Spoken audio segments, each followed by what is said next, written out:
Chris, nod your head if you can hear music. Okay, you never know. Welcome, everybody. It's Monday. We're doing another Tales from the Dorkside. We're going to be doing another one of these. We don't do these often where we talk about one movie, but this is the first time, at least on YouTube, where we're going to be talking about one movie retrospectively. We talked about Avatar and The Little Mermaid and Matrix Resurrections. And what else? There was another one. We talked about some dumb movies here and there as they came out, but this is going to be the first time we go back in time. And I don't know. I picked a weird one. I picked the one that I don't think gets enough love, and I knew one that people they would stand up and say, "Yes, I like this movie. I know this movie." And yes, obviously, I'm British. Turns out that the British people like this movie a lot, and so do I. Let's see what these couple of our American chaps think. We'll also let's see here. What's going on with this? Full screen comments, live, private chat. All right, I got everything figured out. I'm sorry. I'm working from out of the man cave again. So I guess we'll go to this standard view. Hello, everybody. It's me, Stupenzo. We got the first guy to really express interest. I just kind of went public. It was like, hey, I want to talk about this random movie, Withnail and I. And Lance was like, I love that movie. And I figured I do, sir, and I demand to have fine wines and cake while we present this movie. I'm not surprised at all that you like this movie because this movie was kind of like right around. It's an 80s movie, so I mean, you were a young chap having good times in England watching this. That's right, sir. It's 1987, the year I was born, which is complete bollocks. But right. this film is a bit of a rite of passage for any filmmaker from my country, of which I am one, and it's Right. definitely a rite of passage for any actor, which I have also been on occasion, because it is about two out of work actors dealing with the fact that they are out of work and depressed. Of course. Like every good British comedy, it's very, very sad. It is. The other guy, the second guy that expressed interest was also British, Smilex. Now we have the other B side guys on often, Adam and Jay, Emperor Goodwin. But I'm delighted to have you on for a change. Oh, thank you, and please don't threaten me with a dead fish. Of course. Does that make us the A side? Are me and Smilex the A side guys? Yeah, I guess. Yeah, because I mean, you guys are from across the pond. You both have. I had asked I asked Adam if he was familiar with the movie. I'd actually hit up a few people, and I got a lot of like either I've never seen it, never heard of it, I'm not that into it. Amateur analyst, you'd never seen it, but you were interested in coming on, so that's cool. Yeah, you watched the movie for the first time. I watch a lot more British stuff than your average Canadian. So I did tell you what it was about. Sort of piqued my interest. Yeah, I told you what it was about. You're like, that sounds like the most British thing ever, and you confirmed it was a very British film, right? It indeed was, and you've only seen it once now, right? Correct. And I gotta say, I've never whored my friends out for a cottage. So yeah. Blue Collar, I guess, is in the same boat. I tried to get him to I twisted his arm a few times to get him to watch it, right? How many times did you try to watch this? No, I watched it 2 full times. I think like some comedies, you ever notice that like some comedies they get worse over time or get better? Yeah. I damn sure appreciated it more the second time. Yes. And sometimes it's how it goes. Sometimes wait till you watch it the 100th time. Wait till you watch it 50 times. It's like the Big Lebowski. Yeah. And then finally, we got a full panel, thankfully. No empty seats, no dry seats in the house. We got Luke in here. I figured you were one of the first guys when I like floated the idea. I was like, look, Wes is gonna hate this, Lord Toxic. I like having him on, but like next week I want to talk about this weird British movie, and I know he's not gonna be down with that, so I'm sorry. But Luke, I figured you also knew this movie backwards and forwards, right? Well, not backwards and forwards. I've only watched it a few times, but it does become very quotable, just without trying to be. Yeah. I had this thing about this movie with, you understand, when I was about 15, I was already like a huge cinemaphile, and I had already had a huge collection of Criterion videos. I think RoboCop was the first time I even knew what the hell Criterion was when the RoboCop Criterion DVD came out, and then ever since then they had a bunch of great releases. Like Rushmore and Armageddon was in the Criterion collection, and let's see, I had a list of them. You mean Armageddon, the movie about the asteroid? Yeah, and when that movie became a Criterion, it was a big deal because like Seven Samurai and all these other movies, you know, The Killer and Hard Boiled and Spinal Tap, Silence of the Lambs. These are all Criterion collections. Naked Kiss, the Criterion collection is sort of considered to be very sort of upmarket, Oscar-worthy films, and Armageddon. The reason why they did Armageddon was was like the peak of like '90s schlocky action films. You know, it was kind of like RoboCop, just like with the '80s. It's a fun movie. I guess it does have a place in time, doesn't it, Armageddon? It is, you know, if you were of the right age when that came out that summer, it would have been the film that, you know, you would have definitely gone to see with all of your friends and enjoyed. It probably resonates with a lot. I took my dad to see it. Yeah. I like Deep Impact more because it was like more serious, but I think, you know, which one's more entertaining? Deep Impact was boring, man. Armageddon still, and the effects in Armageddon still look good.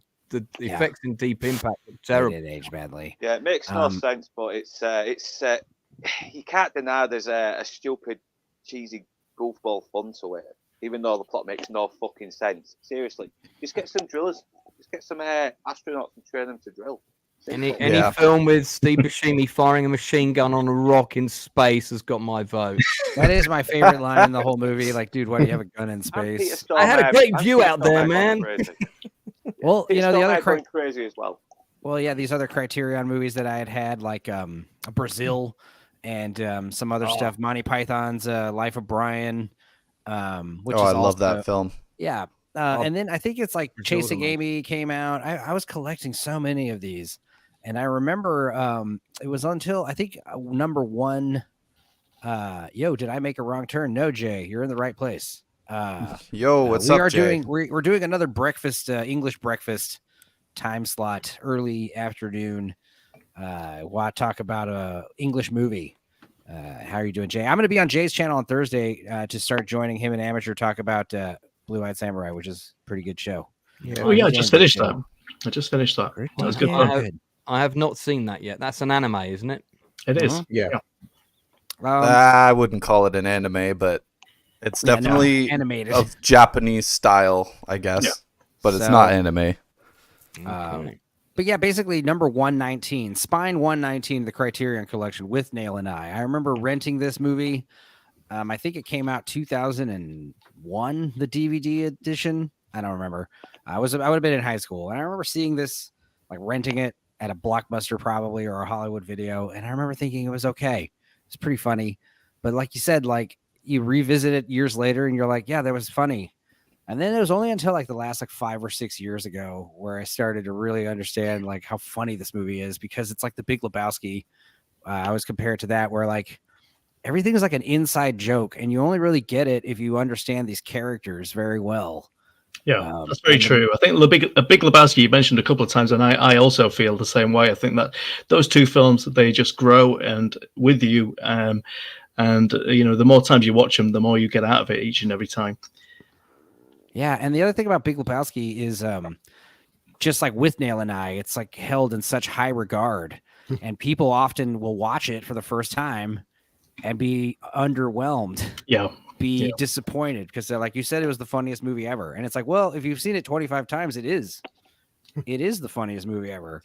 Withnail and I is the same thing, where it's like if you're reading this movie as well as watching it and just absorbing everything, it just gets crazier and crazier. Even though it's like a pretty simple plot, it's a very subdued English film. I mean, it's literally about like everyone says, it's two failed alcoholic, drug addicted actors in the 60s going on a holiday to the countryside. And probably the grossest kitchen I've ever seen. Well, it's funny because thanks to hoarders, no, not really, not anymore. Thanks to television, modern television. Well, back in the day. Yeah, back in the day. Yes, I'm sure this was a ghastly sight. So yeah, but yeah, as far as like me getting into this show, this movie, it's one of those things that like, yeah, I don't know. I was like Mr. High School, like cinema buff, and it's just one of those things that I like kind of watched obligatorily, and you just get more and more fond of it over time. A lot of American people are like, I tried to watch it, not my cup of tea. It's very British. I mean, the comedy in Britain does have a long tradition of having a loser at the main part of the in the main role. Yeah, you know, for everything dark and sad. Yeah, you the young ones, bottom, rising damp, faulty towers. The main character is always this loser who's trying to do better, and I think that goes right the way back, and it's right there in Withnail and I. You're following two people who are not in their best part, not living their best lives, shall we say? Yeah, and the film came out in the UK in 1987, and we had just come out of a massive depression of strikes with the miners and the bin men. There was rubbish building up in the streets, and London was I used to go up to London almost every week back then to watch movies, and it was quite a dismal place. You know, it wasn't vibrating with all the colours and contrasts that it's got now. It was a very, very different city. There was something very dull about it, and even though this is set in '69, it still captures the time of both then and the year that it was released quite well. And I think that's why it tapped into a vein with a lot of British people, especially Londoners and especially actors that were living in that time and living that period. Yeah, it feels like a 60s and an 80s movie at the same time, which is very cool. Yeah. But how did like Smilex, like how old were you when you first saw this movie? I remember very specifically where I was when I found out about this film, because sometimes in life you meet a mentor character who sort of drops into your world, and they have to be a few years older than you and be a little bit more worldly than you. And in my case, I was about 18. I think I was 18 years old. I was starting working in this place in a bit of a downer job, and there was a guy there that got me into the Velvet Underground, a band called The, which nobody really talks about, and also Withnail and I, which he recommended to me, gave me his copy of it over the weekend, and I was hooked. I watched it 3 times that weekend. Gave it back to him on Monday with a full report. See, what was it like? That's kind of the opposite of like me. Like I had to like learn to appreciate it over like decades. Like what was it that like clicked with you? I think just like you were explaining there, I was also really into cinema at probably almost a pretentious age. My favorite film at the age of about 14 was Psycho. I love I love Star Wars and all the films that you're supposed to love when you're a kid, but I was really getting into things like Taxi Driver way before I should have been. So I don't know. I think it just struck a chord. The cinematography, that slight melancholy as well is really quite nice. And just the dialogue is brilliant.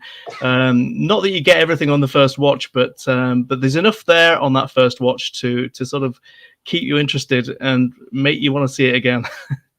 Yeah, let's go ahead. The gags aren't really jokey gags. This just comes across as natural dialogue. Like when he's like, "Are you the farmer?" He's like, "Stop saying that." Of course he's the fucking farmer. We're not from London. It sounds so fucking genuine as well. I don't care where you're from.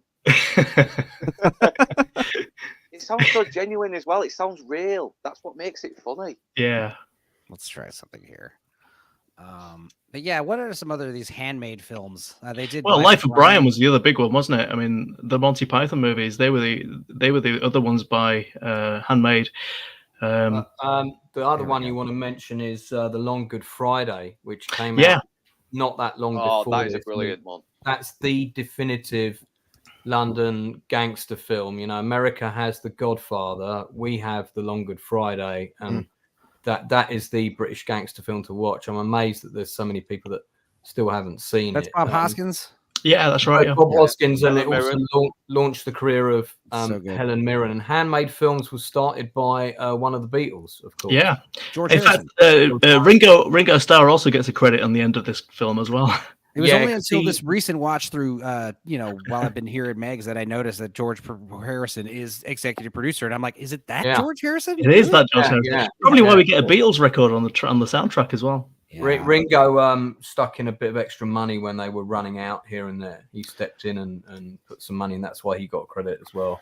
So. Well, the soundtrack was definitely like touted as like something to be bragged about because it had Beatles and a lot of Jimi Hendrix. And first of all, the first song, this King, who's it by? What's it called? The Whiter Shade of Pale by like Fandango and all that. Hang on, but what's the sax player's name? King Curtis. King Curtis. Thank you, King Curtis. I was trying to say King Charles. They're like, no, that's who you have right now. That's not. He's right. a poodle. It's a spaniel. He's out. He's out. Do you guys smoke? He's like making cigarettes illegal. I don't smoke, but what is this all about? Yeah, I think it's a very melancholic track. It's also used in the film The Commitments by Alan Parker quite extensively, which came out a couple of years after this, I think. I mean, literally, this is literally how the movie starts. You've got this guy sitting, like stretching his neck out, and the title, and the music's playing, and it's very soothing saxophone. But we don't realize, something you realize like your second, third, fourth time watching through is like the guys are like 60 hours into a meth bender, a speed bender, and been drinking and taking pills all for 4.5 days. Let's see, Jay Desolate Souls. George also wanted to or did help out with the Monty Python's Holy Grail. Yeah. Sure. What are you guys' favorite? I mean, my favorite's always been life, Meaning of Life. It's always been my favorite. I have to say, Meaning of Life is my favorite. That's their last one. Most people think it's the weakest, but I actually think it's their strongest. I think it's funniest. Yeah, I definitely wouldn't call it the weakest. Yeah. Did I or did I not discuss vaginal juices? I think Mr. Creosote is like my spirit animal, Yeah. I'll have the lot. Well, we've had sexual intercourse 2 times and we only have 2 children. Yeah. One wafer thin mint, sir. So good. Maybe we'll do one of these next English breakfast retrospective. Have a bunch of Brits. Also, I'm so glad that it's like majority English people. Do we call you all Brits? Is that the vaguer term? Whatever. Blue collar might take offense at that. To as a Cockney. Yeah. Sorry. Britain is like comprised of several countries, right? Or that's the United Kingdom. What am I thinking of? That's right. London is a separate country from the rest of the United Kingdom. This is a known fact. But what's the difference between England and Britain? Well, England is a country, but the United Kingdom is part of 4 countries. Yeah, and Britain includes America, so Great Britain is also all of America. But hold on now. It did. I see what you're saying. Sorry, but depending what time we're talking about historically. All very confusing. Also, amateur analyst, as a Canadian, what are your thoughts on this film? Do you guys have the same like jarring, like stereotypical comedy we have when we think of British people, Americans? Not at all. We're basically wannabe Americans up here. We have all punchline humor, but I mean, like, we don't even get that much British TV up here. Like, it's kind of strange. We have all our own crap and then American. So if you want to watch like British stuff, you have to basically go online and like look for it. So yeah, of course. I find that Canadians usually have a sense of humor more in line with Britain than Americans do. Yeah, I mean, it's kind of hit and miss, but there's definitely a lot of people that are into British humor, for sure. Yeah, I had a roommate from Cleveland who was terrible. One of the worst roommates ever. She was crazy, first of all. She's from Cleveland, Ohio, moved to Texas. She was just a terrible roommate, lousy housekeeping skills, that kind of stuff. Poor, late on the rent. But what was interesting is she loved British television, so much so that on her fucking forearm was tattooed a television set with a British flag over it. And it was just very funny because like she was obsessed about Skins and some of these other shows. And I remember one time her and her friend wanted to throw a Futurama party. And I'm like, okay, so everyone dressed like the future, come party at my house. We'll get a keg. And then we throw this big party, meet her, introduced her to all these friends. This is when she first moved in. And she got all upset at me because she was like, dude, you didn't do the theme at all. We were trying to do like Futurama, like everyone dressed like a character from Futurama. And I'm like, yeah, that's not gonna, I don't know. My friends don't, they're not going to be, they barely came dressed up at all for the future party. You know what I mean? Like, don't be silly here. Did you not spot the tattoo during the roommate interview and therefore have cause for alarm? It was one of those things where I thought, oh, she likes British television. Okay, she must just hate herself. She did. She did. Was she attractive by any chance? No, she clouded wasn't. your judgment. No, she she keep was Vegemite in the cupboard. Not at all. She was a Craigslist roommate, and she was very nice. Honestly, the problem was as soon as she moved in, she was having serious separation anxiety. So she asked for her friend from Cleveland to come down and join her and join her in the room. And I was like, I don't care. You guys can split your half of the rent halfway. I don't care. And have a second person living in the room with you. That's fine. Once that happened, it was like, the little demon on her shoulder came and visited. And like this woman would, first of all, she was a tiny, skinny little meth head looking girl. She would find, like, if I had a bottle of booze, I realized I couldn't just keep booze laying around, because the first thing she would do is like grab it and drink it all and then give herself alcohol poisoning. This happened 3 times where an ambulance was at my house, like, because she drank fucking a liter of liquor in like 10 minutes, and now she's like on the fucking floor, fainted. It was bad. It was next week on Housemaid from Hell. We'll be talking again. A while ago, I had a bandmate. He had a girlfriend just like that. Ended up ruining a bunch of equipment, and then just like random things would just disappear. And then you'd find out later she sold it for like, I don't know what drug she was doing. I think it was heroin, but meth. Usually meth is what it says when you start pawning shit.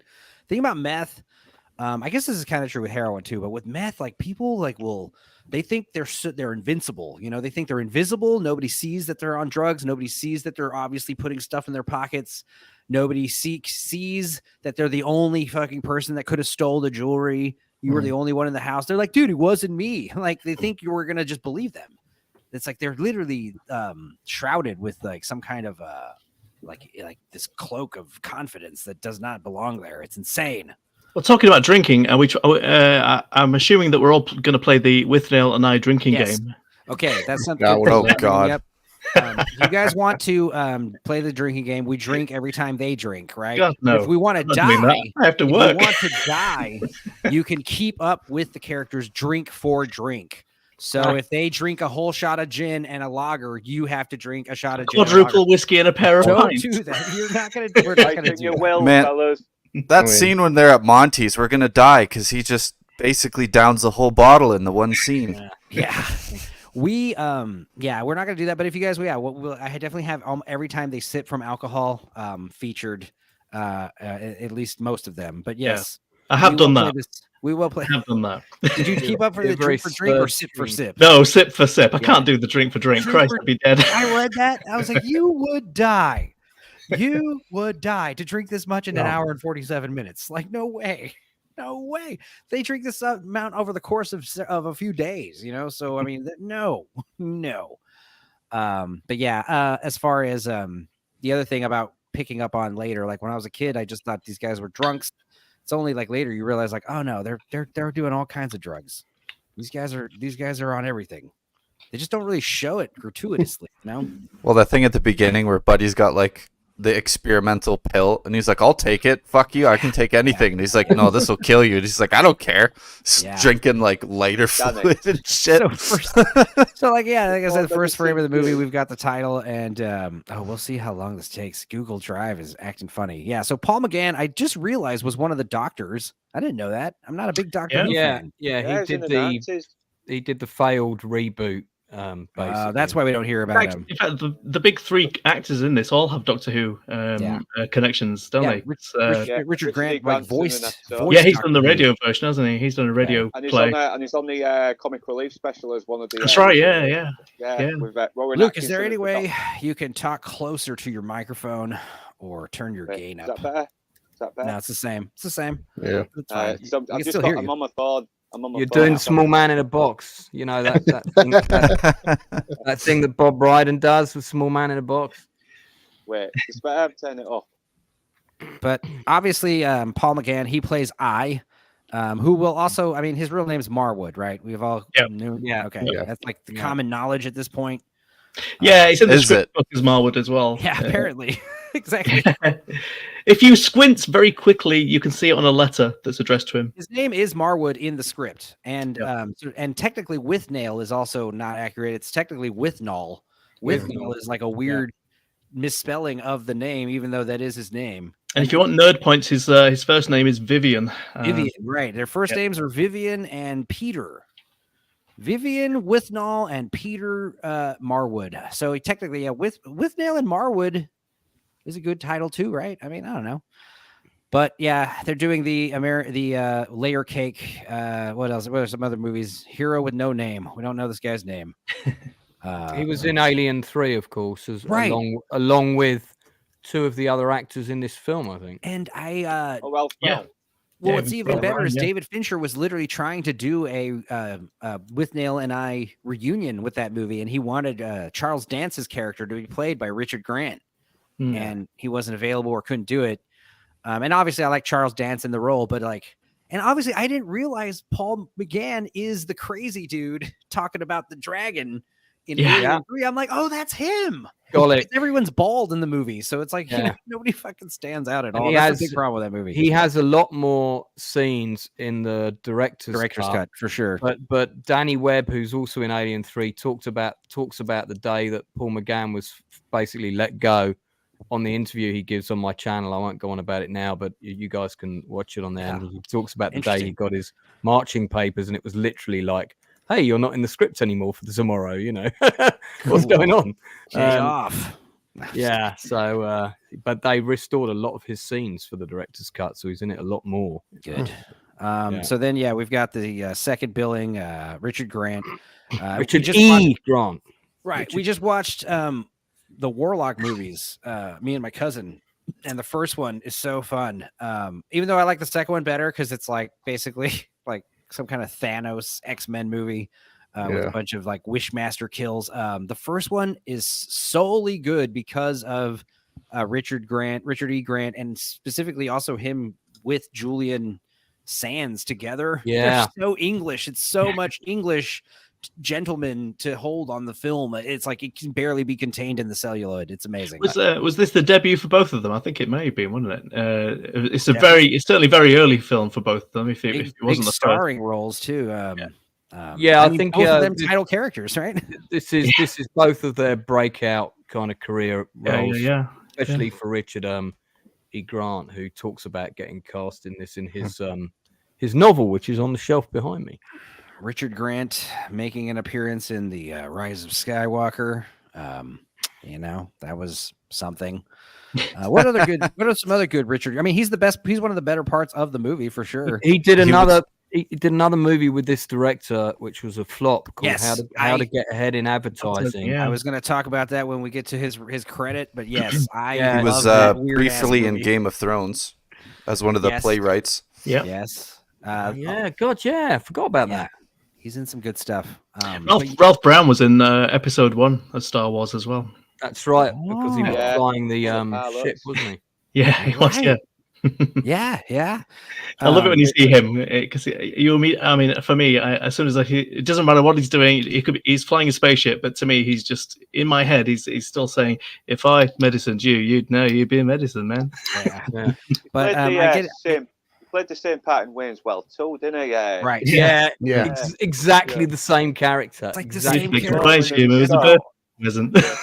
In fact, when I saw this movie, when I first saw this movie, I was like, hey, the big old Bengal tiger. He's talking about how he had to. He's like, so Ozzy's not gonna go on stage unless we have a brandy glass filled with brown M&Ms. And the idea is like, that's actually a true thing. Van Halen, right? They did that, except it was like, we want when we walk into the backstage green room area, we want right there on the table a fucking fish bowl, like a 5-gallon bowl full of M&Ms with all the brown M&Ms removed. And they thought this was like some premature, like prima donna stuff. That Lance guy is very smart. Yes, we should all subscribe to his channel. Exactly. Yeah, you should. Especially since I'm his. That's one of my moderators there. Oh, bless you, Keith. Thank some of the more terrifying rock stars who've put these things in their contracts. Some of them have made the claim that they put it in there because they want to make sure that they get all the rest of the stuff, and they just want to see if you're paying attention, right? Yeah, exactly. It's a very simple test because it's like There's when you start dealing with these big shows with pyrotechnics and fucking suspending cables and all kinds of crazy crap, people could get killed, and sound, it needs to be dialed in. You've got, however many, quadruple channels or whatever. You want to go back there. You don't need to do. So what Van Halen would do is they'd go backstage, and if that bowl of M&Ms wasn't there, or if something was wrong or miscommunicated, then they would go to the stage and start doing a line check. If the bowl is there with everything there, then they know everything else is done, because it's in the huge 50-page writer somewhere in the middle, hidden, a little 2-sentence little chapter. It's like a litmus test. Yeah, exactly. So it's one of those things. So Ozzy has to. He needs the brown M&Ms in the brandy glass, so they have to kill a sweet shop owner and his son and a Mesa tiger. What else? The White Stripes insist on a very specific guacamole, apparently. Wow. Oh my God. What does that mean? I don't know. They have a very particular recipe that they need it to be chunky. I feel we should save this minutia for the This Is Spinal Tap stream. I agree. No, but I was saying, getting this close up of him, we see his eyes are all fucking so red. He's got the eyeliner almost, but it's he's you first time you watch this, is he crying? Is he sad? I mean, yeah, he is sad. I mean, he's in this deep depression. Something's wrong. It's like Harry Potter if he never got into Hogwarts. Yeah. We start seeing for the first time. Paranoid, oh no, go ahead. No, because he seems naturally paranoid as well. He's in that cafe, and he's just seeing constant fucking dread and despair all over, just by looking at other people getting on with their day. Bruce Robinson basically based this off of himself. He was an actor, and Withnail was based off 2 guys as well, but the main one was this guy who used to say, "Well, I don't write, but if I could, I'd write a damn sight better than you." And he'd say that every time somebody said something or did something, but he still continues to just booze and not do fuck all with his life. Yeah, Vivian McCarroll, I think his name was. Oh, Vivian. Here's that name again. Exactly. That's the second man I've ever heard of named Vivian. I was like, Vivian's a girl's name, right? Is that a new thing? The featurette is really fascinating. It is.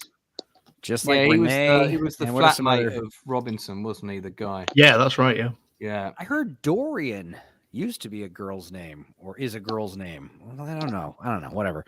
Anyway, they got their apartment. It's cultured. There's all kinds of cool posters and old film memorabilia and posters and pictures and stuff all over the walls and the cabinets. But yeah, there's just booze bottles everywhere. Is that Grand Marnier?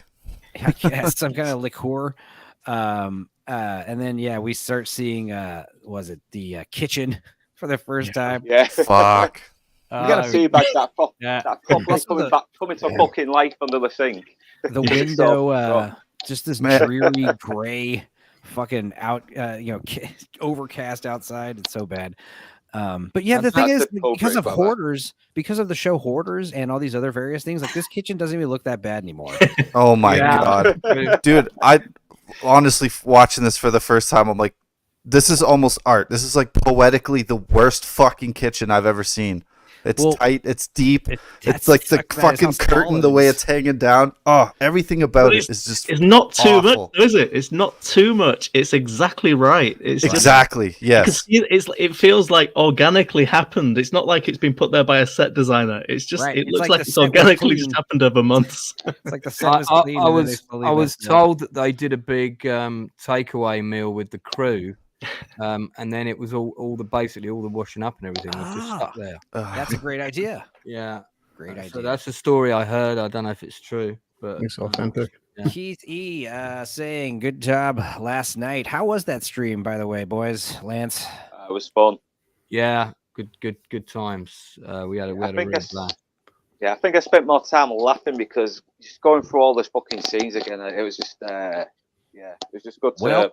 Lance told me you need to curb your language, bastard. No, well, just because I don't want to get flagged for not being able to have adverts and stuff. But I know that was more toxic, sir. Chris too. Chris curses like a sailor all the time. I was funny because Chris actually curses more than toxic, I think. if you're doing a stream about Mr. In Between, there's going to be some foul language There's gonna involved. be some fucking cursing, guys. I'm sorry. There You you guys curse go. on my channel. Just don't call any, just don't call for any acts of violence or terror or anything like that. I think that's Cool. like my limit. Spoil sport. We're going to condone some crimes on this stream. I will say that. Good to know. Yeah, I don't expect getting monetized anytime soon. Not in this channel anyway. Might start a second one. Just kidding. What a nightmare. So let's see. We've got the music from these guys who I assume, they can get to say they worked with George Harrison, which is cool. But as far as the original music, it does have this cool like circus clown vibe, at least the theme. Yeah. And then like a sad circus. There's also the sad melancholy guitar theme. Yeah. Which kind of reminds me of the tune. It's like Oh yeah. Thank you. I was wondering that as well. Sounds like Rocky. I know. It also reminds me of like I was the night. Oh, what a fucking 80s song That that one. is. I don't remember. Yeah. Anyway, David Dundas, who is on the top credit there, he's now Lord David Dundas. So they made him a lord, but he wrote about 4 tracks in the 70s, and he's an old pal of the directors. Their friendship goes back quite a way. They met each other at Central School of Speech and Drama, so that's where they all met. So that's how he got. That's how he got the gig. What were the some of these songs? Something I might know? No.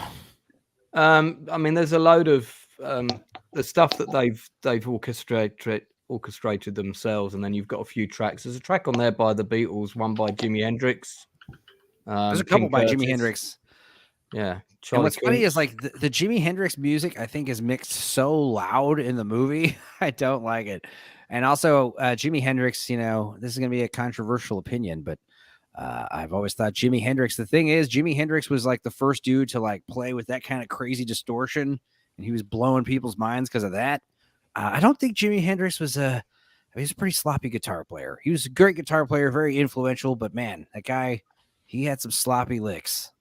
So this was the film where the Jimi Hendrix family wanted the rights back. They decided to get really, really touchy about people having their rights to the music. Because it's they very didn't want it associated with drugs. That's like Bob Marley's family being like, "Hey, we're tired of all this weed stuff getting associated." No one ever thinks about drugs when they're listening to Jimi Hendrix, do they? Jimi Hendrix used to take his own fucking bandana and like fucking douse it with acid and put it on his head, and he asphyxiated on his own vomit. Rick Wentworth also worked on the music for Die Hard 2, which is ironic because we're doing that later on Canoli's. That's not ironic. That's synchronistic. He also did Terminator Salvation. He did Milk with Sean Penn, and he also worked with Roger Waters on The Wall. So, did you guys watch Fermented Cinema's video about music?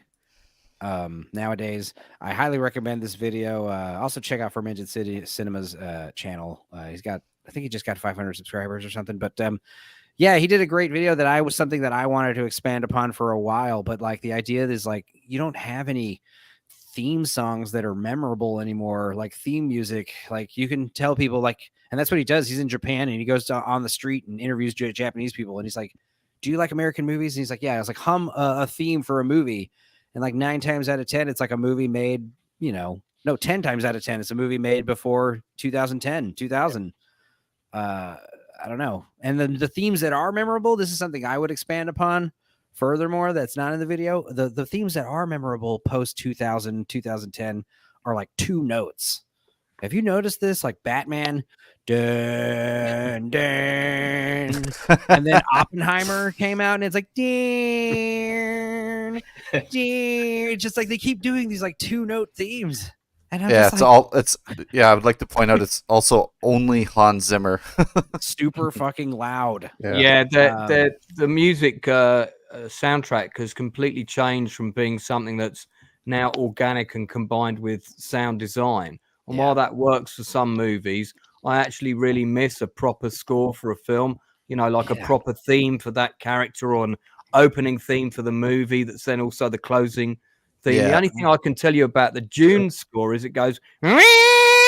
That's all I can remember about it. You know, Well, what's crazy is like John Williams still works, and it's like you don't know any of his newer scores. You know what I mean? It's weird. Like he doesn't. Yeah. I don't. The But last then thing again, he John did Williams plagiarizes himself more than anybody. Yeah. While we're on the subject, because fully Indiana Jones, he actually had 3 themes. Fully Indiana Jones.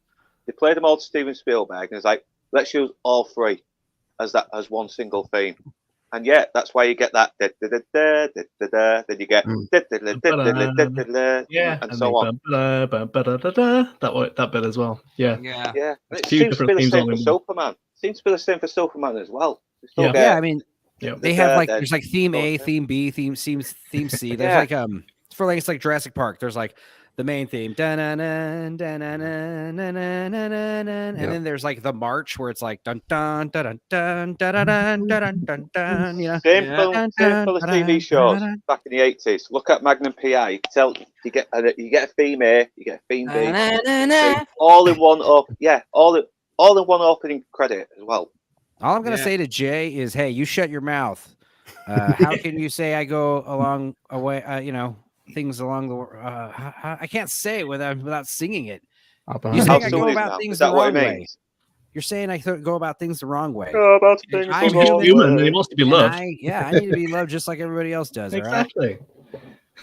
All right. Makes me think of Close Encounters. Yeah. Dun, dun, dun, dun, dun. Love it. I am human. Are we all human? Are you guys human? I don't know if Amateur Analyst is human. No, I'm I just a don't know if cartoon AI.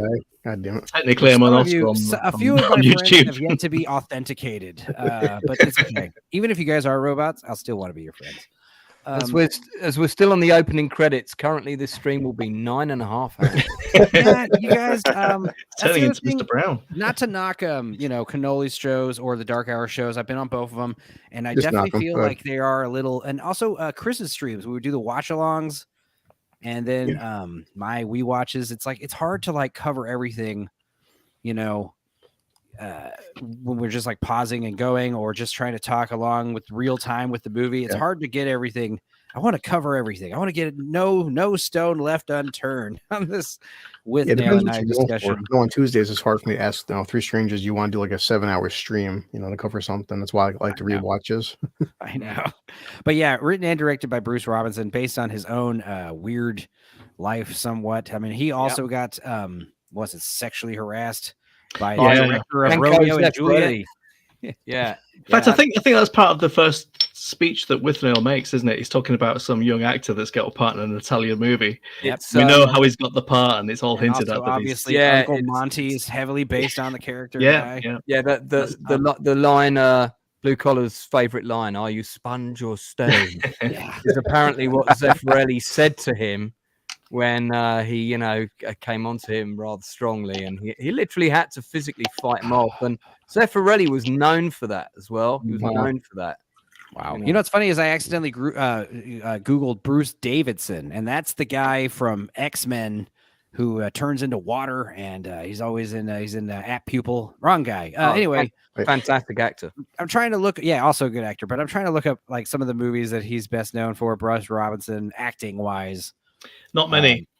Not many. He changed gears on that pretty. I mean, writing. He did The Killing Fields, so that's he got. I think he got an Oscar nomination for that. But in terms of being an actor, not great really. He closed his butt cheeks real fast, and after that, the acting opportunities just dried up for him. So we've got like this fucking a few beams of sunlight going through this dark kitchen, and he puts the kettle on. Very British thing to do. That's how you start your movie. You put a kettle on, but then he immediately goes up to Withnail's room. He's like, "I'm going for a cup of tea." He like forgets that his his kettle's on. What does Withnail say? Do you want a cup of tea, Withnail? No. So you just hear this like voice. That says everything. That says everything about the character as well. Just that simple. No. No. You hear the bitterness, the anger, the insecurity in his voice, everything, and he plays it so well. Really does. I thought everything about the character was in the line. I have some extremely distressing news. We've run out of wine. What are we going to do about it? Jay coming up. Jay saying, yes, the guy in X-Men who wets himself. That's who Bruce Davidson is. That's Very right. funny. As far as Camden Town, London, where is that? South London, North London. That's North London. It's not. It's literally I could walk there in about half an hour from my house. It's bad area town or good it's area? it was the trendy bohemian area of the 60s where all the punks went to live. It was where artists lived. At the time, it was cheap. Now it's massively expensive and very commercial. But it's got a huge market that it's famous for. Camden Market, Camden Canal. So okay, very cool. This is It's why I like these long streams, Lance. This is why I like to get into it. Now we're going to talk about eggs for a while. Good fucking lord! The world's worst sandwich with the biggest portion of grease attached. Damn. That's not even like butter or olive oil. That looks like fucking canola oil or vegetable oil or something. Vegetable oil. Yeah. Yeah, it's supposed to be and the fat that's dripped off to everything that they've cooked in that pan. Sounds not bad. The thing is that these cafes like that existed certainly right up until the 80s, without a doubt. They still exist. They were still going until we got commercialized and broken by McDonald's and all the other franchises that sort of came over here. There's still quite a few cafes like that in London, I can tell you. Yeah. They still exist. They still exist. So you guys, as British people, don't. This also looks foreign to you, seeing this eggs getting deep fried in grease like this. Damn. Or is that normal? They don't, and because the yolk isn't hard as well. They put it in the sandwich. They don't pierce the yolk or spread it around. They just put it in the sandwich. Yeah, so you bite into it, splats right out. Well, I gotta say, like this looks disgusting, but when the lady's eating it later, it looks good. It looks like a perfectly done egg. Like that. That's exactly how I like my yolk done. I like my over easy eggs. The worst part is they just put it between two pieces of bread, not toasted, not buttered, no toppings, no sauce. It's just like, what the fuck? Yeah. I hope they're not paying very much for that. How do you like your eggs? Prefer them? Over easy, over medium. I do like a loose scramble. Like I prefer a loose scramble. Not I like that. Snotty, velvety. How do you English guys drink them? How do you guys English guys eat your eggs? Do you guys just eat them raw, like health shakes? Nah, man. It's like Rocky. Oh, not Rocky. I'm also trying. Eat these eggs. Dark Power eats his eggs raw, like a boa constrictor, shell and everything. It's good for you. We love eggs. I love eggs. I'll have them every way you can get them. I do like a good soft-boiled egg, especially if you do it right and peel it perfectly somehow. It's like, oh my god, you have to steam them. That's how you make perfect soft-boiled eggs. So depends though. If you want to see Camden now, it gives you a sense of what it was like even then. I've got it on the screen for you, right there. So this is the main road in Camden. So they got like cool bands playing here and bars. Yeah, it's a bit more bohemian now. And up here is Camden. No parking, obviously. This is Camden Lock Market in here, which is very famous, and that's rammed full of market stalls in those buildings. And this is all new behind here. These buildings are all new. There was a fire staged there to get all the shop owners out. It mysteriously burned down. Oh my god! But there you go. Yeah, and it's a whole street full of shops like this. Goes all the way down here. So there you go. Very cool. That's the kind of area it was. Rainbow crosswalks. How trendy. Yeah, they're new. How cool. Yeah, cool. So delicious eggs. I'm sorry, delicious deep fried eggs. Sure. And then we've got Withnail being horrified, reading the newspaper, talking about in the 60s, men becoming women. Very strange. I mean, they're way ahead of its time. Film ahead of its time, yeah. I was going to say, or maybe maybe trans lives have been a thing longer than we think. Or Paul McGann is playing Doctor Who in this scene, and he's gone back in time. It could be right. I like how the Time Lord is now 2,000 years old, and he finally came out of the closet. Good job. Good job. What's funny, Enzo, is whenever this came up in a movie, it was only in comedies. This was always a gag. No one ever took it seriously. If you told anybody in the 80s that, hey, like Doctor Who one day is going to have a daughter, that's people laugh. Look, I'm not gonna lie, guys. We watched the Ginger Dead Man, me and Gord King, before we started this, and it was all these pastries everywhere. And now I'm seeing this like runny egg sandwich. I am so craving breakfast right now. And when this stream's over, I'm gonna eat. We get some food. But yeah, I assume this lady gets a sandwich like this because she has no teeth or bad teeth. Her teeth like wiggle in her head or some shit. I don't know. You gotta eat soft food. So yeah, Withnail's face. I mean, he just says it all. He's disgusted by everyone. I mean, you guys know diners like this in England with patrons with ears like this? Yeah, that's perfectly fine.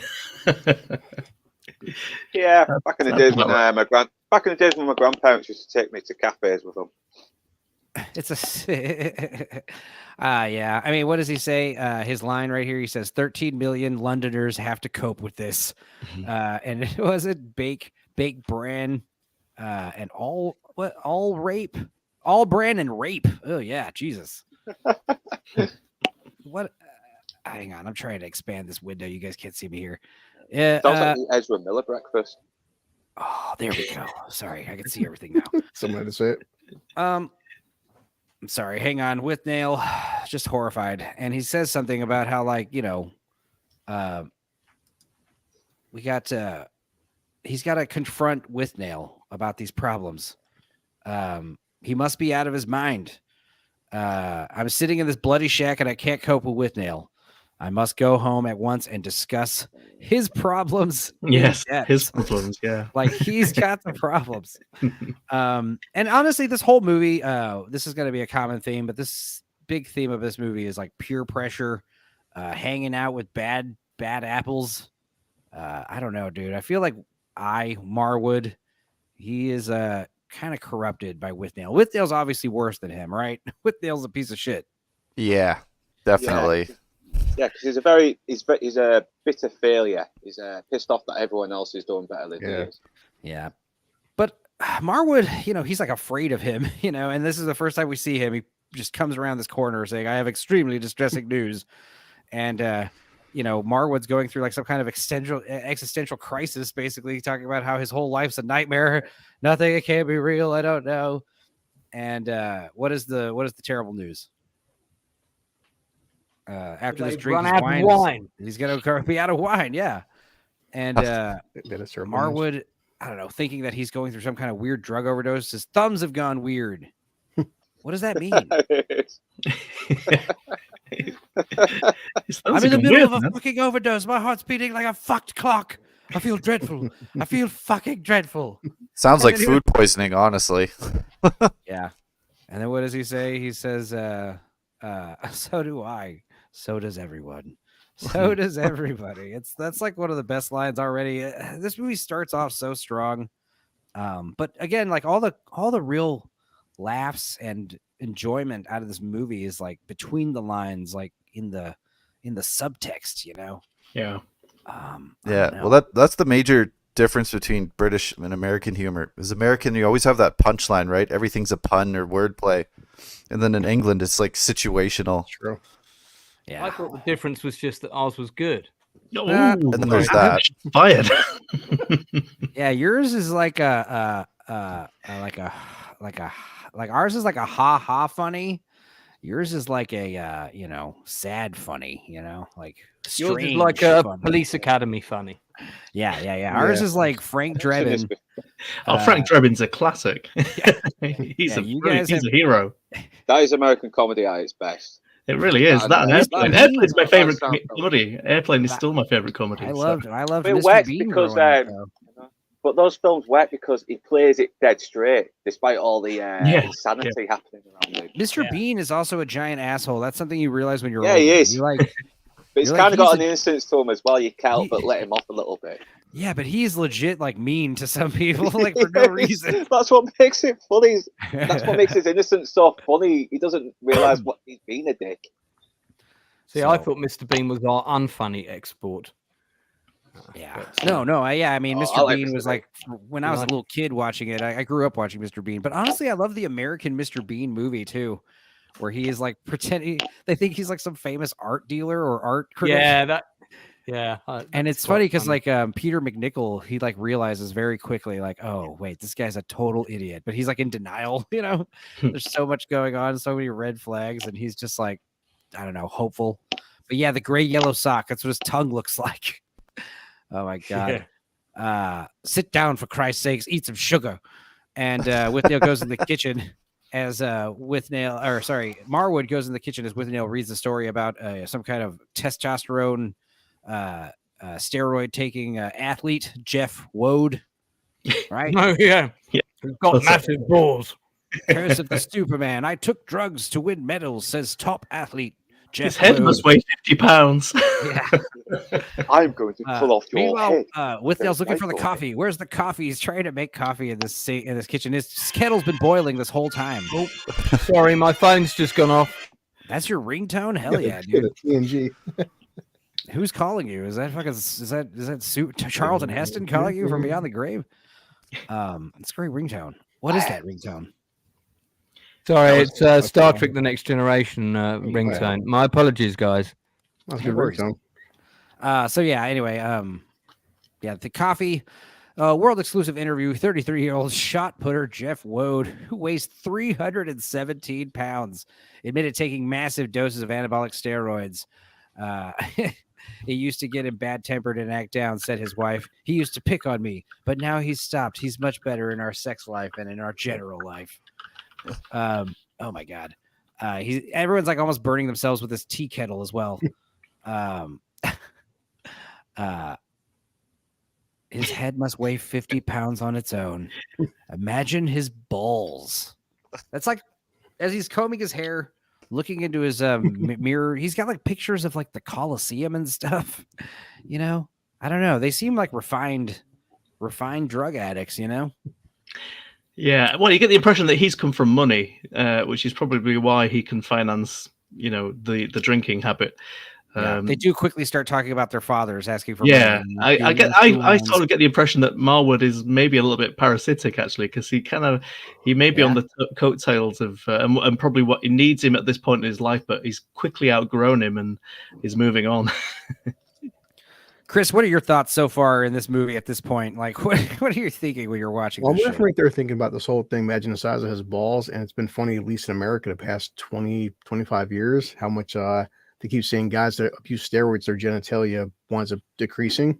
You're thinking he's thinking like he's got big balls, but you're over here like a man of wisdom thinking he's probably got tiny balls. He said that the problem is a lot of guys who, and it's not even whatever comical, but like our bodies produce testosterone. When you have so much floating through your system, your testicles have nothing to do, so they wind up shrinking. And because there's so much steroids that shouldn't be in your body. How many baseball players and pro wrestlers have been known and cracked on for having small junk because of steroids?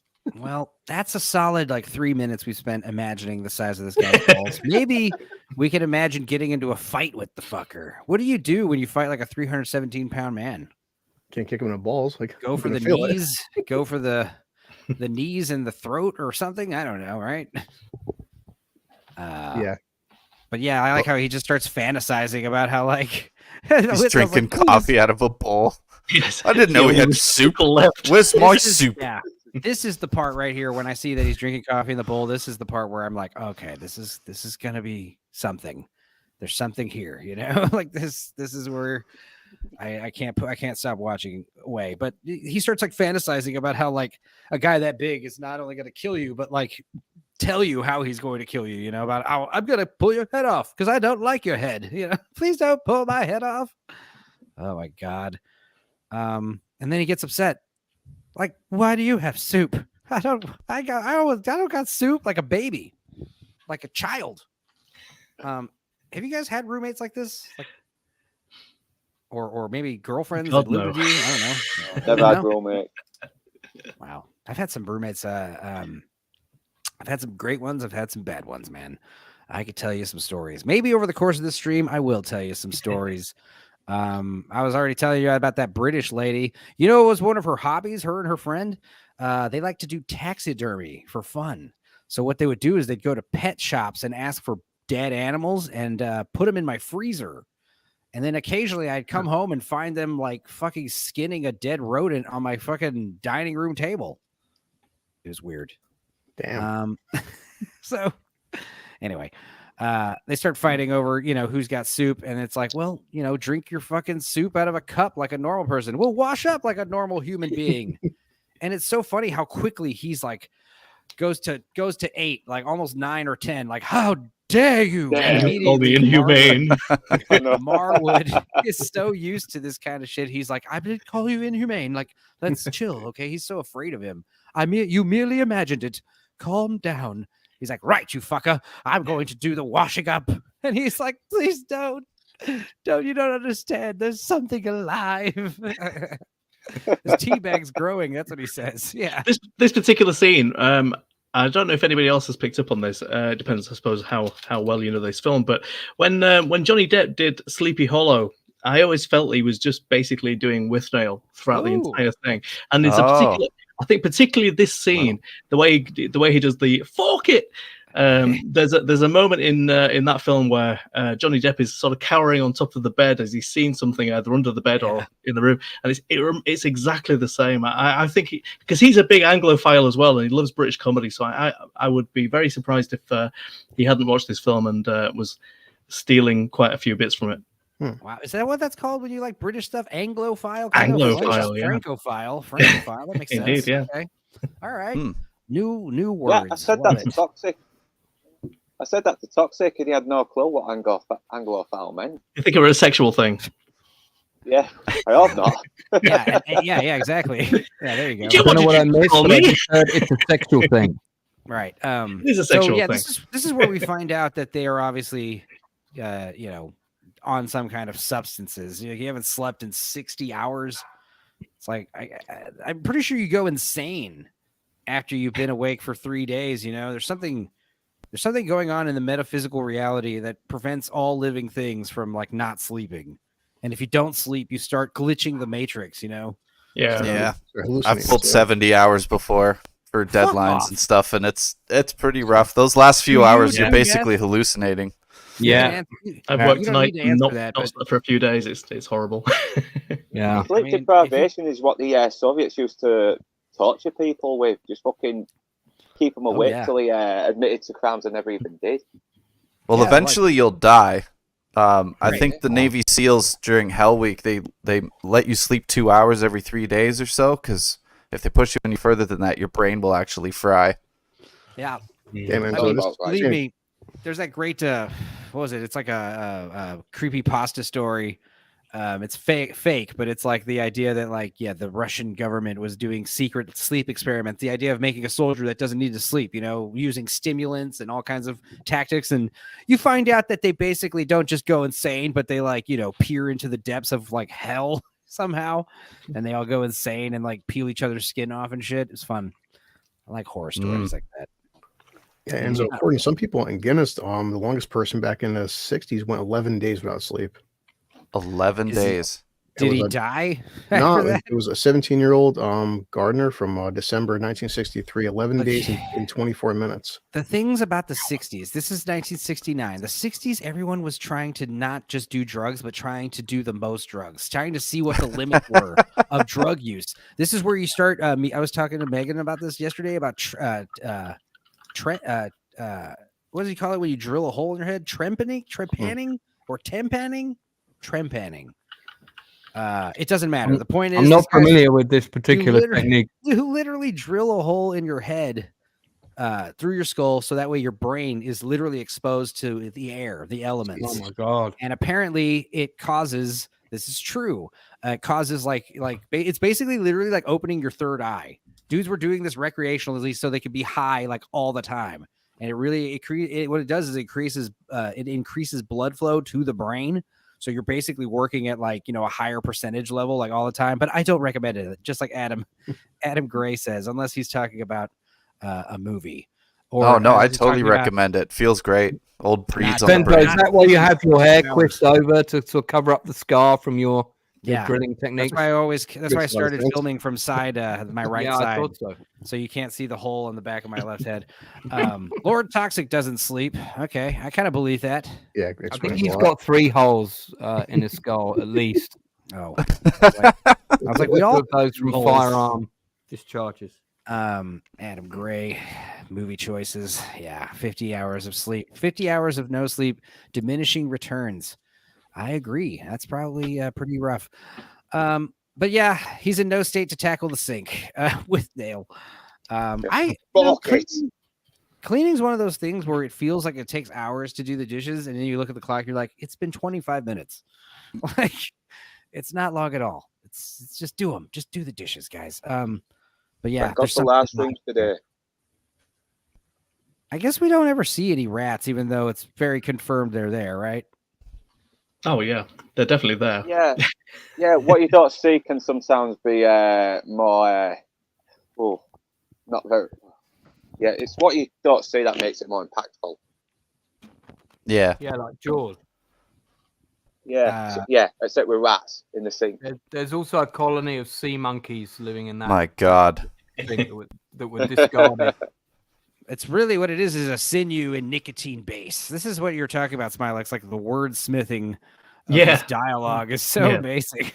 I wish I knew. I mean, no offense to you guys, but I wish I knew guys who talked like this. They would make me feel so retarded on a daily basis. I need to start hanging out with like Little Platoon and stuff. You know,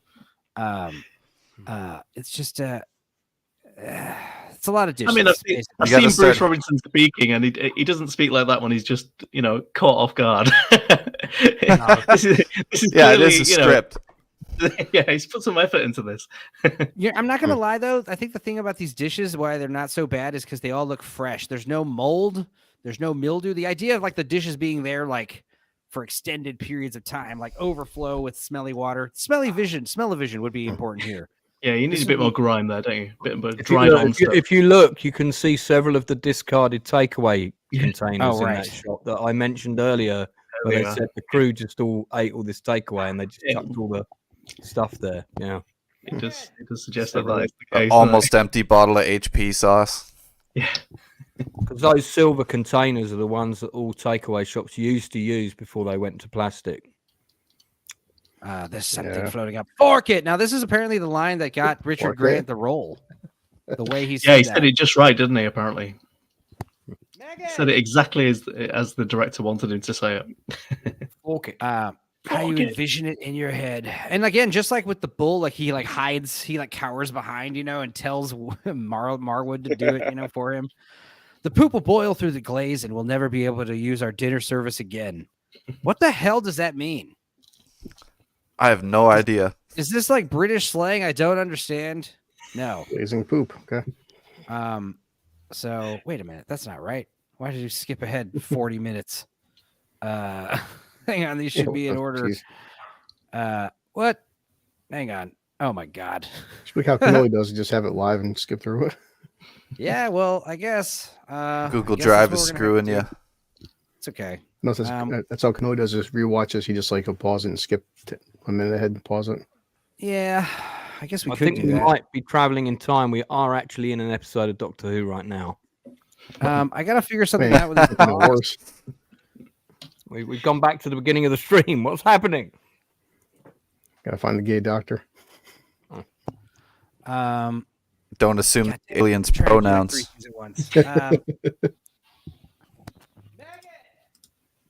Poor Enzo. Yeah, sorry. The dogs are like yelping and stuff because Megan's like locked them inside. They want to go with their mother. Why did we get? Can't hear it at all. Can't hear. Okay, good. Yes. All right. I don't know why I did that. I'm just gonna keep going. Something's floating up. Poop will boil through the glaze. Delicious. Yummy. Hang on a second. While you're looking, Enzo, I was checking out Johnny Depp, supposedly his inspirations for Sleepy Hollow. Apparently, he said he based Ichabod Crane off of Angela Lansbury's work. Nice. Ooh. Murder, She Wrote? Or yeah. He said, I thought of Ichabod Crane as very nervous. And yeah, hey, Lord Toxic. Hey, at least I got both monitors this time. I understand there were some technical difficulties right there for a minute, but we're back on track. No big deal. I am gonna figure out what the fuck's going on with the doggies. It's bothering. Well, I guess you guys can't hear it, but there's matter coming up from the sink. From where? Like, obviously, this is where he feels unusual. It's time to go outside. Usually, stay inside is the thing. Feel unusual. Even lines like that become really quotable, particularly among students. Because what makes a movie quotable? It's not just the fact that the lines are great; it's that the lines are applicable to real life situations. Exactly. Yeah. Exactly.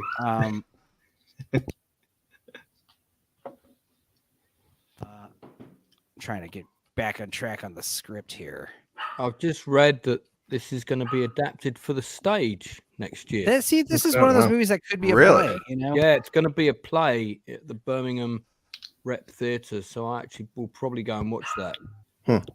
Because they'll test it out of London to see how it does, and if it does well, then they'll bring it into the West End of London.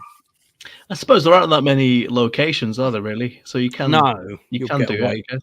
They'll do the one location will be the flat in London, one will be the house in Wales. Yeah, and they'll have a park bench. Yeah, park for a couple of scenes, and that's pretty much it. And a boozer. Yeah. Yeah, it lends to a stage play pretty well because, like, Buddy's basically acting like a stage actor the whole time. So yeah, it's a Talking Heads movie. That's London Zoo in the background there. Because you can see part of the zoo if you walk through Regent's Park, which it borders onto. So those walls in the background, that's actually the real wolf pen of the zoo. Nice. So you think that these guys, I don't know, when I was young, obviously 30 in a month, I've got a soul flapping in my shoe.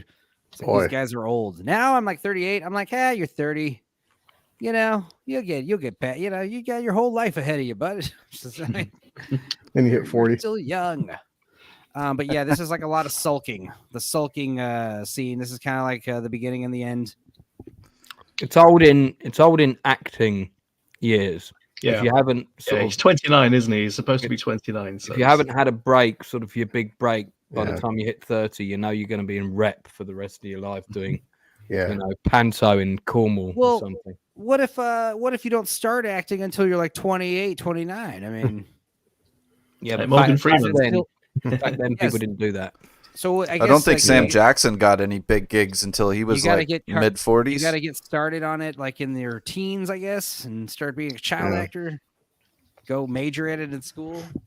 That's not necessarily true because there's a pretty big dropout rate of child actors going from, you know, that sort of role and then becoming an adult actor. A lot of them just fall right off the bus.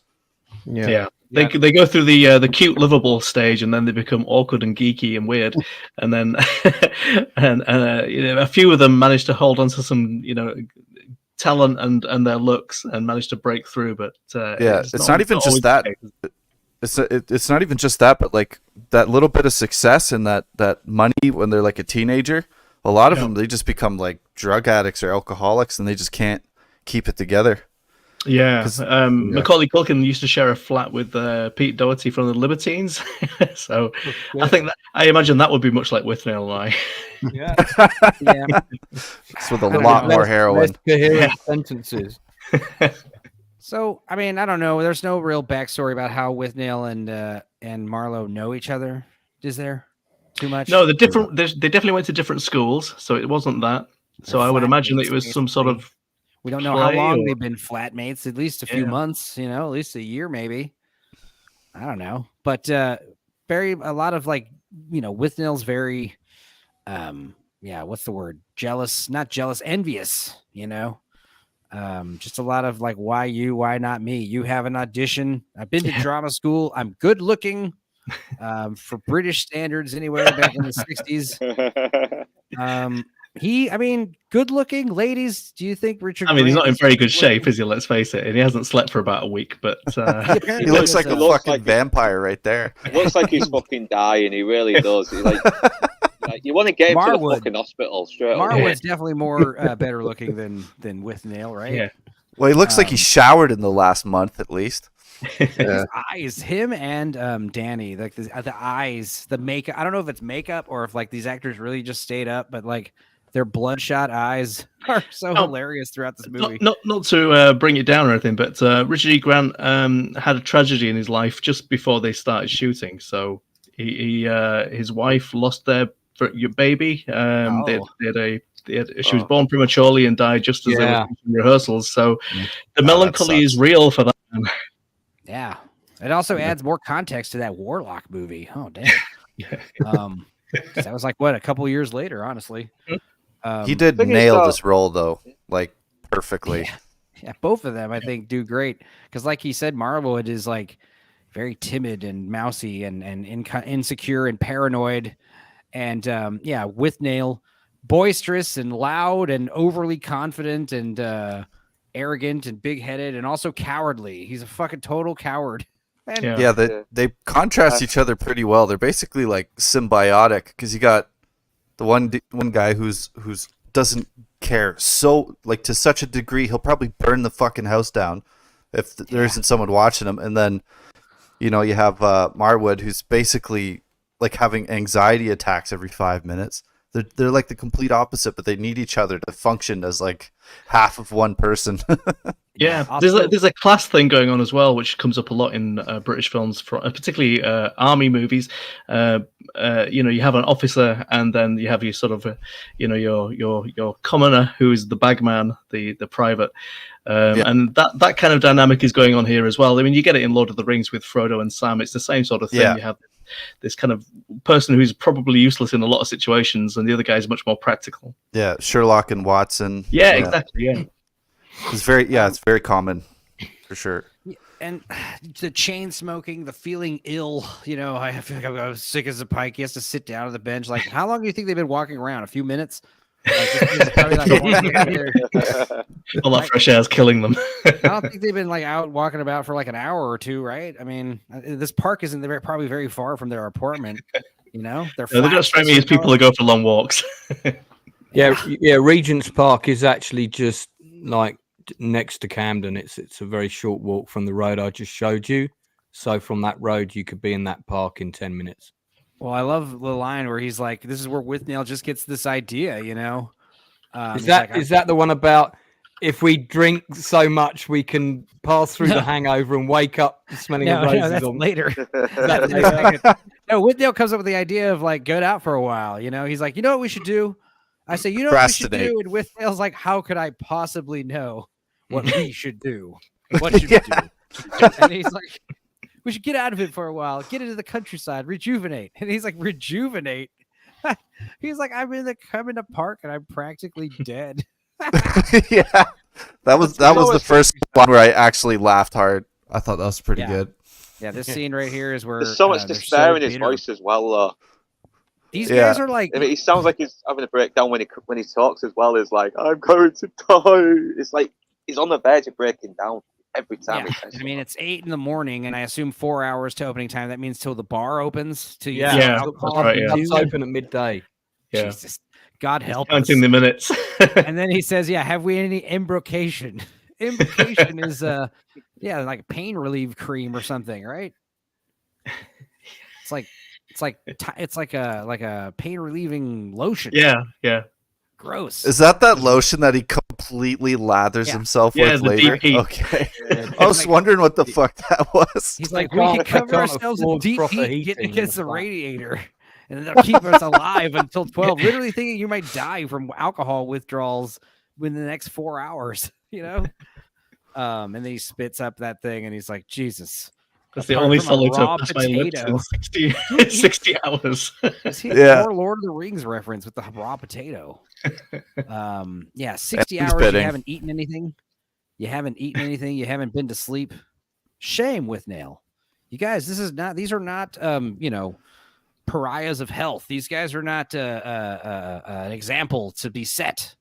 This is the kind of lifestyle. And this is one more of this wordsmithing. This is one of these more poignant stuff where we get some more voiceover, and Withnail starts just talking about how even a stop clock tells the right time twice a day. And for once, I'm inclined to believe Withnail is right. We are indeed drifting into the arena of the unwell, making an enemy of our own future.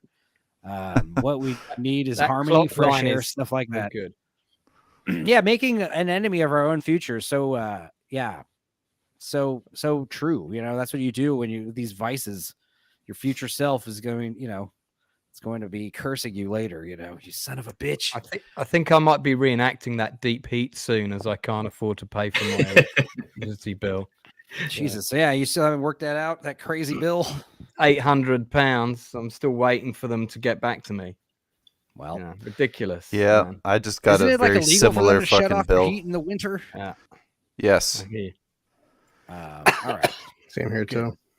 Yeah, I just got an $800 propane bill. So, yay. Watch like Lance's channel like explode because of he starts like chronicling this gas bill fiasco. Every even time more I have so. to call them, I'm gonna live It's stream so it. funny. I love Yeah. those videos. They're just keeping them up because it's like, The like one when I'm entertaining to talking movie to, nerds. It's a kind of niche audience, but everyone fucking Yeah. hates paying bills. Yeah. Yeah, I did have a couple of people message me going, "You have my sympathy." That's quite funny. yeah, exactly. I got a buddy named well, I'm not gonna say his name, but he started a channel called Scam Sandwich, and he's like computer hacker dude, roasting scammers, hacking their computers and shit. And yeah, dude, he's getting like fucking 40K subscribers. He's blowing up, dude. Doing good. Nice. Try to get him on the channel soon, but he deleted all of his social media, so I don't know how to find him now. I'm like, dude, how do I get a hold of him? How do I get a hold of Scam Sandwich? You have to pay for a super chat, bro. Yeah, I'm like, bro, fuck you, dude. We played music together. Get out, shut up. Like, act like I don't know you. So yeah, if we had some money, we could go away. This is where he starts bringing up his dads. You ask your dad. No, you ask your dad, kind of thing for money, and we can travel out to the country. It's just like more trustafarians, we like to call them. It's like, why don't you ask your father? How can it be so cold in here? It's like Greenland. Is it true that Instead, Greenland's really he offers his friend up to his gay uncle. Yeah, this all slowly Without happens. him knowing. Yeah, it's like they gotta do something, and it's just like technically it's all Marwood's fault because he's the one with his idea of going to the country. So I mean that's kind of like probably how Withnail sees it. Like it's all his idea. So yeah, I offer don't his. think he was aware ass. of the price though. I feel like it's implied, and I watched the film specifically to detect this at one point, that Withnail has slept with his uncle at some point.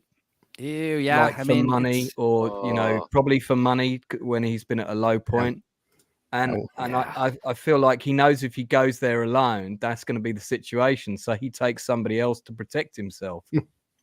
Yeah, that's how heartless he is, But also, this whole thing, this monologue, I'm a trained actor reduced to the status of a bum. It's like he doesn't like the status. They're aware. I mean, I guess it's because the meth and the drugs are worn off. So that's the thing. It's like once you're sober in your shitty meth house, you're like, oh my God, how can I live like this? But then you start doing more meth and more alcohol and you stop caring. It's kind of what happens. Don't ask how I know that. Not from personal firsthand, but secondhand. I have a friend. Mate. We all have friends. Us musicians, we all have friends. You go to their house for the first time and you're like, good God. And then, what happened to your cigar commercial? Withnail was supposed to leave. That's the other thing. Withnail is like, he feels like his shit's like kind of winding down. A lot of fighting about my agent, blaming my agent. The bastard must have died. Or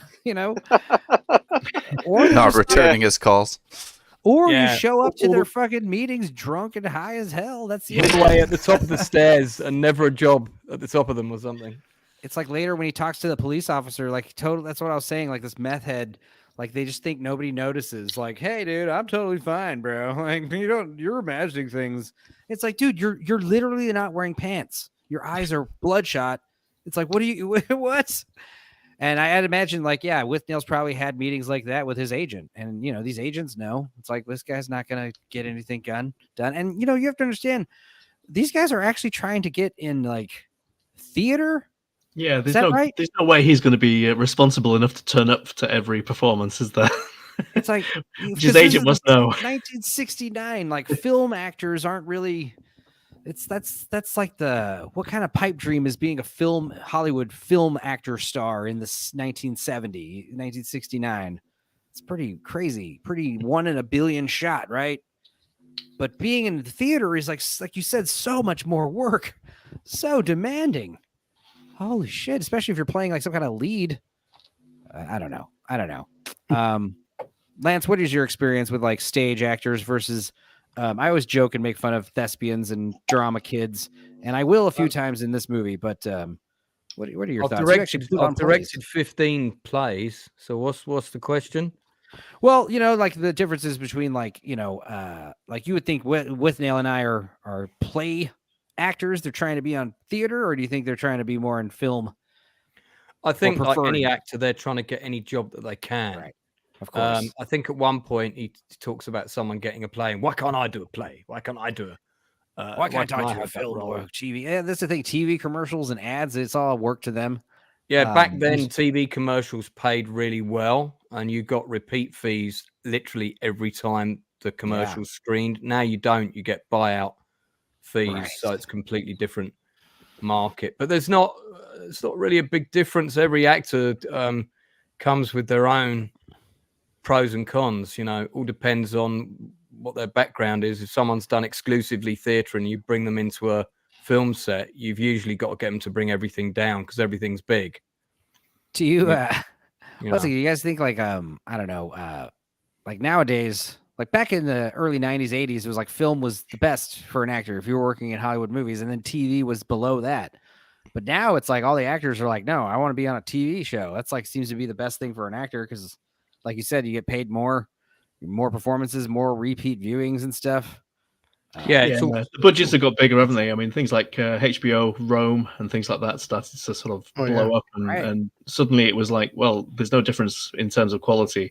And then before you know it, you're getting, people like David Fincher and Martin Scorsese and people like that who are working on TV shows. Mm. Yeah, and also nowadays, I don't know, like you have these. I feel like more people watch TV than films. I don't know, is that just me or am I? I think that's more. I think that's true now. Yeah, because the cinemas are always 2/3 empty. It's so rare. I'm on these like movie chats with some bunch of normies, and all they talk about is TV shows. You try to bring do you guys know what the first big TV miniseries was that blew up internationally that led the pathway for all the others? I'm going with Roots. Incorrect. The answer is Shogun. Oh, Shogun! Yeah, they're just remaking that, aren't they? Yeah. Do you think they're going to modern day it? I'm doing a stream about the old show and the new one. I just rewatched the old one actually. Yeah, that was what got the success of that show is what got North and South commissioned. The one about the American Civil War with I think Patrick Swayze was in that, and and Winds of War got commissioned off the back of the sales figures for Shogun. Yeah, well. £2 tin a tit and a $5 for his ass. Talking about this young boy, he's he's the kind of guy where he reads the newspaper and gets envious and starts like getting very like hostile and I don't know. Yeah, he's incredibly cynical about the very profession that he wants to be in. He's kind of like a fucking crybaby. I'm pretty sure that was my wages last year. But he's also speaking from experience, I think, when he talks about like this young boy in this movie being prostituted, which again is like. Based off of the actor's personal experiences with the director of that 60s Romeo and Juliet you've probably seen in school.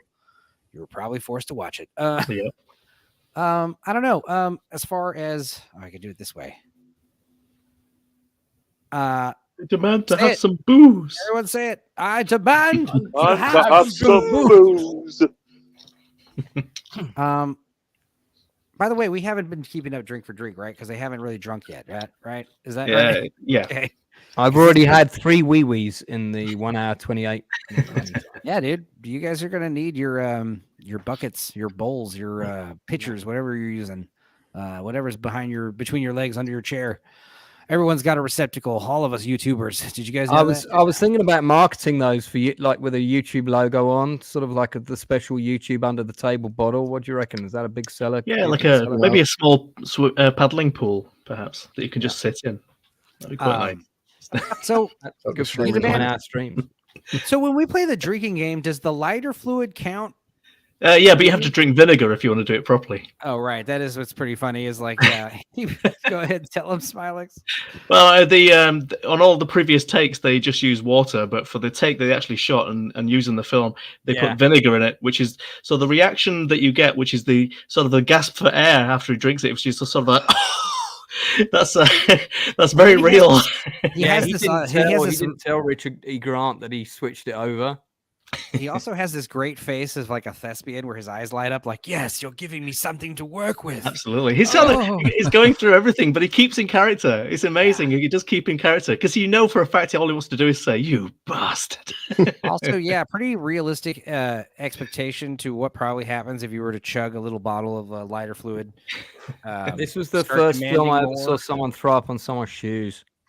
How many? Yeah, I mean, the boot and rally, we call that, but how many times has someone getting thrown up on their shoes in a movie? Is that we got to do like a supercut of that? Yeah. I'm sure there's at least a handful of movies, right? Yeah. But it's funny because the puke on the shoes is important to the plot because he has to cover up the smell with perfume for some reason. Oh yeah, that's right. Yeah. Because now it's noon. It's now been 3-4 hours later, and the plan is we're going to go there and get wrecked. It's like some kind of twisted Shaun of the Dead. We'll eat a pork pie. What is a pork pie? Like a pie with pork? Yeah, it's a cheap meal for a student that can't afford proper food. A load of compressed, processed pork in a really tasteless pastry. Okay, well, he's underselling them. He's definitely underselling them. You could get a decent pork pie. You can get them with eggs in. You can get them with. You can make a homemade pork pie that's delicious. Yeah, you can get good ones. I mean, the main ones that you generally get in supermarkets aren't brilliant, but yeah, he's referring to the cheap one in this. Oh movie, yeah, that's what absolutely. So this is where we start keeping up with the drinks, boys. So walk right in the bar, walk right up to the bar. 2 large gins, fucking gins, 2 pints of cider, ice in the cider. The ice in the cider, not too crazy. Pint of cider, I like cider. I don't mind it. Sometimes when I'm not craving a beer and I don't want to get hammered on whiskey, I'll drink a cider. So you've got an actor from Sharp in this scene, the Sean Bean TV series. Derek O'Malley is the Irish guy in this. The Ponce guy. Yeah. Anti-Ponce guy. The big perfume. The guy who fucks asses. And it was interesting because he was also in the Long Good Friday.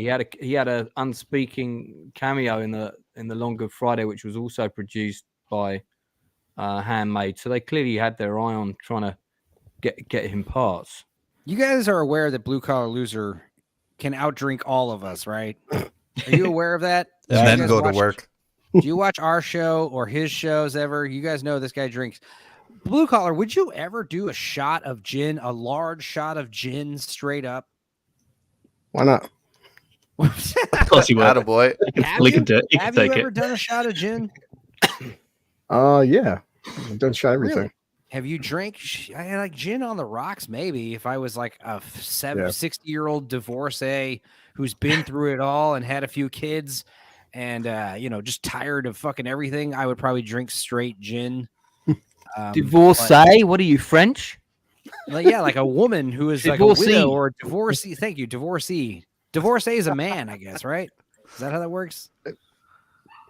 But yeah, I think people who drink straight gin, no offense, but it's like, damn, you've probably been around the block, is what I'm gonna say. You've probably seen and done it all. If you're at the point where you're drinking, your drink of choice is just gin, straight up. Oh my god. But anyway, anybody else? What do you guys like to order at a bar? What's your drinks of choice? If I was buying rounds for everybody, what's everyone getting? Good old fashioned bit of lager. Any brand. Any lager. I was do Jack Maybe a bit of JD. JD as well. Coke. What about you, analyst? I'd probably get something dark like a stout or a port. I like dark beer. All right. And then Smilex, what about you? What are you having? I'll start with a few lagers or ales and then move on to Woodford Reserve and stay with that all night. Or maybe go for an old-fashioned, actually. Old-fashioned. I could drink those all night and then probably be very unwell the next day. Lance, what are you drinking? Well, water. We'll just say water. I'm one of these guys. Fucking rain.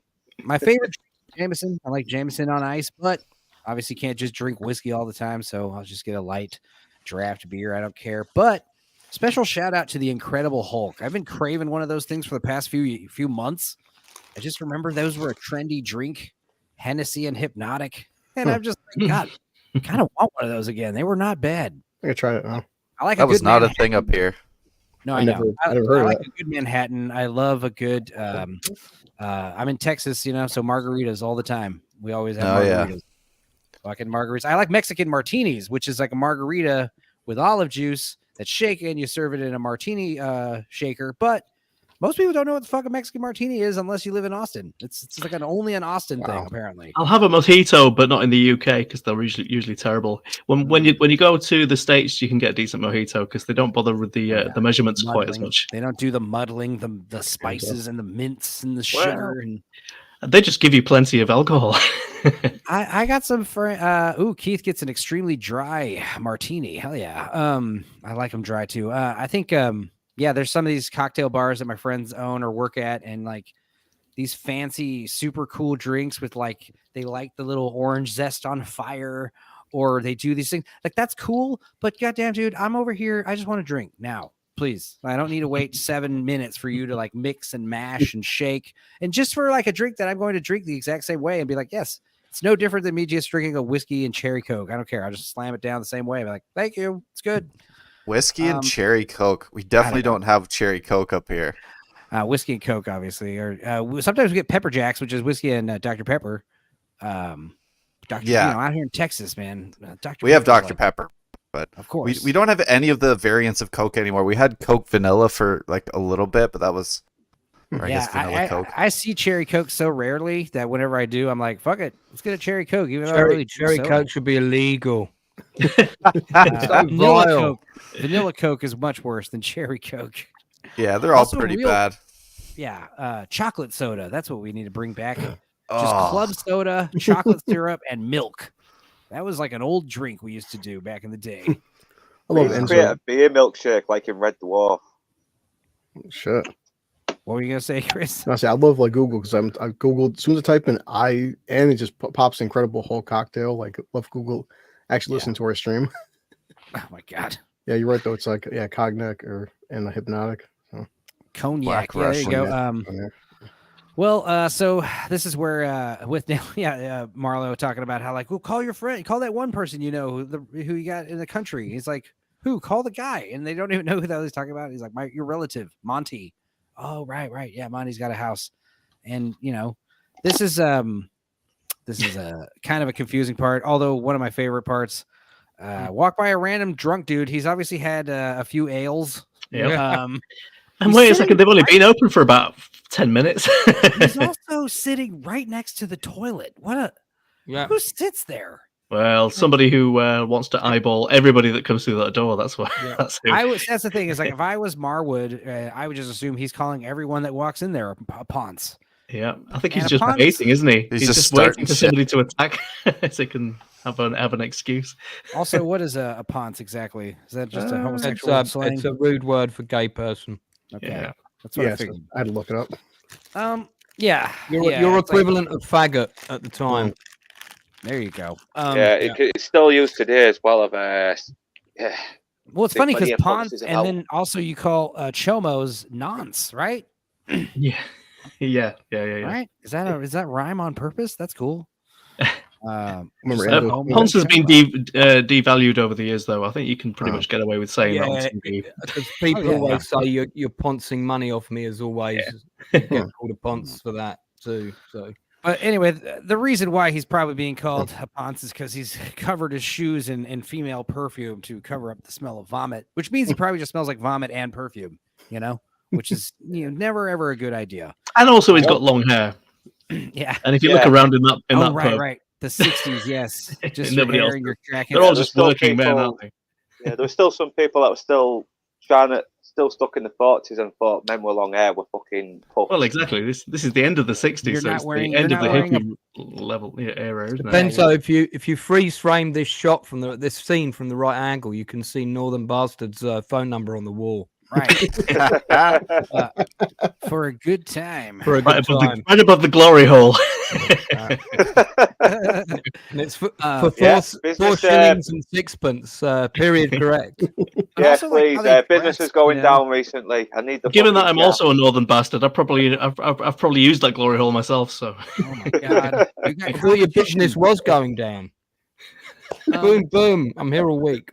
What does he say here? He's like to himself after he gets called upon. He's trying to pee. He says, I could hardly piss straight with fear. He was a man with 3/4 of an inch of a brain who'd taken a dislike to me. What I had done to offend him. I don't consciously offend big men like this. And this one's a decided imbalance of hormone in him. Get any more masculine than that, and you'd have to live up a tree. He reads in the graffiti. What does the graffiti say? It's my favorite.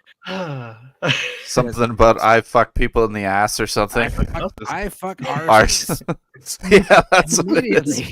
In the subtitle He makes fucks it so much arses. funnier. I fuck arses? Who And fucks that's the arses? Pope. Maybe he fucks arses. Maybe he Monty says wrote that that. out loud. He says it out loud, and he's like, maybe he's written this in some moment of drunken sincerity.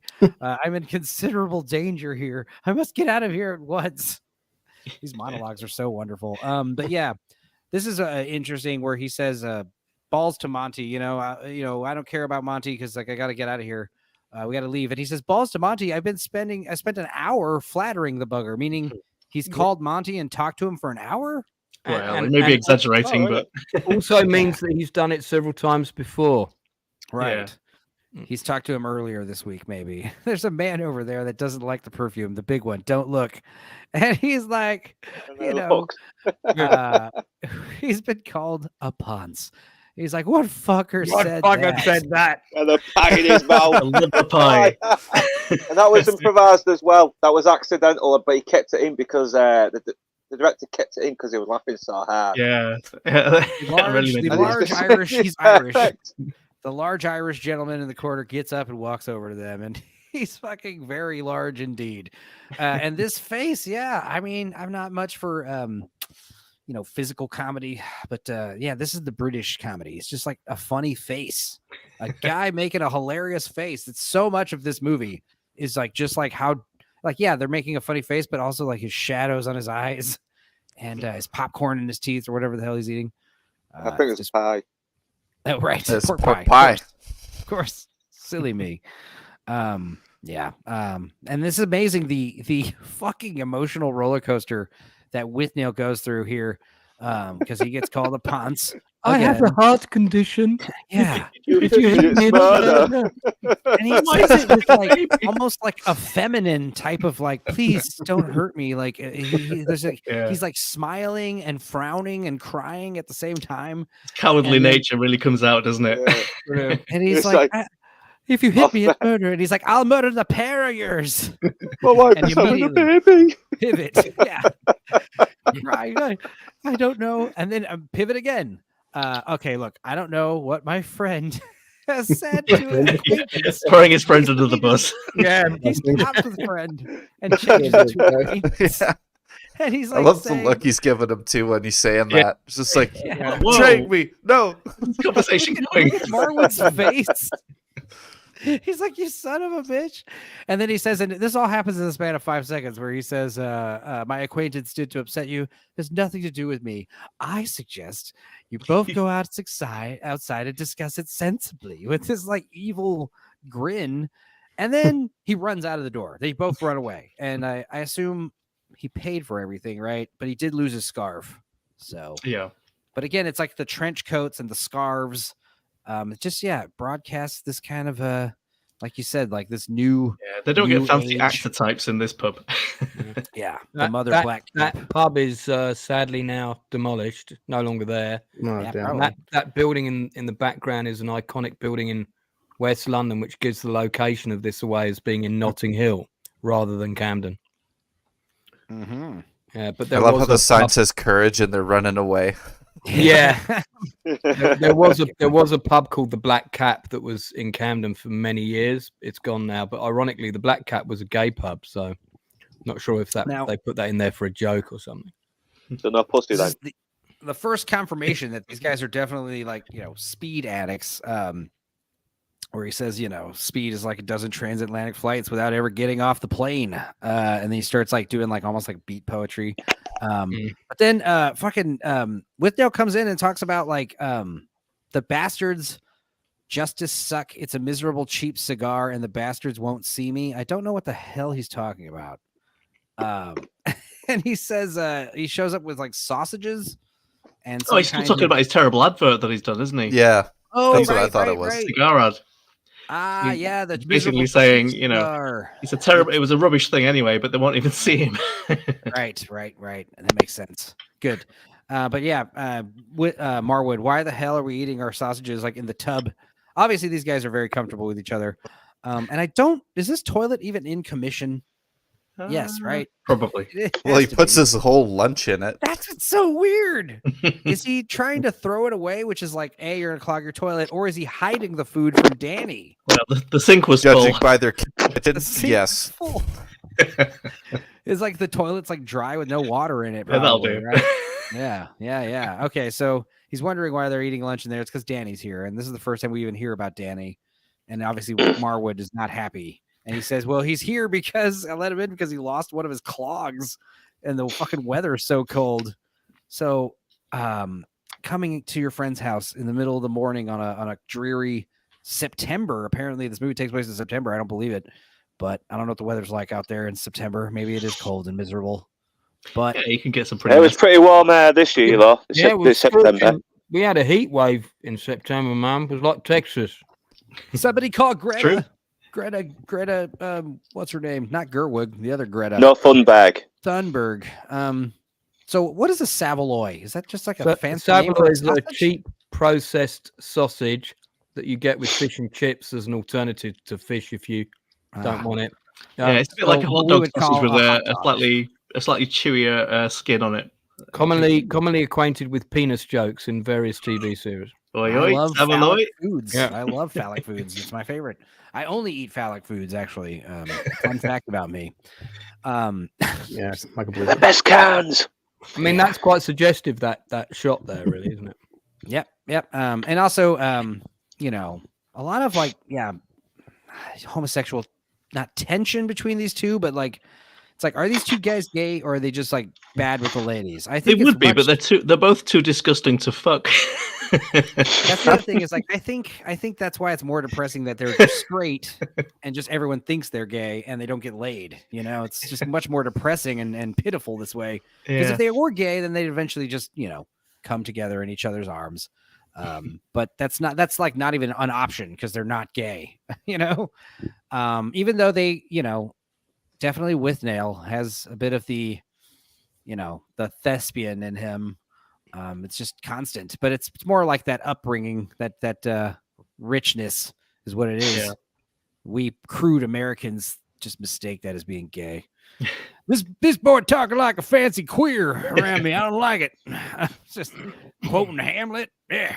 But yeah, there's this line where he says, you know, stop saying that we're in the same boat. You know, you're the only thing that we've had together that we've been in. You know, the only thing we're in together is that bath.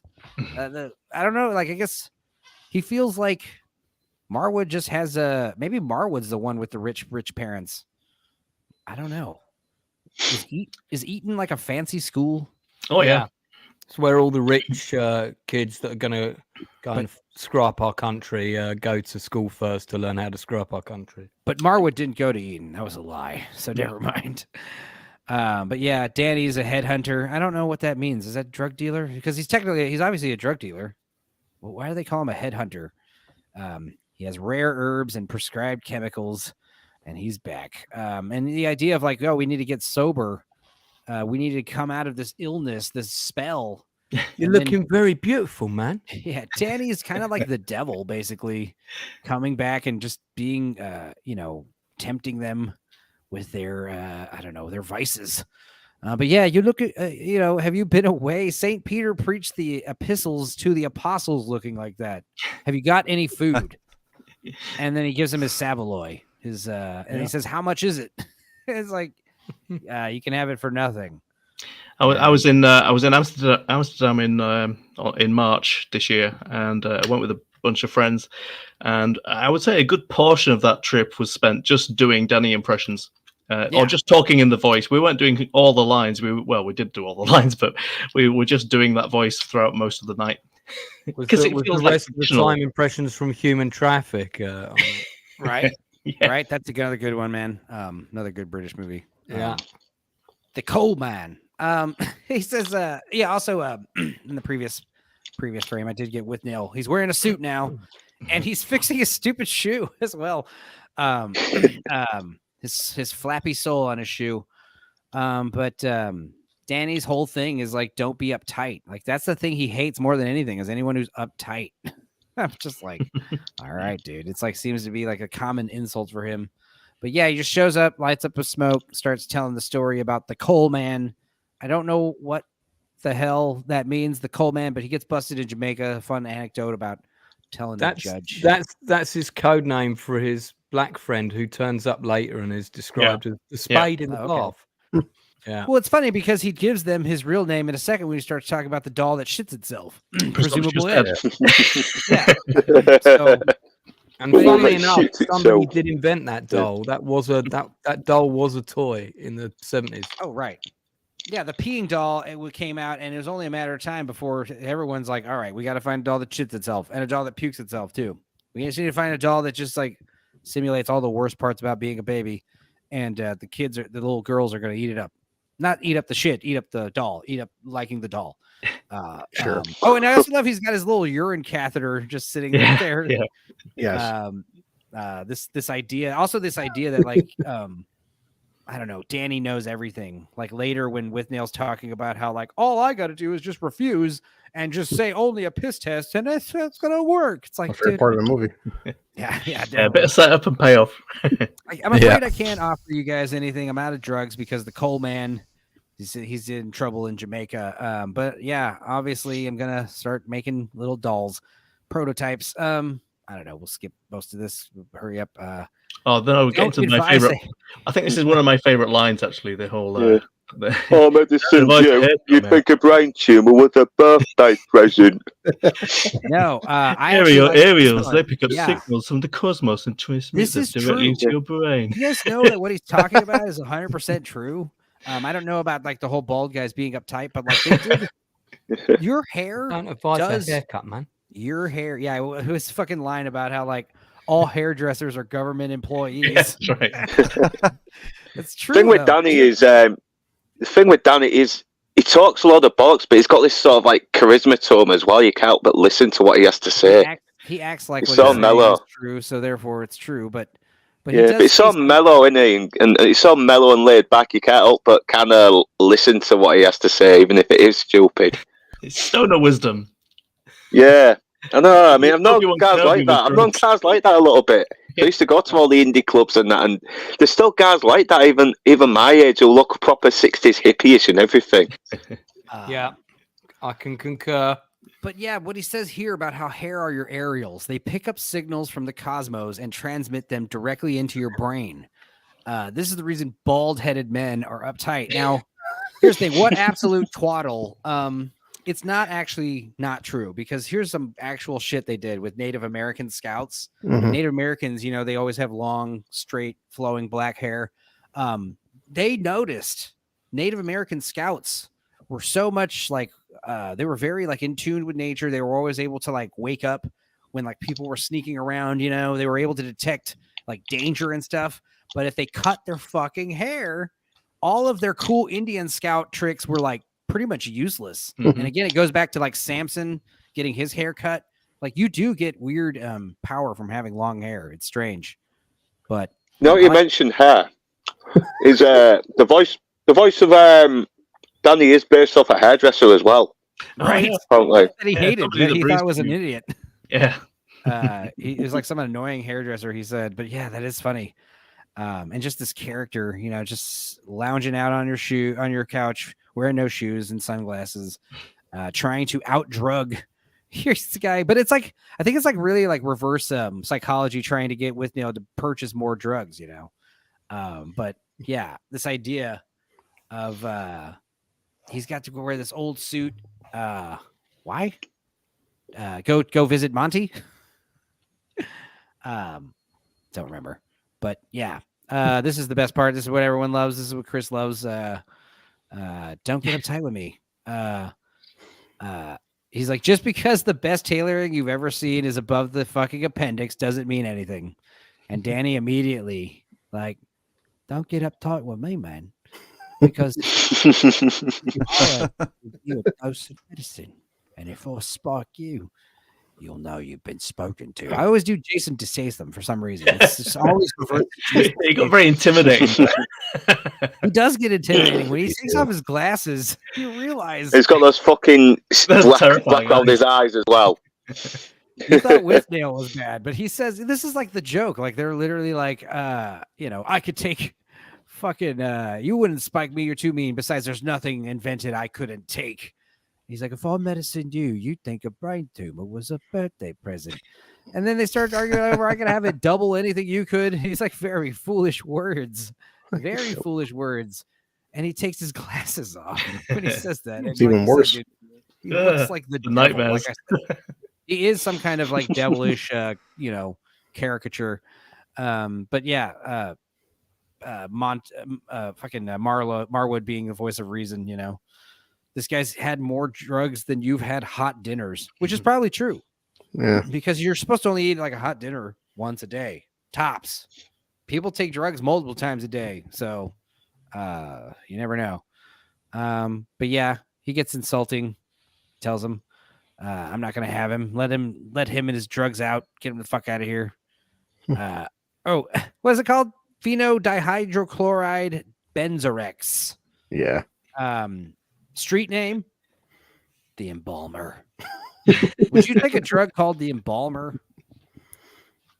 I mean, Sure, why not? God, Chris, you're so sensible. All of you guys sensible to peer pressure. That's the problem with this movie. That's how drunk I was. It's one of the things this movie. That's when you don't take pills, especially Chris. Don't you know that? It's okay. I'm with you guys. I'll swallow it and run a mile. I mean, some people do. Yeah. I mean, he is a lean guy. He looks like he's got a very high metabolism Withnail, honestly. In fact, what's funny is Richard E. Grant, he had actually put on some weight when he was auditioning, and they told him he was too fat. He needed to lose weight. So he started eating only slim, like protein shakes, like Slim Fasts. Yeah, he wanted him to look pretty gaunt, didn't he? Almost close to the grave sort of thing. He did a great job. Everyone did an awesome job looking like shit in this movie. Yeah. Richard E. Grant also questioned why he thought he looked fat. He's like, I've looked at all my photos. Not once do I look fat, so I don't know where he's getting that from. He's getting called fat in 1980s England. You have to understand. This is before my 600-pound life was a multiple season show. So people are much fatter that's skinny these days.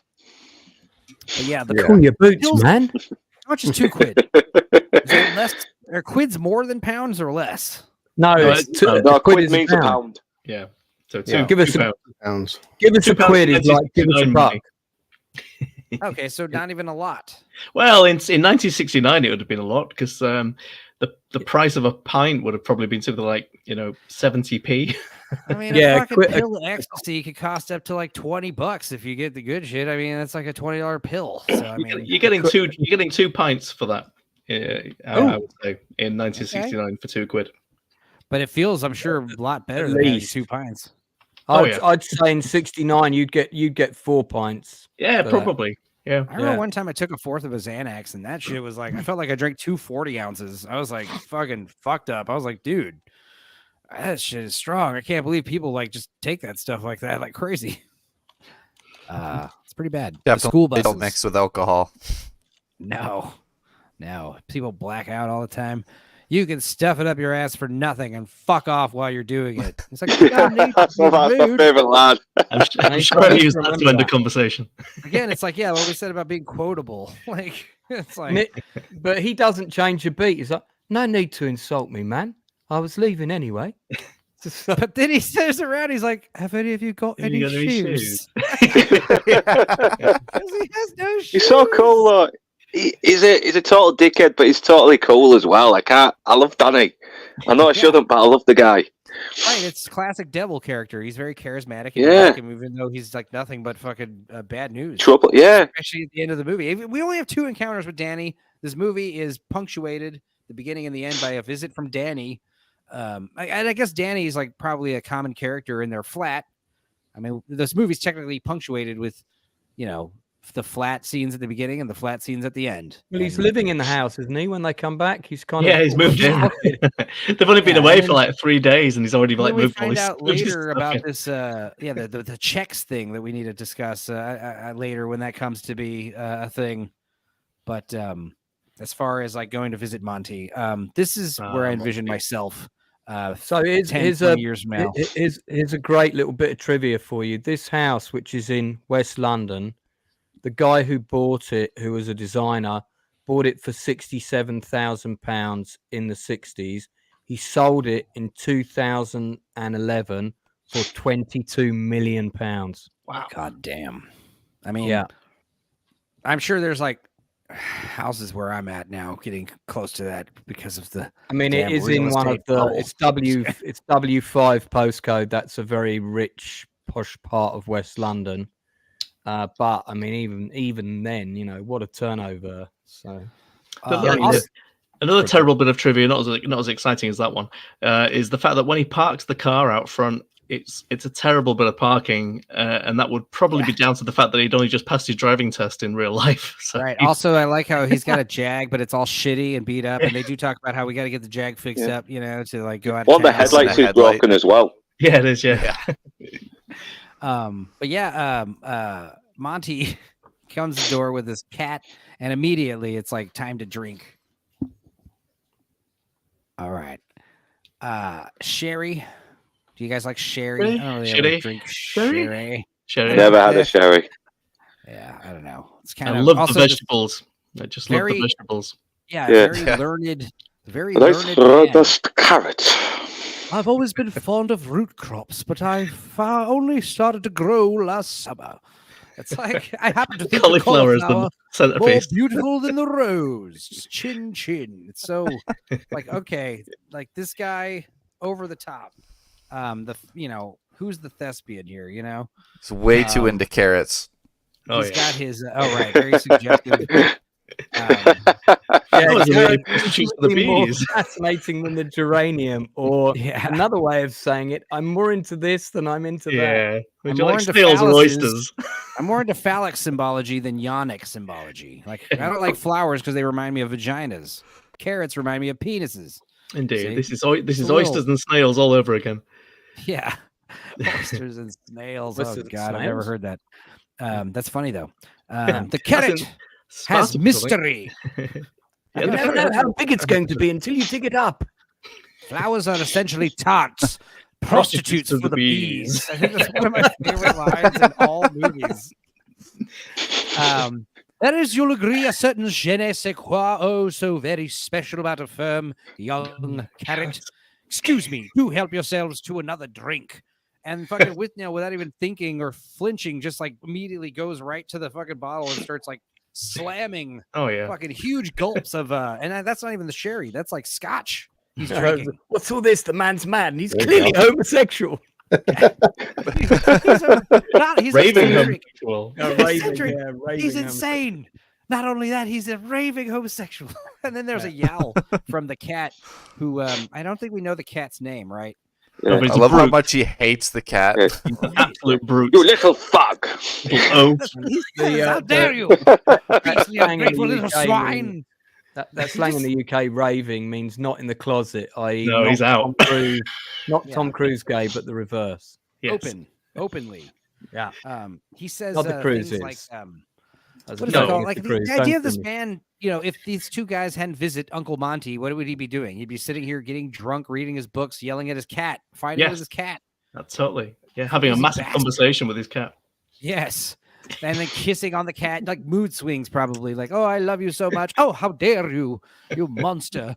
Oh, but yeah, getting There's a film called About Time, a Richard Curtis film about time travel, which is it's okay, which featured Richard Griffiths and Richard E. Grant together in a scene, which it was the last film that Richard Griffiths ever did, and it was a lovely bookend to a career for me, because that was obviously, it was the first film I'd ever seen him in, was this, working with Richard E. Grant, and then of course the last film I ever see him in, he's working with Richard E. Grant as well. So it was quite a nice little book in for him. So I mean, Is that we worth know- watching, that movie? It is actually quite good. Yeah, I love the fact that the time travel is such a ridiculous thing that they don't even bother to even try to explain it. I just love saw that. it. I've seen it. It's the one with Donald Gleeson. Yeah, they're just jumping a couple.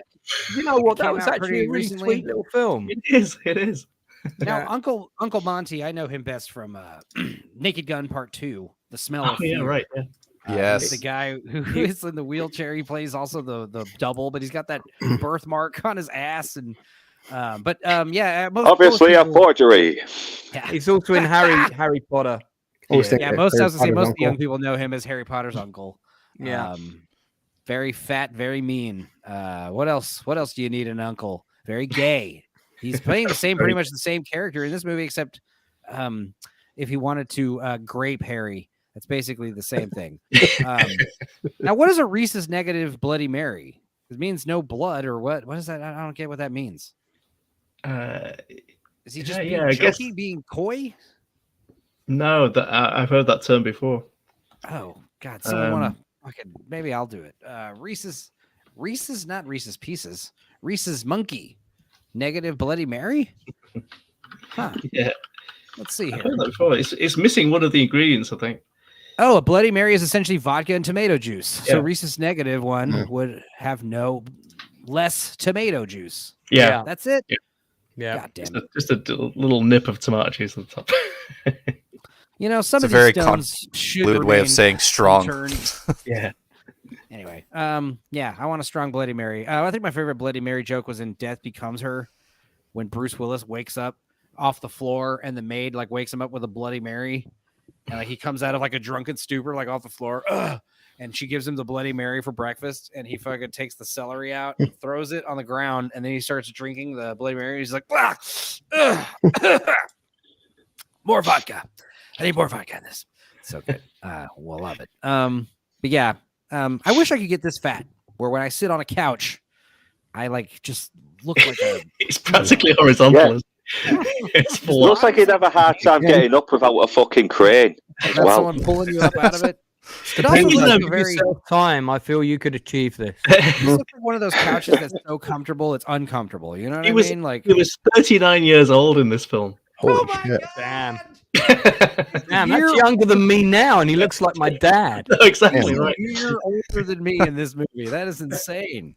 Look, there's a lot of fat people and there's a lot of old people, but there's not a lot of fat old people. So props to Richard Grant, or what? Not Richard Grant. Richard Griffiths. Richard Griffiths. He's one of the few fat old dudes that Yeah. lived a long life being fat.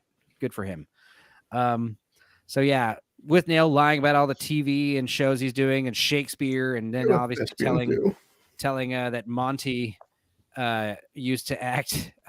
Obviously, Withnail, Monty very, very, very, very, very, very smitten by Marwood. Yes, it is. I love the way he says the word thespian. Yeah.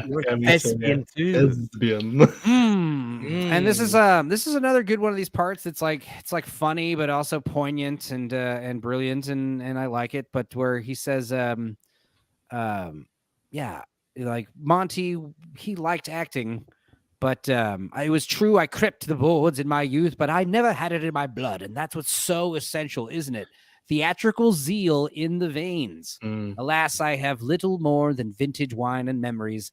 And then he stands up and he says, it is the most shattering experience of a young man's life when he awakes and quite reasonable says to himself, I shall never play the Dane. and when that moment comes, one's ambition ceases. Don't you agree? Yes, I do agree, Monty. And not just in acting, but like there's parts in your life where you realize, it's like in Fight Club, it's like we're all starting to realize, like all our lives we were told that we're going to grow up to be rock stars and movie gods. But it's just, it's not the way the world works.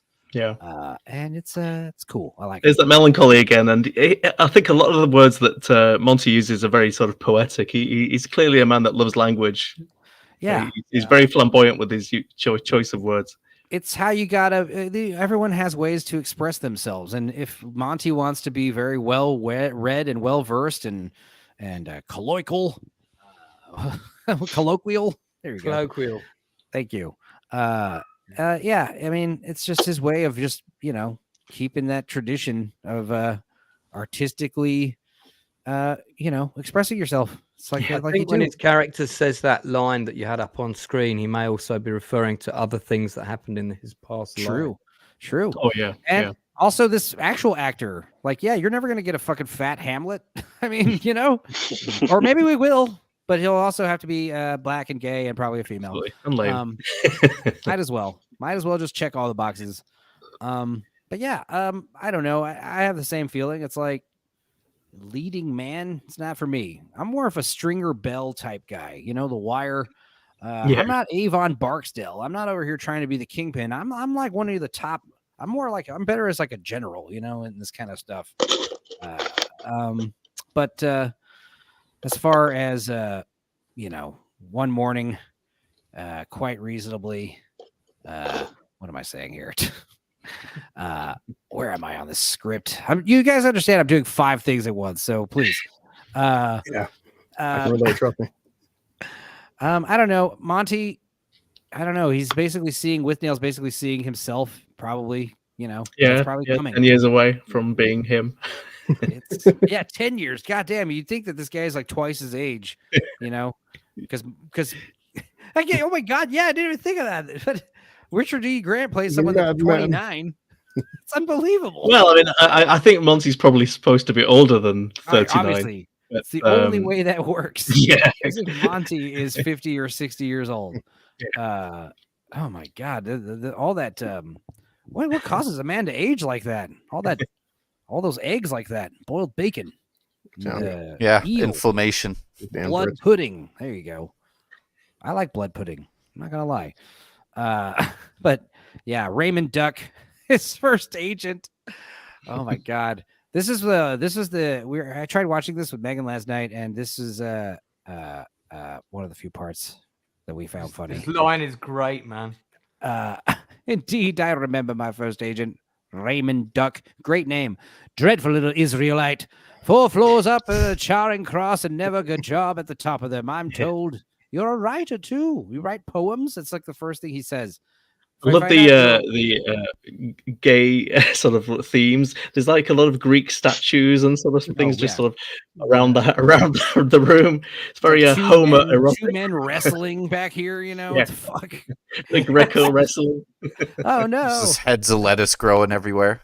Takes it at full screen. My bad. But yeah, there's also like all the wall-to-wall carpeting, like carpets on the wall, it looks like, and draperies, and obviously plants everywhere. Lots of crops, vegetables.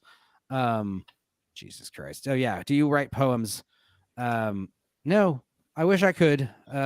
It's just thoughts, really. And that's funny because that's what this movie's based off of, is like a random half-finished book that this guy wrote. And one of these producers was like, you got something here, man.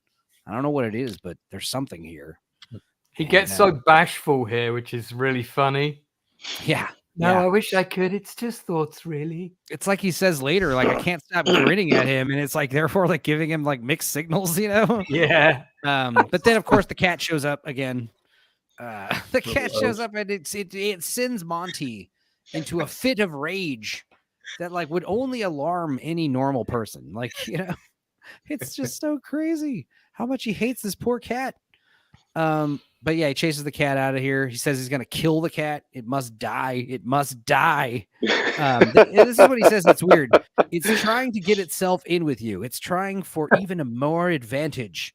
Like he's jealous of the cat getting close. It already had an advantage. He just wants more of the one advantage. What was the advantage it had? Fur?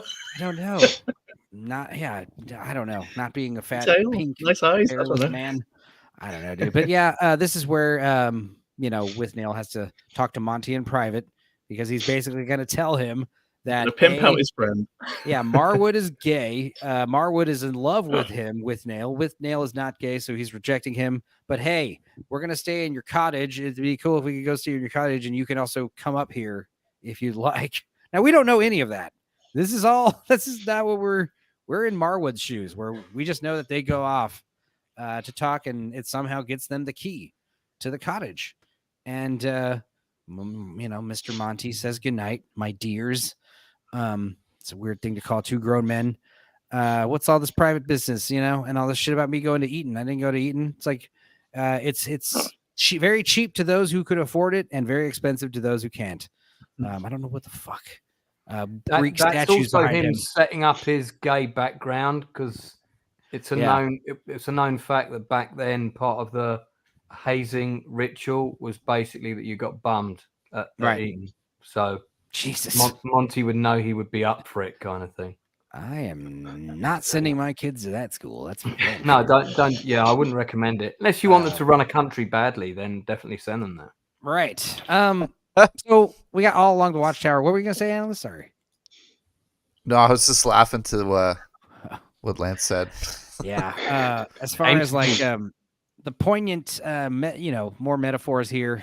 Leaving as this building is getting torn down. Their neighboring building right next door. It's probably only a matter of time before this building gets teared down, and it's like you said, all gentrified this area nowadays. They're basically out of place, aren't they? Their old worldies are literally getting destroyed around them, and they have got to either move or be destroyed, I suppose. Yeah, and it's all expanded upon later at the end of the movie, but this is also like signifying like the end of this like cultural movement, the end of the 60s, it's 1969, the end of the year, second half of the year anyway. And it's like crazy ass time. Like I said, dude, people were just trying to get fucked up just to get fucked up back in these days. Like literally experimenting with drugs, Like I think at this point in the year 2023, we've done a lot of experimenting. We kind of know what these drugs will do to us. And, it's kind of a magical time in that regard. Most people just choose not to get so fucked up these days because probably we got more entertainment. It's more wine and circuses, bread and circuses, Oh, there's plenty of people getting high in Hull. Believe me, go in a town centre, you'll find a fucking load of them. And no yes, police. I've been to Hull and can confirm there's nothing else to do. I think most people are just like getting high like how they want, like smoking a little bit of crack and then waiting until they come down and then smoking more crack. Back in the 60s, like what I'm talking about is like we're trying to get as high as possible until like people start dying. We realize like, okay, don't get that high. We'll try this now. We'll try doing this. And that's the idea is like people trying to smoke banana peels and doing all this weird shit. Like I said, just drilling holes in their head recreationally.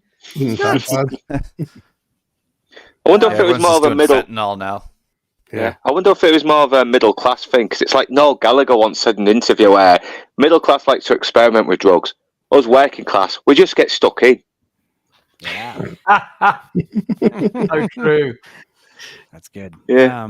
One of the few times like we're actually seeing them happy and excited, getting in the car, leaving, and then the Scrubbers thing. Oh, I love this line. Scrubbers. Scrubbers. This is another. Up yours, Granddad. I'm pretty sure there was an exchange like that between Jimmy Savile and some girls in a similar age. Most likely. Oh yeah. I mean, They're throwing themselves into the road. Buddy, I'll come back in because my review's only 20 minutes. So, no worries, man. You're still going to be going, I'm pretty sure. Probably in about 20. Yeah, like Keith just said, too much information. Yeah, I mean, like I said, I'm kind of doing some high concept comedy here. The idea of like talking about Withnail and I for 4 or 5 hours is funny in itself. So I hope you guys appreciate it. But also this is a good movie, and the fact that we're able to talk about it, like some of these movies, like you struggle to talk about it longer. It deserves longer. Movie. Yeah, this movie deserves longer, and I didn't want to turn this into a we watch because you can't riff on this movie. There's too much fucking dialogue. This is just a classic, and it's also not appreciated enough. So it's mostly like, hopefully people who've never seen Withnail, who have no interest in this, I don't know. I hope maybe you saw Withnail and didn't think it was that funny. This stream is also for you, more so for you, I'd say. But yeah, so Scrubbers, again, Richard E. Grant apparently gets told that all the time. People shout that all the time. People shout that at him all the time, yeah. Because of this one scene in this one movie. And like he says, the little tarts, they love it. They call him Granddad. Now, I'm assuming Scrubbers is a movie about girls who go to some kind of private school. It's just another term for sort of tarts. Really, just Scrubbers. Okay, well, I got a Scrubbers. new word. Another new word. Hell yeah. And he's just slamming this bottle of scotch that he stole from Monty. Like, again, this is drink for drink here that I'm trying to get these frames here. So I think we're like 12 drinks in at this movie. So Yeah. I have a college roommate. Blue collar shrine. Yeah.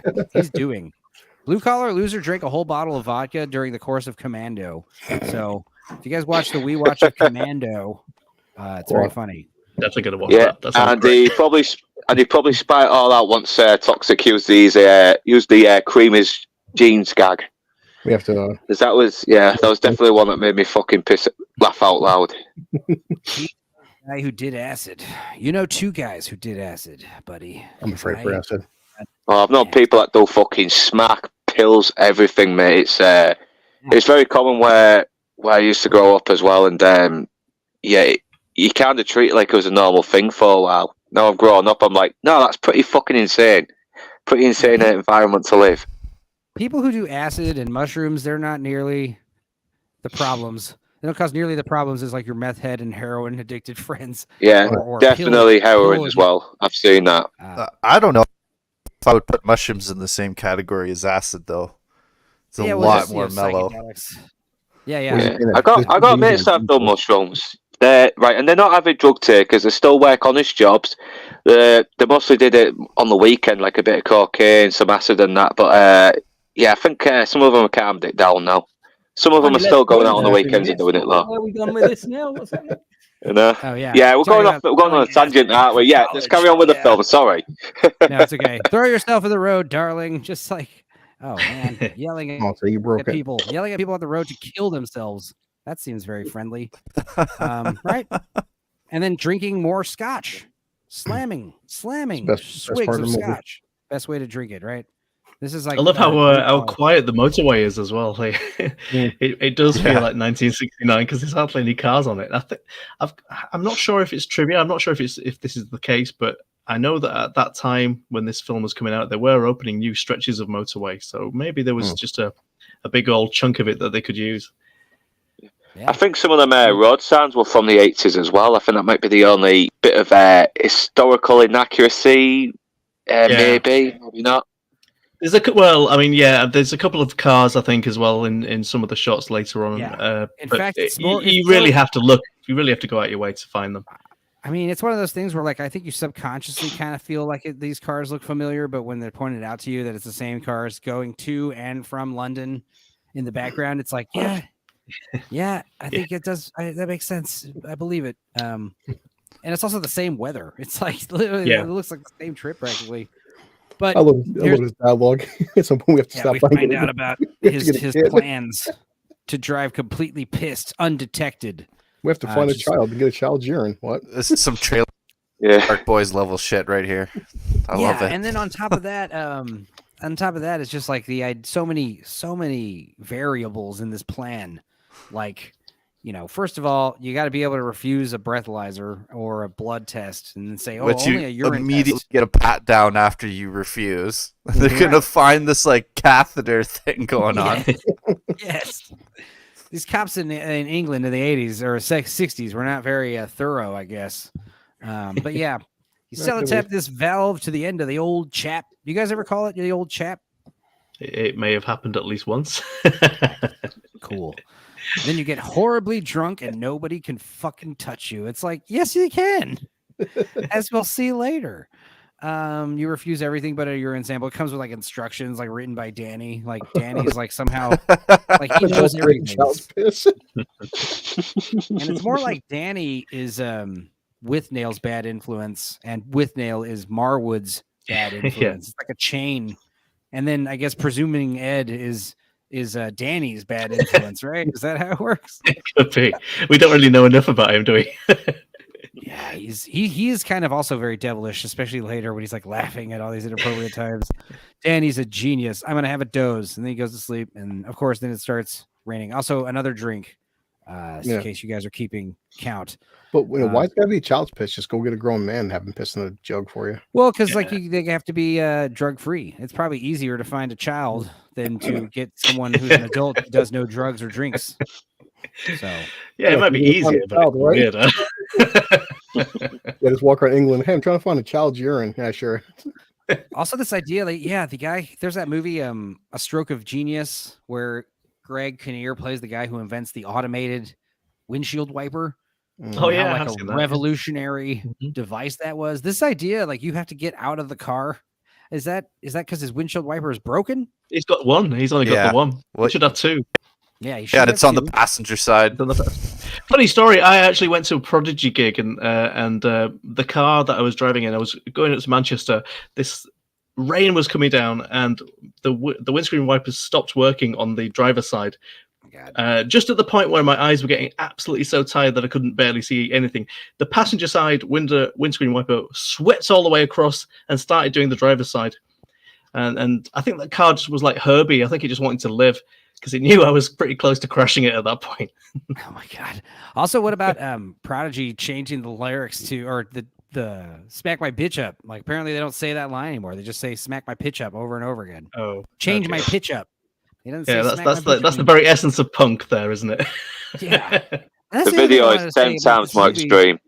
These guys are like little proto punks, proto goth kids, like Yeah. proto, like, I don't know. They're doing that stuff before, I don't know. They're not really hippies.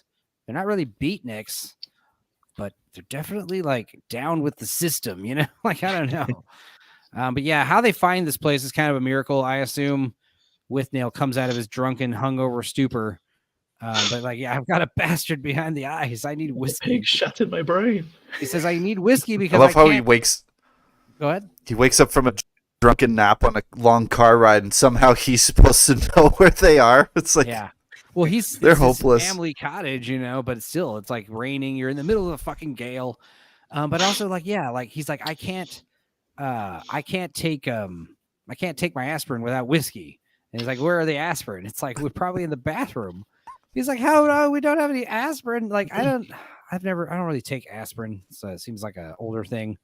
But the idea that your trip's ruined because you have no aspirin and no booze, yeah, it's pretty bad. It's not just your And no trip's ruined, food. but you might die. Yeah, no food and no fuel is obviously worse. Yeah, in my probably no eyes. spare clothes either, but I don't think. Yeah, They didn't plan.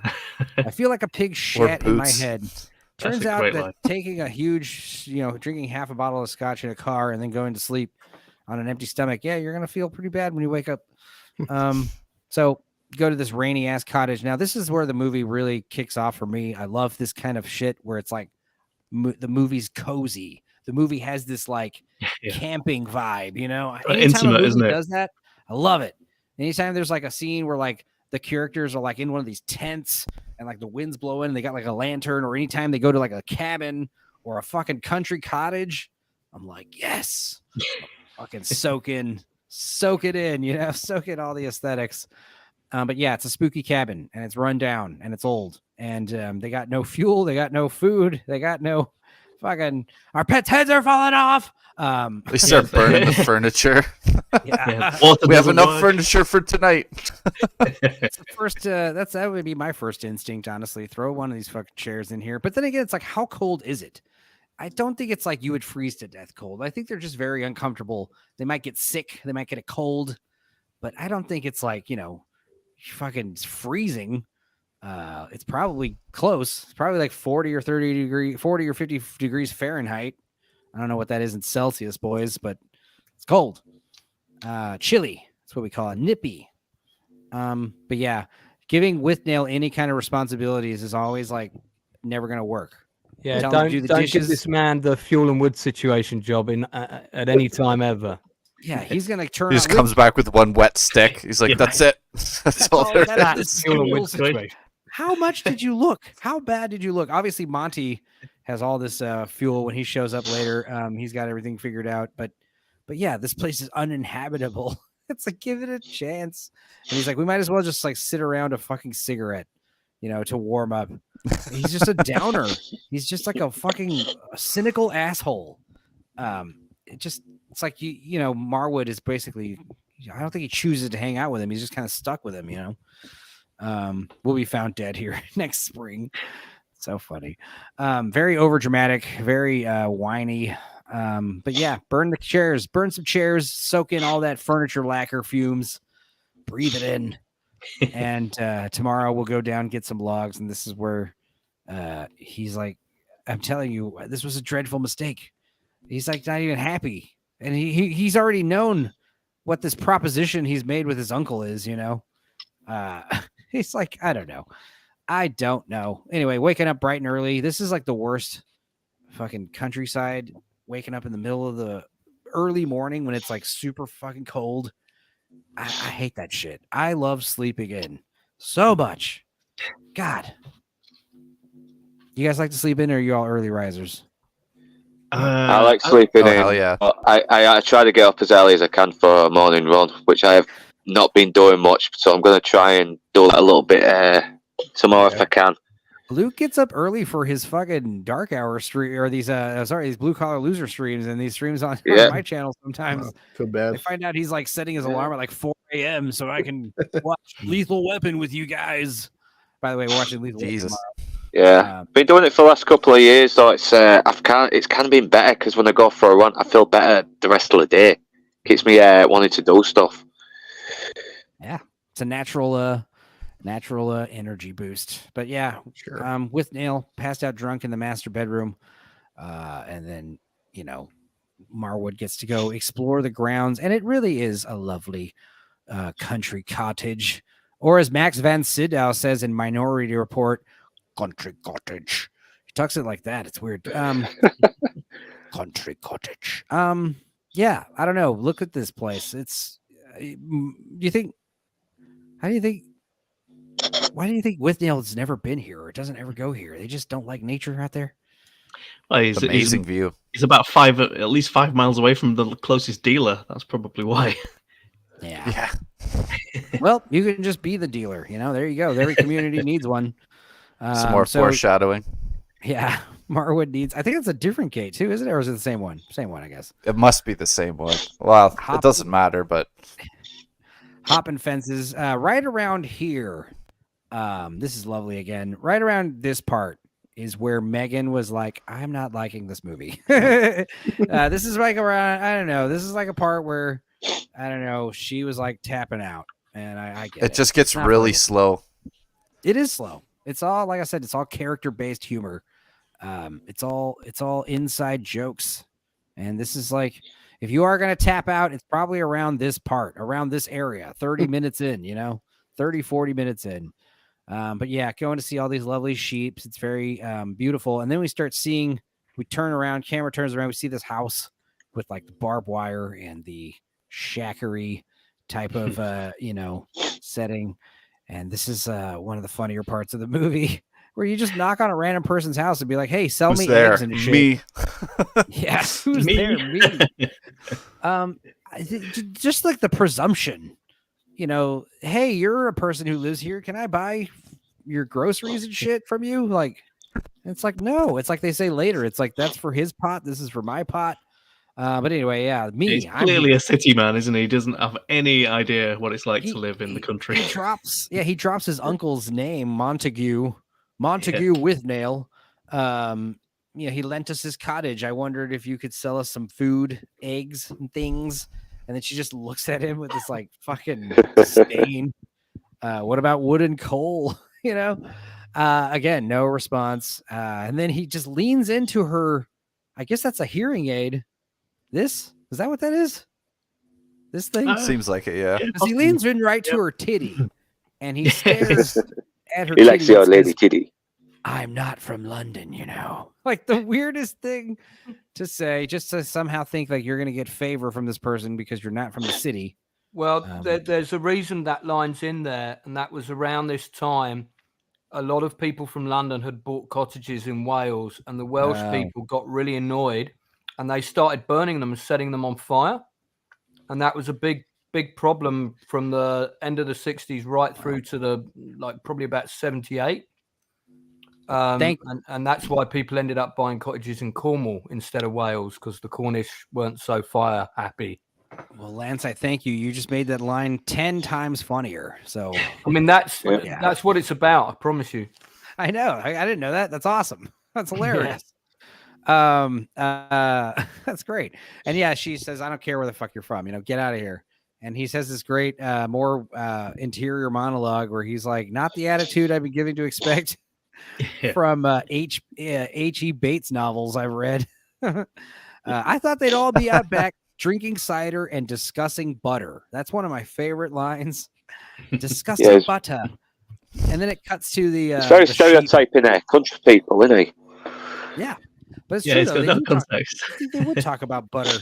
But yeah, obviously a myth. We get this like sheep is even like upset at him almost, you know. And he goes back now and he says, all right, I'm not joking. Like, where can I buy this shit? Help me. I don't know what I'm doing here. Do you think you could tell me where I can buy coal, wood? And you'll have to see her son. He runs this farm and where is he? He's up in top field. But top field. You can't miss him. His legs Sorting bound out in the drainage in polythene. the lower field. That's right. Yeah. The drainage in the lower fields. There's a problem with the drainage in the lower field, sir. He also like when he goes There's a Fastro reference there. Yeah. The What is Americans his won't get that, but never mind. No, I don't. I'm just laughing to be polite, for real. But yeah, I don't know. I like how he walks back now. It's like raining, very symbolic and shitty. It just seems like it rains on and off constantly. Which I guess Which is is true. normal. It does. Yeah. In that part of the world, Yeah. it does. Yeah. What do you know? It's very green, very gray. Yeah, and then he's like, when he comes back, he's like basically collapsing on himself, and he's like, comes in, he's like, Withnail's like sleeping in, he's having a cigarette, he's got a blanket trapped around him. He's like, "Wake up, you bastard! You have to go get wood." You know, he's like, "You're covered in shit." Jesus, and he's like, "Yeah, I tried to." Oh yeah, fuel when he wood." falls out front. Yeah, That was there's a miserable amazing. little. There's a miserable little pensioner down there who wouldn't give it to me. That's a very mean name for an old person. Pensioners. I'm gonna start using it. It's funny. But yeah. I don't know. There's a man on the mountain. That's where we got to get the fucking fuel, or where Withnail has to get his fuel from. Wood. Why he's up there, fuck knows. But he's up there with a leg bound in polythene, and you can't miss him. He's your man. You have another look in that shed. You find anything, and if you can't find anything, bring in the shed. What's happening here? Desperate times. Yeah, Google Drive. Sorry. I don't know what they're eating this first time around. Little potato they find in the yard. Yeah, I think they're sticking to vegetables, aren't they? They haven't got anything any meat. There's a very telling part right here where he says, you know, how come Monty owns this horrible little shack? He's like, no idea. And he's like, you never discuss your family, do you? And Withnail says, I failed to see my family is of any interest to you. I've obviously absolutely no interest in yours. I dislike relatives in general and in particular mine. And then a great joke where he says, you know, I told you why I don't like them, because we're incompatible. They don't like me being on stage. What was Withnail say? They must love it. They must be delighted by your career then. Oh yeah, you're not on stage ever. And then he's like, you just wait again, like very delusions of grandeur Withnail has, to the point where it's like fucking so like poisonous. Like I don't understand. He's basically like threatening everybody, like, well, you know, he doesn't like being attacked. That's the thing. I mean, he's more than happy to be self-deprecating about his own life, but if anybody else points out how horrible it is, he's like immediately on the defense, isn't he? He's like, rah. He's on the offensive almost. Yeah, well, offense. Yeah, he is. He's ready to attack. But yeah, tractor's approaching. Stop what we're doing. Run out in the rain. Beg for fuel, like starving children. But yeah, this is like that funny shit where he's like, of course he's the farmer. Like, you're going to ask him several times. He's got the leg wrapped. He's in a tractor. He's in a tractor. I love that. We've gone on holiday by mistake. Mistake. That's like the fucking slogan of the movie, the tagline, honestly. I don't know. It's so funny. But yes, please. He says, are you the farmer? he's like, to I, shut up. I'll deal with this. You know, stop saying that Withnail. He's obviously the farmer, obviously. And of course, this guy's like sitting in the rain, like having to entertain these people. You know, just please. We need food. We also need fuel. We need, wood and stuff to eat. And he says, we're friends with Montague Withnail. And they don't even know this guy who's talking about. Apparently, he's been using a different name. Well, I get the impression he just keeps to himself. He probably just has little liaisons in that up there with like young actors or something. I mean, I get the impression he just entertains and never keeps any company. Well, just mention that he has a son up there, doesn't he? He mentions he has a son, which is not his son.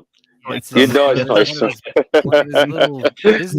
Some young man he's brought for them. He says, I seen the fat man, London type, queer sort. Think his name's French or something. And Montague. Fucking Withnail's like, French? And he's like, his name's Adrian de la Touche. He hasn't been up here for a year or a couple of years. Last time I saw him, he were with his son. Yep. Yeah, that's him. They basically say, and they say, we're bona fide. Yeah, we're not from London. Please, can we have some fuel and wood? And he's like, yeah, I can bring you up some logs and stuff later, but I got to get the cows to feed him first. He's like, when? Withnail says, and I was like, shut up, please. That would be very kind of you. Thank you so much. What about food? Do you have like a chicken or sell us something? He's like, yeah, I can bring you up a chicken, but you'll have to go to the village, really. All right, what's his name? Mr. Parkin. There you go. Again, he's got a Randy bull up there. That's what happened to his leg. Gave me one in the knee. They walk back inside and Withnail and removes his boots and puts them in the oven. I don't think that's a good idea. I mean, maybe for a few seconds, right? You think your boots would melt, right? Yeah. I think they're leather boots. They shouldn't. You'd have to get pretty hot. Werner Herzog would like them cooked that way. I think he's eaten a boot before, hasn't he? Anyway, sorry. Does it depend on the good boats? Does it depend on good boats like Lux or John Cheney's or something Because they're a whole different material and they're built to last. Them ones. He needs to get some Wellingtons, rubber boots, right? That's what we find out later. But this is where he gets his. He goes outside and gets his potato and his makeshift boots, because his boots are in the oven. He uses fucking potato. He uses the boots in the oven as like an excuse to not do anything. It's so lame. Again, it's like classic Withnail. But yeah, he gets tractor shows up with a bunch of wood and a live chicken in the back. And this is another one of those parts. It's just like, I don't know. It's just so funny. It's so loving. You got to kill. City boys coming to terms with killing a live chicken. Chicken on a brick. I like in was it Eddie Griffin talking about his grandma killing a chicken in front of him, where you just grab by the head and just like spin it around your head like a lasso rope, just like break its neck.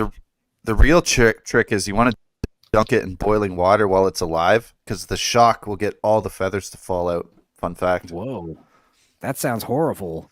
Awesome. It is horrible, but it's the only way. That's how every chicken in Canada is done, by the way. Good God. Well, I've seen those like machines that you like. It's like a barrel that spins with little like rubber ends in it, and you put the chicken in there, and like it kind of spins it around, and then the feathers kind of come off slowly. But that sounds that's probably the automated version. Dip them in boiling water. Damn, humans are badass. So yeah. We don't see them kill this chicken, but this is one of the few times where Withnail does something he says he's going to do, and it's kill a bird. And obviously he tells Withnail or Marwood he's got to gut it. Obviously, he's got to throttle it, which is way more of a pain in the ass. I think if I had to choose between killing it and cleaning a chicken, I would pick killing it. Especially plucking out those feathers, man. Yeah, that's a long process.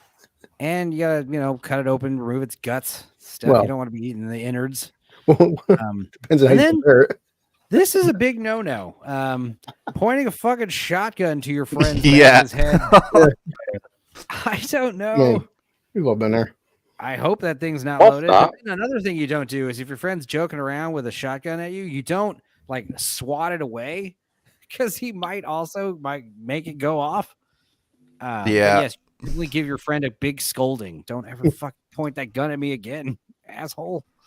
That's where I would take the gun from him and beat him with it at that point. I wouldn't even, no, you're not allowed to touch this gun anymore. But he's saying how he wish he could have shot the chicken instead. You would have blown that thing into pieces, right? I don't even think those old rifles have safeties. You just pull the hammer back for each freaking barrel and it just goes. Safety? You mean you underestimate the shotgun blast radius to a fucking chicken? Yeah. Also, shouldn't it? There'd be no fucking chicken left. Yeah. It'd be a lot easier to gut, that's for sure. Yeah. Also, shouldn't it be? Shouldn't it be more bald than that? And he's like, no, it shouldn't. He's very tired of pulling the feathers out of it. And also, they don't have a baking dish, so like the idea that we're gonna bake the potatoes in the oven and maybe stuff the fucking chicken in this kettle. Boil it. No, we're gonna leave it We're gonna leave its feet up or feet on so we can stand it up on the fucking brick. My problem is we never get to see the chicken finished, like what it looked like and how they ate it. This is probably lit on fire because they left all the fucking feathers in. Sits it down on a brick. So now we get. It's so funny because Withnail's even borrowing coins from Marwood. So he can make these collect calls to find out if he's got this part or whatever. He's getting an understudy as some actor named Constantine, and he gets very offended by that. He's like, no, I'm not in London. I'm in Penrith. So even if I did have a part that I needed to be to, it's like, I'm not even in town. How fucking dare you hang up on me again? But yeah, he calls this actor, what's his name? He calls him a little pimp. He's like, I'm not going to be an understudy, especially to that little pimp. And he says, I loathe Russian plays. It doesn't matter. I loathe Russian plays. Always full of women staring out of windows, whining about ducks going to Moscow. That's one of those lines that I only found hilarious in the past 5 years. You know what I mean? Like when I saw this movie in high school, I didn't even think twice about that line. Now, it's so good. And it seems to be one of those films where you don't think twice until you watch it a few more times, and the humor really does start to hit you more. Yeah, I mean, it's like all about the subtext, like we said earlier, which is why we're going so deep in this movie, fucking stupidly deep. What do you think about Desmond Wolfe? In regards to what I'm thinking about changing my name because Vivian Withnail. I don't know. It has a certain panache to it, but I don't know. I don't think you're not going to be getting the part of the Dane. I don't think if your name's Vivian Withnail, maybe not. But this is the famous bull scene. You got to close the gate. It's too much like Donald Wolfett. That's why Desmond Wolfe isn't going to work. And this is a great line right here where they see the farmer on the tractor, and the first thing Withnail says is like, "Do you think he's happier than us?" And the answer is yes, he is. Probably is. Marwood says no, he's not. This idea like these dumb country people are all, I can tell you right now, living out in the country of Texas, the small town Texans are way they got it going on. That farmer doesn't have all the self-loathing, that's for sure. Yeah. He's got less to do, he's got less stress, even though he's got lots to do. And it's funny because if the roles were reversed, like, I don't think anybody could, fill anybody else's shoes. But yeah, I don't know. This idea that like, not only are they happy living the small life, it's the fact that they're like happier than these city boys. It's like, again, driving Withnail's envy and disdain. It's so insane. I suppose happiness is relative. I never thought it would be polythene bag without a hole in it. You never know, man. Happiness is a warm gun sometimes, like the Beatles say, which I think means your penis after you've ejaculated. So yeah, what the hell is he talking about? He's like yelling at them, stop. You think he's waving at them, like, hello? Yeah, that's the worst. Like someone would be like, no, waving at you, like, whoa, and you're like, oh, they're excited to see me. And they're like, no, shut the gate. Shut the gate, you idiot! Bull. The fucking bull! The same bull that fucked my leg up is coming after you. I love how quickly Withnail scarpers when he sees it. He jumps straight over the wall. He's a tall coward, isn't he? 2 seconds. Yeah, they hand in the suddenly bag. watching, trying to be the experts. Like, yes, just Grab the shout at ring. it. Yeah, good. Forces the bag into Yeah. his hands and hops that wall like in a second. And then also, how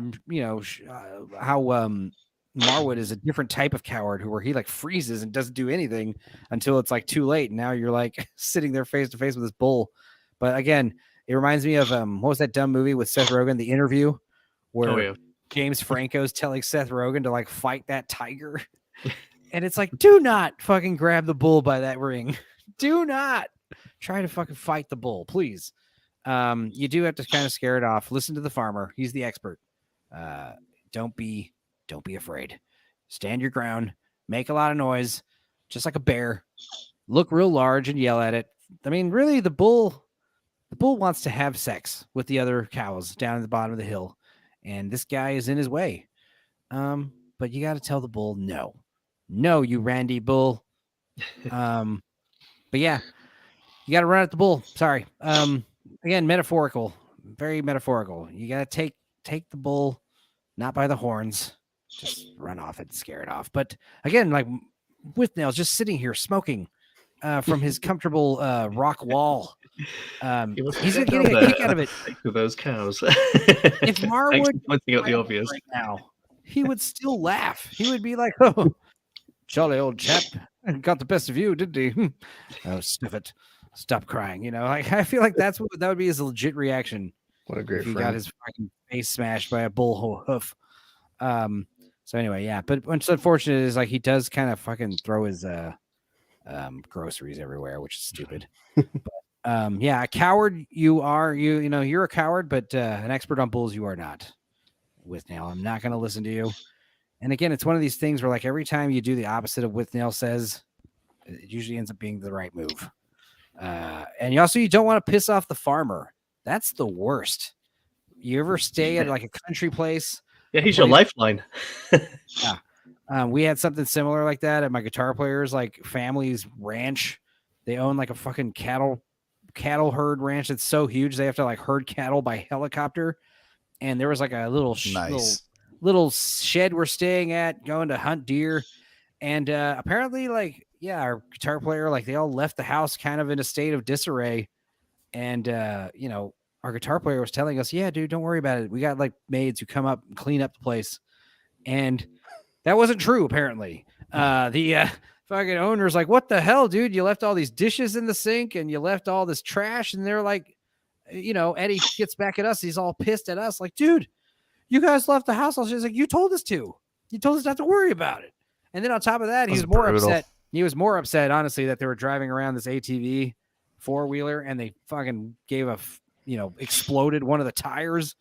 That's probably what they were more upset about, like giving their ATV a flat and not doing anything about it. So yeah, take care of the farmer's feelings, guys, especially when you're staying in his area, especially when you got to rely on him to live. But yeah, every small town, like, yeah, they don't have a grocery store maybe, but they got a fucking bar. They got a watering hole called the Crow. Absolutely. The Crow and what? Anyway, seems like that line as well. It was like walking into a lung. Yeah. It's just like paints this picture. The Crow and Crown ever had a life, and it is dead now. It's like walking into a lung, a self-sustained nicotine yellow and fly brown lung. Yeah. It's landlord, basically a drunk asshole, retired military guy, who gets. This is where you first hear the line "assholed." I've heard of British people calling it getting pissed, right? Yep. Yeah, it's very common. Getting so called common. Assholed, so funny. Yeah. Oh, it's like shit-faced, but British. Yeah, shit-faced is what we Americans say. I'm completely assholed. Yeah, he basically gets the bartender's like getting high on his own supply, basically. I like how this bartender's dressed like a pilot or something. Yeah, it's revealed to be like an ex-army guy or power troop or something like that. I don't ever see bartenders wear a blazer and tie. It seems so weird. No, that's sort of okay for the 60s. I mean, there were certainly landlords and publicans probably when I started drinking that was still dressed up a little bit in certain bars, not everywhere, but yeah, there was pride in that job, I think, to some degree. And not, as I say, it's got very casual over the years. Oh, right. Also, this is more drinking, guys. So, pair of large Mm-hmm. scotches. I think they drink like 6 scotches in this one scene right here. So, Shit. if you are drinking drink for drink, RIP. And what's funny is like, yeah, telling this guy, lying to this guy about being in the Irish, like being in the army with this guy, just so you kind of, not just so you can, but just lying for no reason. And he does get a free drink out of it, but like, why is he lying all the time? You know, just like, yeah. And then he tells him about Jake the poacher, Jake the poacher is the eel guy, right? Yeah, that's right. Yeah. Okay. All right. Yeah. The man who threatens him with a dead fish. Yeah. I Pours mean, himself his own drink. Yes, exactly. I love that This shit. army bollocks about, yeah, I mean, you get a free drink, who cares? And then they stay there for a while. And it's so funny because, like, we cut to them just like sitting in front of the fire again, looking like death. And bartender's like, time, gentlemen. And Withnail's like, I think he means it. Meaning he's probably told them multiple times, like, it's time to leave soon. And this guy walks right in, like a hunchback, walks right in and goes right up to you, like the analyst said, just grabs a mug, goes right up to the beer tap, and helps himself to a jolly old pint.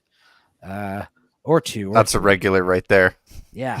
And then, I mean, obviously, you know, you'd have to watch the actual scene to get the comedy, but he pulls a fucking live eel out of his pants and It's slaps not it even on dead the yet table, either. slaps it on the bar, stuns it at least, if not kills it. And yeah, he puts the eel right back in his pants like nothing. And of course, immediately they see that, and the first thing they think isn't like, holy shit, that's weird. It's like, oh my God, he has food. Just shows how desperately hungry they are. Well, English people do like eel. I like eel and at the sushi places, but apparently one of the first fast food places in England, and they serve fucking eel, like boiled eel. Yeah, it's still a thing in London. Sounds not- disgusting. Yeah, we Not don't. so much the rest of the I've never. country. Yeah, I've never come across it here, to be honest. But you know about it. Oh yeah, well, you can definitely still get it Yeah. in London. There are still places that will serve it. But you guys have chosen to reject your heritage and not eat Absolutely, we've abandoned it for the most part. it. You guys, I tell you right now, whenever you get eel at the sushi places, it's the best stuff, and the best rolls all have eel or eel sauce on them. It's like a Yeah, but sweet. not the way that we Sweet probably meat. cook it. Oh yeah, boiled in cloudy gray brine. water. Yeah, right. Well, yeah, I don't know. All this talking about eels is making me hungry, but yeah, realizing this guy's entire fucking body is like stuffed with dead animals is also funny. But yeah, they Yeah, he just come just right pulls a dozen of fucking, what is it, pheasants from his pocket, or just under his Yeah, jacket totally red breast. pills. It's ridiculous. Yeah, and it's so funny because it's like, you know, just walk up to the guy, more presumption, you know, hello, we'd like an eel. And he's like, no. And then you just start arguing with the guy, like, please, like, oh, you better, you know, whatever. And it's like, dude, usually the guy says no once. Like, no means no, guys. And they see the pheasants, and he's like, well, maybe we can have a pheasant. And it's like, look, you know, the pheasants are for his pot. These eels are for my pot. Now, makes you think I should give you something for your pot?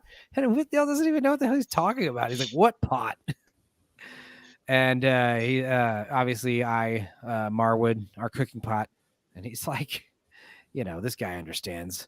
And he gets a cigarette, helps himself to a cigarette, the poacher.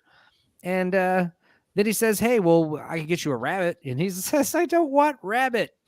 We want a pheasant. Just fucking be grateful for what you got. He thinks he's like in a supermarket now. He can just decide what he wants. It's like, no. He doesn't like how he talked down to him a second ago, and he has to like bite back. He always has to get the last word with nail. Such a shit. And it's just like, listen here, you young prat. I haven't got no pheasants, haven't got no birds, no more than you have. And he's like, of course you have. You're the poacher. And he says, if I hear more words out of your mouth, I'm going to, what does he say? Sorry, someone just came in. Lance is back. Hey, Lance. Hey. I've just proved that time travel is possible because I've just done a 4-hour stream on my channel and I've come back and you're still going. Yep. To be fair, we are at the halfway point of the movie. God. So, no, we're a little past halfway. So, good job. Good job, guys. And I feel like we are going to breeze a little bit quickly some of these scenes. So, don't worry. I should certainly hope so because I'm now drinking fine wines. Right. But yeah, don't call a poacher to his face. I don't think they really like that. I think it's kind of a slur to them. Do you know this actor? This is Michael. Yeah, Michael Elphick. Yeah. Michael Elphick. Yeah, from Quadrophenia, and he's been in The Elephant Man. He was in EastEnders as well. One he played. He played Uncle Harry. That's him. Yeah. He's sadly no longer with us now, but very much a British television character actor, extremely well respected, and apparently could drink you under the table. So he was well cast in this film, in good company. You hear that? I'll read the same pet as well.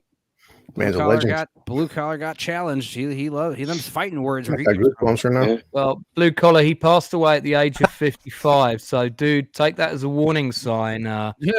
He was a very heavy drinker. He actually ended up going to Alcoholics Anonymous. Yeah. Blue Collar's actually not a. He actually doesn't drink, and neither does Richard E. Grant. I think Richard Grant is actually allergic to it. Blue Collar's actually allergic to alcohol as well, and he pretends he's drinking this whole time. I would drink 6 days a week. Come on. I'll take a day off. Diet Coke in there, isn't there? Yeah. But yeah, what does he say? He says, "You listen here now, so listen here, you young Pratt. I haven't got no pheasants." He says he's like, if I hear more words out of you, I'll come up and set one of these black puddings on you. He says, "Don't threaten me with a dead fish." That's like one of the funny... Yeah, I think that line and get in the van. Get in the back of the van. Those are like the two most quoted that cracks me up. Don't threaten me with a dead fish and get in the back of the van. Half dead he might be, but I'll come up after you and wake you up with a live one. And he's like, sod your pheasants. You'll have to find us first. And he goes, I know where you are. You're over at Crow Crag. I've been watching you, especially you. Points at what eye prancing like a tit. You want working on, boy. That is like, that is definitely a threat. That guy's not fucking about. He actually confessed that he got high on cocaine once and chased after a gang of thugs who had tried to carjack him in Portugal with a shotgun. God, so I believe it. Yeah, I mean, well, it's on his Wikipedia page, man, so it must be true. Absolutely. And then here we have like the Garden State part of the movie where we shout at the void, you know? That's trope. Also the location of Willow right there. Oh, right. Yeah.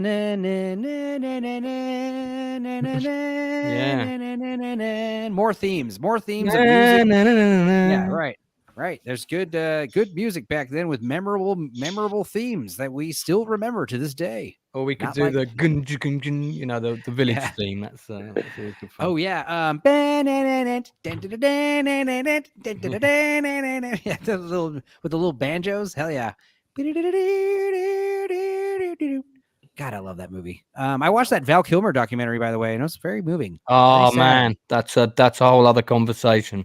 My big criticism, though, is they kind of brush over everything after Batman Forever, or they just kind of say, then I went to work on The Saint, and all those movies after The Saint are just like quickly montaged over. I was like, the years when I started putting loads of weight on, let's not even talk about that.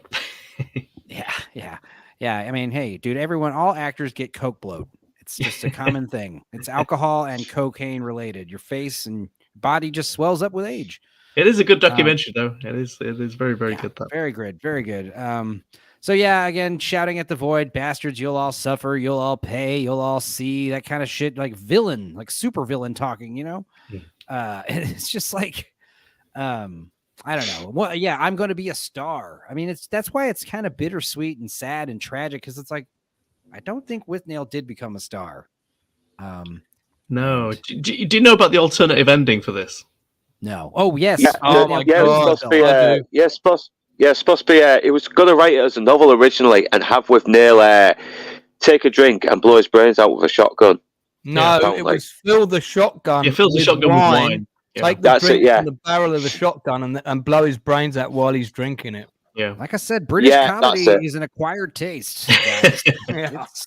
It's you guys. I mean, I appreciate Gary. it. This is some more great lines. Vegetables again. What does he say? He's like, And then I'll be Monty sprouting- arrives with a big carrot for them. Yeah, I'll be sprouting a feeler soon. He's like, there's black pudding in it. I demand some flesh. What does he say? Something like that, doesn't he? I demand some Yeah. flesh. Yeah. He says, Flesh. he's like, Those jokes will be coming thick and fast in a minute. right. Literally. There must be 20,000 sheep out there on those volcanoes, and here we have a plate full of carrots. And there's like, oh, well, you know, there's black puddings in it. There's eels. And he says, is that what the black puddings are, or is that blood pudding? Like, Yeah. blood sausage. Yeah, that's right. Blood sausage. Yeah, he says, I don't want Want blood. Blood something's pudding's no use to us. I want something's flesh. That line Food. delivery too. So wonderful. But yeah, this is how Withnail goes fishing with a huge shotgun and no pants and no shoes and just blasting shotgun shells foolishly right into the riverbed. It's a really nice scene. That it's really Yeah. nice, well photographed as well. Very, very. Yeah. It's a the great location for it. It is Yeah. also sad and pitiful that he doesn't manage to get a fish with a shotgun. I mean, surely, you probably like it wouldn't be the best fish to eat, but like this idea that like Yeah, not one of them. And again, shooting a fish with a shotgun, how much meat do you think's gonna be left over from the buckshot? Shooting, I don't think they're thinking that far ahead. shooting fish in a barrel. It's a lot harder than you think. But yeah, then he just starts coming back. They're walking back, and he's got his pants back on. And he's just like cuts to like, I think I'll call myself Donald Twain. Like, still just thinking about his name. Love Like, that. That's such an actor name as well. Right. It's so Like, good. you know. It's like so many jokes about actors being actors, like Donald Twain. Yeah, Mark Twain, Donald Trump. I don't know. It's just funny as hell. And then on top of that, it's like the idea that your name is what's holding you back, not your crippling substance addiction, More of a lack of dependency, talent. or your melodramatic, moody, assholish behavior. Like, no. That's not the problem. The problem is your Absolutely. name, Vivian Withnail. But yeah, of course. Now this is the poacher, right? Yeah. Yeah. Okay. It's not Monty. They think it's poacher. It's the poacher. We're walking around their fucking house looking for him, and they see that and they freak out. So they nail the fucking doors shut. This is like the horror movie part of the movie that I love. But yeah, you got perpetual rain, freezing cold, and now there's a goddamn psychopath out there. Bloody madman on the prowl outside with eels. I would love to see a horror movie where pays homage to this, where the killer does kill people with eels somehow. I don't know, electric eels maybe. I don't care. Just I'm make it sure happen. there's a film with electric eels killing people in it. Well, I like in the Mary Shelley's Frankenstein where they had the electric eels bring the dude back. That made sense. There's got to Electric be eels like plus electric eel lightning. Nado versus Croctopus or something. Yeah, there's a new movie called just Monster NATO, and it's like a fucking shitty cover of a shitty Oh, tornado, I've and seen, it's got I've like seen the cover of that. Yeah. got like dinosaurs and sharks and just everything in They're it. not even Like, trying anymore, are they? werewolves and vampires and whatever. Who cares? But yeah, we're packing up. We're leaving tomorrow. I don't like it here. This idea that they have to Withnail's such a coward. He's got this shotgun and he wants to sleep with Withnail. Now this is or with Marwood. This is the more. I don't think this is the first time these guys have bunked together. If you catch my drift, I No. don't know. Maybe not. It's kind of ambiguous. Well, he Well, also it's is a six, isn't suggesting it? they sleep together so that he doesn't get probed by Monty if Monty comes. I'm telling you, he's had relations with Monty before. Yeah, he to knows get what Monty's favors. up to. Yeah, you're right. Yeah. Damn. So he knows he's got to be in the same room with him. Lance just keeps consistently increasing the comedy of this film Well, tenfold. I'm a writer and I read between the lines. And, Yeah. Yeah. Withnail was diddled by his uncle. I'm sorry, guys. that could have been the yeah. sequel. What do you think he's dreaming about where he's laughing in his sleep? Like he's just dreaming of a life without Withnail? Yeah, probably. Yeah. I could Dreaming have of, had a like, rude being on the response there, but I'll leave that one. And then I love this. Like, what's the matter? What are you laughing at? He comes in and he's like, nothing. I'm sleeping. He's like, well, you frightened the piss out of me. Because honestly, I would be freaked out if I just heard like my roommate, flatmate with no TVs or nothing, just like laughing to himself. I'd be like, what the hell? Spooky. But of course, he's just sleeping. And then, yeah, cramming together in this little twin size bed with a shotgun that's like 4 feet long. That's not a twin. That's a single. Awesome. And yeah, it goes off in bed. Please, you can stay, but the gun doesn't, and it's just like a lot of fighting. And I don't know. Shoots the fucking firing ceiling. Right. Like you've been there for a day and you've already cooked the chicken in the oven, got chicken grease all over the bottom of the oven, probably. You fucked up. What else did you guys fuck up? I mean, they fired a hole in the ceiling. I They mean, destroyed the shed, probably. they're Half not the chairs that- are gone. Burned all the fucking furniture. wow. This is what you get. This is what you get when you do this guy favors. And it's very common. It's a tale old as time. It's like meth Airbnb all heads. over again. Yeah, meth I heads do just believe he overstaying released- their welcome. I do believe he released both barrels into the Yeah. ceiling as well. So Yeah. And then he throws the gun out of the fucking window, you mad bastard. And then he goes to sleep in the master Marwood, and then he leaves him alone. And again, I think it's also Withnail just doesn't like being alone. I think that is also you get part that of it. feeling at the end of the film, don't you? That he's gonna really miss him. Maybe not because he's such a great friend, but just simply because he's there. Hail Don't think he likes Melvin. going back to that empty house, does he? Yeah. Melvin, Melvin lives over the pond, right across the pond. Is he a fan of this movie? I'm not gonna lie. Like I said, I approached a couple of American friends, and a lot of people didn't know about this movie. Chris and Canadian buddy analyst, they were willing to give this movie a shot. But I did have a couple British people who were like, never seen this, don't know anything about it. I was like, wow, I'm so sorry to stereotype you British people. I didn't realize it is old enough that it wouldn't be super mainstream, but like definitely cult classic worthy for sure. Yeah, it was a cult classic. It was. Definitely. It's not on. It doesn't get shown very much. It doesn't get shown very much on TV. As you know, there are plenty of films that from that same decade that they always get regular showing, but this one not so much. This is you have to go out of your way to find it. Yeah, and again, like you think, I never heard of it. Right.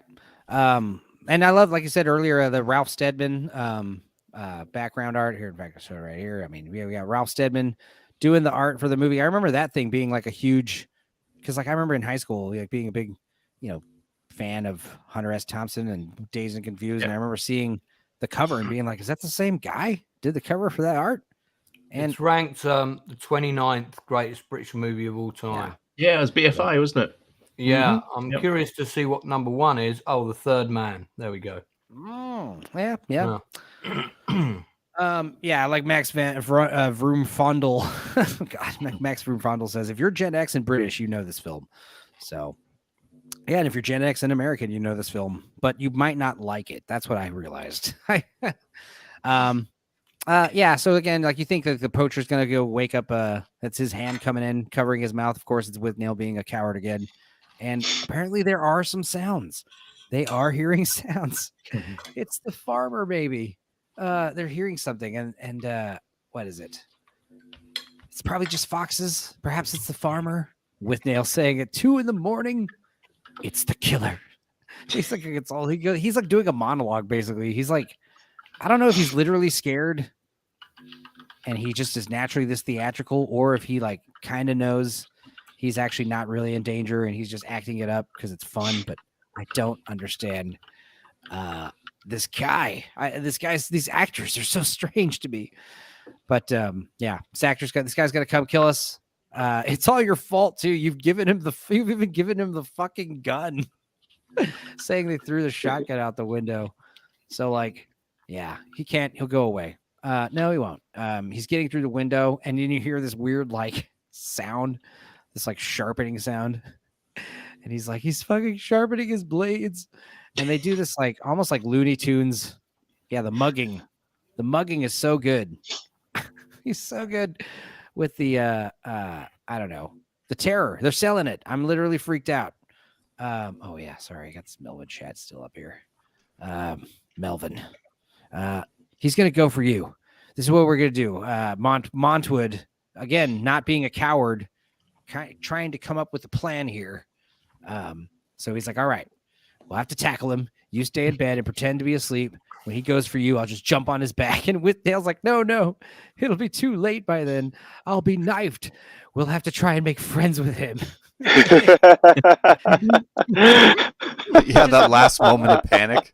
That last moment of panic is just like off him yourself. It's like, Yeah, just be like Thinking oh, that far ahead is kind of funny. Also, what does Yeah. friends do with him? Like, I don't know, try to suck his dick or offer him a cup of tea. There's a huge line there. But also, it goes back to the bar fight where he starts like, before after talking about his heart and his daughter, then he starts, just basically saying like, look, I don't know what's going on, but maybe I could get you a drink. He says that at one point. I remember. I feel like he's had multiple people try to kick his ass, and he's very good at like making them Talking pity his him, way maybe. out of it. Yeah, you're not even worth the time to beat you up, you fucking whiner. But yeah, of course, the guy comes upstairs, and it's Monty. Thank God. And you can see like just how relieved Morwood is, and Withnail is so upset. Because We need Vex here for that line, though, don't we? Really, that last line. We need Vex Electronica here for that last line. She'd deliver that well. Oh yeah, Monty, you terrible c word. Yeah, Monty, you terrible cunt. It's just funny because like now that he knows he's safe, that's when the big words come out and the big attitude comes out. So yeah. Oh, and yeah, Smilex, if you're gonna have to head out soon, don't worry, man. We've been talking about this movie for about 3 hours, and wrap it up. Hopefully Okay, soon. I'm gonna leave you guys to it. This is a good point. I think it's about we're just getting to the excitement of Monty. I know. It's been good to see you all. Really good to hang out with you all. And let's do this again. We know this scene is for sure. triggering for you with the Irish priest, so we understand. Yeah, That's exactly what it is. Cheers, everybody. all Take care right, soon. man. Bye. Sorry for the Later. triggering memories, Smilex. We'll see you next time, buddy. It's great having you. But yeah, Are you like I sponge said, or stone? yeah. Hey, all you guys, A+ for effort, A+ for hanging in here on such a weird movie. It's so, like I said, the comedy aspect of just talking about this movie for this long is a joke in it itself. And like I said, I'm not. People who get it. People who don't, they just think we're crazy, and that's fine. But yeah, Monty, he's had a punctured tire. He waited an aeon for assistance. He's gonna sleep in some other room, and obviously, yeah, he sees the two of them like shirtless in bed, and Marwood definitely acting like, "Oh, sleep whatever you like, Monty. Thank you for being here." It's probably giving him ideas already, you know. Yeah, in the did you sleep well? Yeah, It's so The next loaded. morning, carrying all this wood, hard wood. Yeah, you know what I'm saying. Anyway, but yeah, the point is he's got the fuel. He's a provider now. He's got wine and vegetables and meats. It is tempting.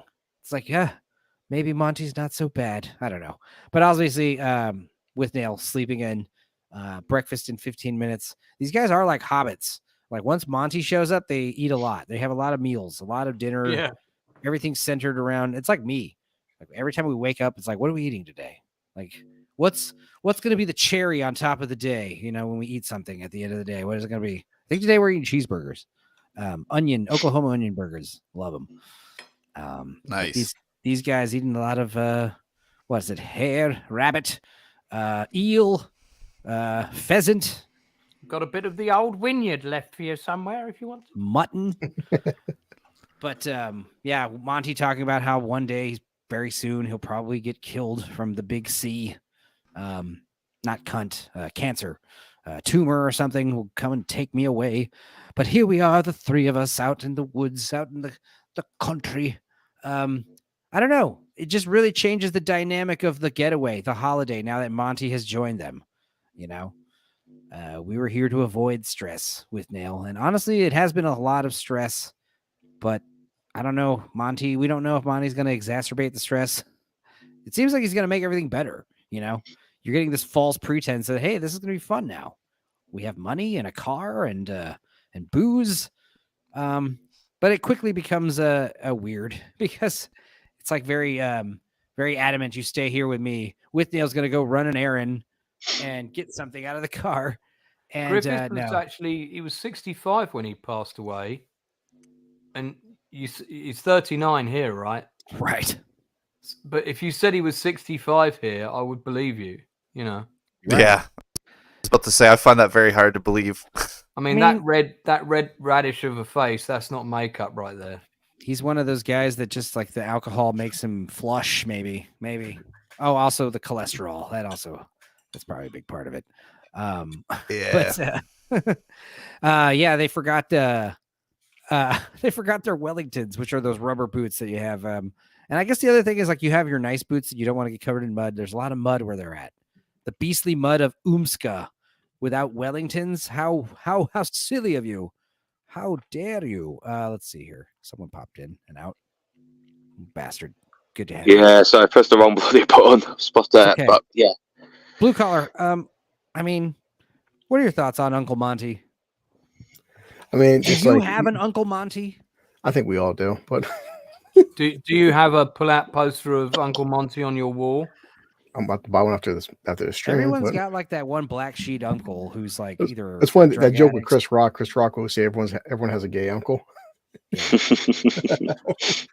You know, come to think of it, I probably do have a gay uncle. And if you don't have the definitely- gay uncle, you're the gay uncle. It's a small little hint right now, but definitely as we get farther into the film, the last 20 minutes, it really hits hard.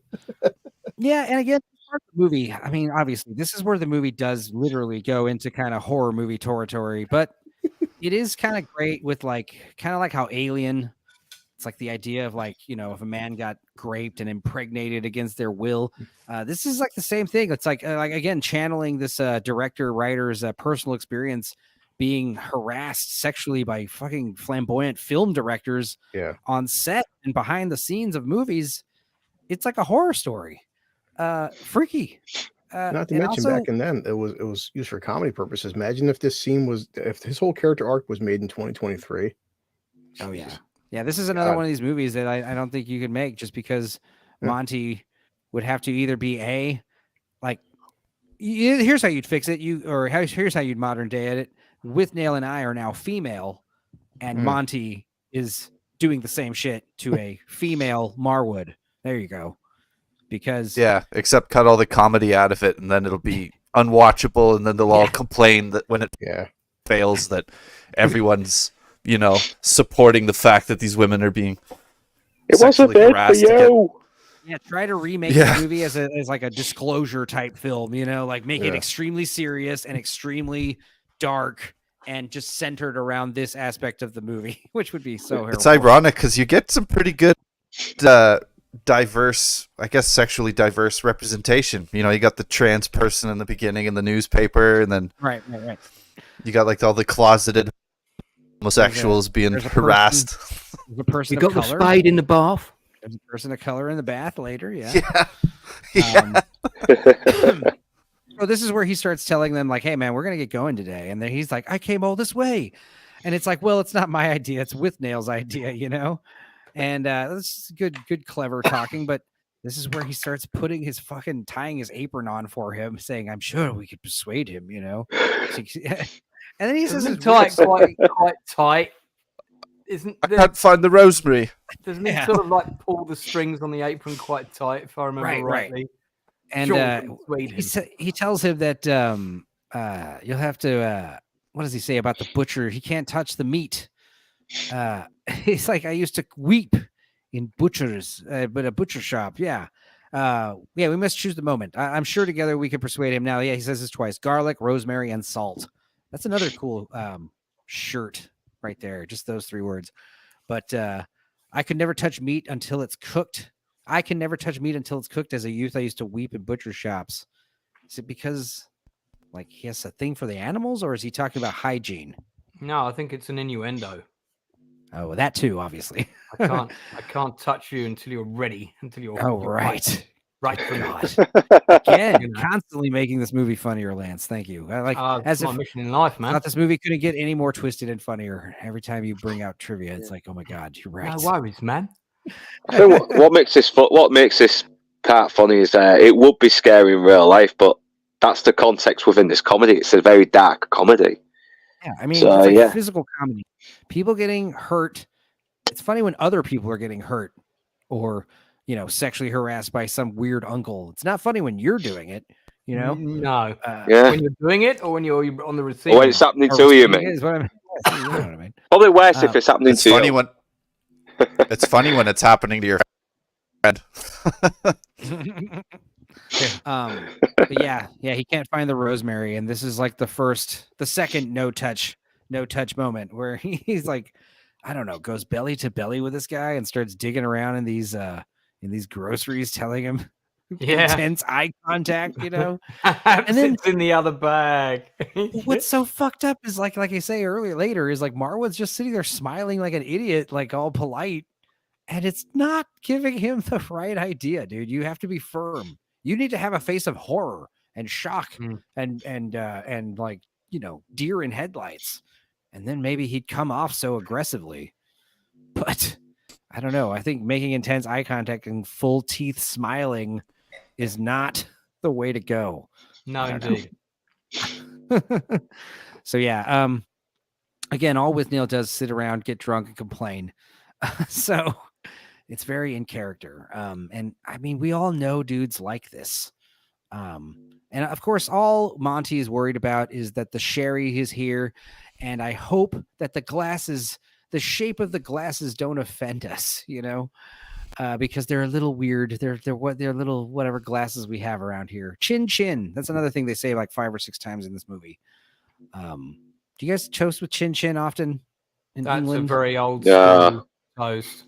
Sort of thing that my granddad would have done. What do you guys like to say nowadays? I just Cheers. say cheers. Toast to the groom and bride. Cheers or here's to winning the lottery is the most common one, I think. Yeah, this is another fucking hilarious part. Driving into town and all Monty's saying is like, I think you could have at least shaved. What will people think? You look like a pair of farmhands.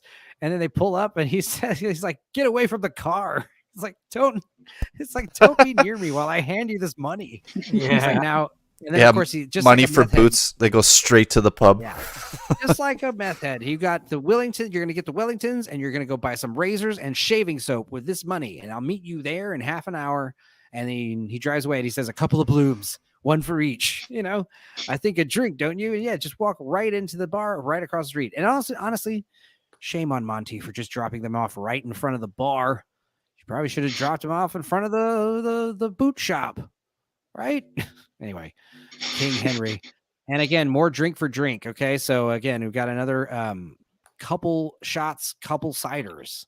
So if you're keeping tabs, it's not cool. It's not cool at all. If you're keeping, we highly recommend not doing this drinking game. So yeah, this is the second time we hear it. He comes out. I guess it's been less than 30 minutes. I'm utterly assholed. Getting day drunk, such a different beast. I don't like it really. It's so bad, especially like drunk, like having a cocktail. I'm talking about getting drunk in the afternoon. Yeah, you're just fighting that need to go to bed at like fucking 6 p.m. Yeah, I've got the real location for this if you'd like to see it. Sure. Because it was actually shot in a town called Stony Stratford. You're talking about a picture of the town or a picture of this cake shop? No, all of this, the cafe and the pub, all filmed and on all location. of these locations where they go were all shot in this same square. Nice. If I pan around a bit, you'll see there's the cafe over there. Yeah. And over here is, I'll just go this way a bit, and somewhere's the pub. I think. Hang on. That's the pubs. I think the pub's this side. Technology. I know, right? But this is it. It hasn't changed that much. No. The reason that they picked it is because it was easy to close off. If you go to an aerial view Unlike most sorry. market towns of this type, all the roads go round the side of it rather than through the middle. So they could close off the square quite easily to passing traffic without causing a problem to trade. So practical film production considerations there. That didn't make the movie much funnier, but it was interesting. And it was cool seeing. Yeah, I love how you always do that. You're always able to pull up these like on location where they shot it. How do you know all this stuff? Oh, man, I work Good in job, film innit? production. Yeah. So, I mean, I'm always interested to know this stuff myself. So I've always looked it up before, you know. Are you one of those like? I mean, this is more like young people do this shit, but like this savant shit where they can just see like any kind of picture and like in seconds, like know where it is in the world, and they'll like just drop a pin in Google Earth somewhere, and they'll be like no, a because few I can, miles off. I can amazing. still fly on other airlines apart from Qantas, so I'm not a savant in that respect. All I'm saying is if there's a picture of you doing something, some autist can find out where you are easily using just their autism. We will not divide us. He will not divide us. This is probably my favorite scene in the movie. Yeah. The cake shop. We're gonna go into the cake shop, soak up the booze. And the old people in it are just great. And they're you know what? If you go into a town of that size and into like a place like that, a sort of afternoon tea and coffee place, those are the kind of customers you'll get in it even now. Right. You might get a couple of tourists. The street from a bar. What do you expect? And the bar doesn't serve food, I imagine. That's a tavern, right? Or a pub. Yeah. I think they've just been to a pub and got wrecked, haven't they? And now they're going to the it's like a tea room, sort of. We'd call it a cafe. Yeah, we need some booze, yo. We need something to soak up the booze. Yeah, and they walk in and immediately, like, everyone's like, even though there's plenty of patrons here, everyone's still sitting there eating, having fun. These two walk in and immediately it's like, what do you want? Can we help you? Like, for some reason they give off this, they probably stink like booze, stink like shit. They look like farm hands. They're not shaven. That's kind of a big deal, apparently. Their hair's long and unkempt. And immediately just getting hassled. It's like Rambo, First Blood. Like, why are you pushing me? Why are they pushing me, man? Then again, these are very old people of in the 1960s, isn't it? So, yeah. Memory short, long hair and dressed like the way they do. Looks a bit fucking juvenile to them. Yeah. Yeah, so, they would have been perceived as hippies, aka troublemakers, to a place like this. So yeah, I mean, it's like they just tell them we're closing, and it's like, yeah, we'll have tea and cake. And the elderly band, the proprietor, right? He's like, didn't you hear her? He's like, oh, we're closing in a minute. He says, we're leaving in a minute. Oh my God. That's giving a beat. I mean, to be fair, it is cake. So it's like, just cut me off a slice of that cake to go, please. Like, I mean, it's not like I'm asking you to fire up the grill or anything. But the man with the high waters, the pants that are up above his belly button, he's got something to say. And he's basically like, look, this lady, she doesn't want you here. They're closing. Did you hear? It's very rude. You're very rude. But yeah, I don't know. What's it got to do with you? I happen to be the proprietor. Now, will you leave? He's like, good. I'm glad you're the proprietor. I was going to have a word with you anyway. We're going to do a film up here. Location C. We might want to do a film in here. You're drunk. Just bring out the cake. Oh my God, it's so amazing. Cake and fine wine. This is your favorite. Yeah, this is. If you don't leave, we'll call the police. Balls. That's another thing I like saying. You want the finest wines available to humanity. Possibly one of the best lines in a film ever. What do you think? Like, the finest wines available to humanity. I mean, how much? What do you think that would be? Like, what's like the most expensive, ludicrous? I've actually said that line in restaurants for fun when they've said, "What would you like?" And I've said, "I want the finest wines known to man." And that they bring out a bottle that's like £400, and it's like, "Will this do?" And I'm like, "Yeah, I was joking there. Can we see the house? Yeah, I'll just have the house red, please. Thank you." That's so good. I actually don't drink. You know, one thing I like to do is whenever there's these alcohol sample people at the store, giving out free sips of beer or wine or whatever, I like to walk by them with my groceries one time. they'll be like, "Sir, would you like some cider or would you like some ale?" And I'll be like, "No, thank you. I'm 7 years sober." And then I walk off. And then later I come back and I'm just like scratching my head and I'm like, you think I could try that sample? They're trying to make him feel guilty. So like you're What do they do? recovering What do they alcoholic do? and My he's hands back like on the wagon. shaking as I grab it and I take a sip. I'm just like, I just do this. Oh, that's good. Oh, that's so good. Oh my God. Can I have another one? No, you know what? I'm going to buy a 6-pack. I'm going to buy a 6-pack. And they're like, "Sir, you don't need to buy a 6-pack." I was like, nope. I'm going to do it. I'm going to do it. And you just leave the shopping cart right there in front of her. And then you go and just get a 6-pack and you just walk out the door. And you go buy and walk out the door and just watch, like, ruin that person's day. Like, you're like, "Oh my God, did I just send that guy spiraling?" Be like, "You might have here." That story must have been told at so many parties on your behalf. You might have. Yeah. Yeah. Oh, well. Also, it only works if you're like, you really sell it. You can't just be like, let him know you're joking or give him any winks. You got to be sweating, like performance, like now's the time to shine Withnail. This is where you start doing your theater training, all for a stupid joke that only you're going to laugh at. I'm a weird guy. All right. What do you want from me?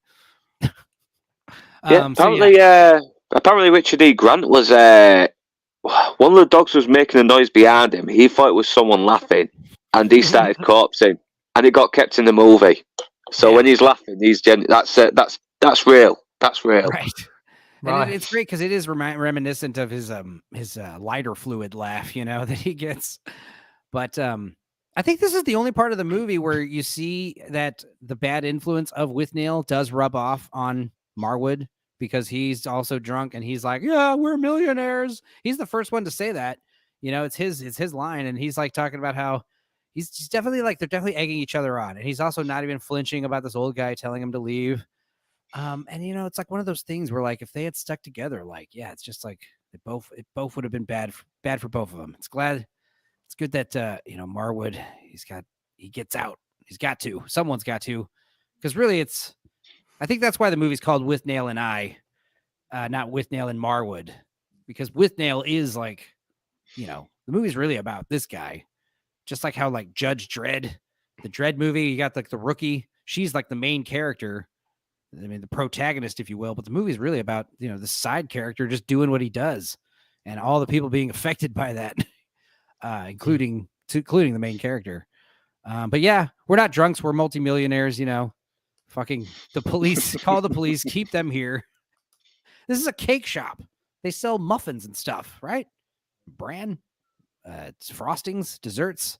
But of course their car arrives and it is a nice vehicle. So maybe they think, you think any of them were thinking like maybe they weren't bullshitting? Maybe they were film millionaires? Or do you think they just know they're drunk? At that point, they probably didn't care. Yeah. Yeah. Just get out. We are closing. Get these please. alcoholics out me fucking. Yeah. Help me shop. It was just a bunch of filthy hippies to them. That's it.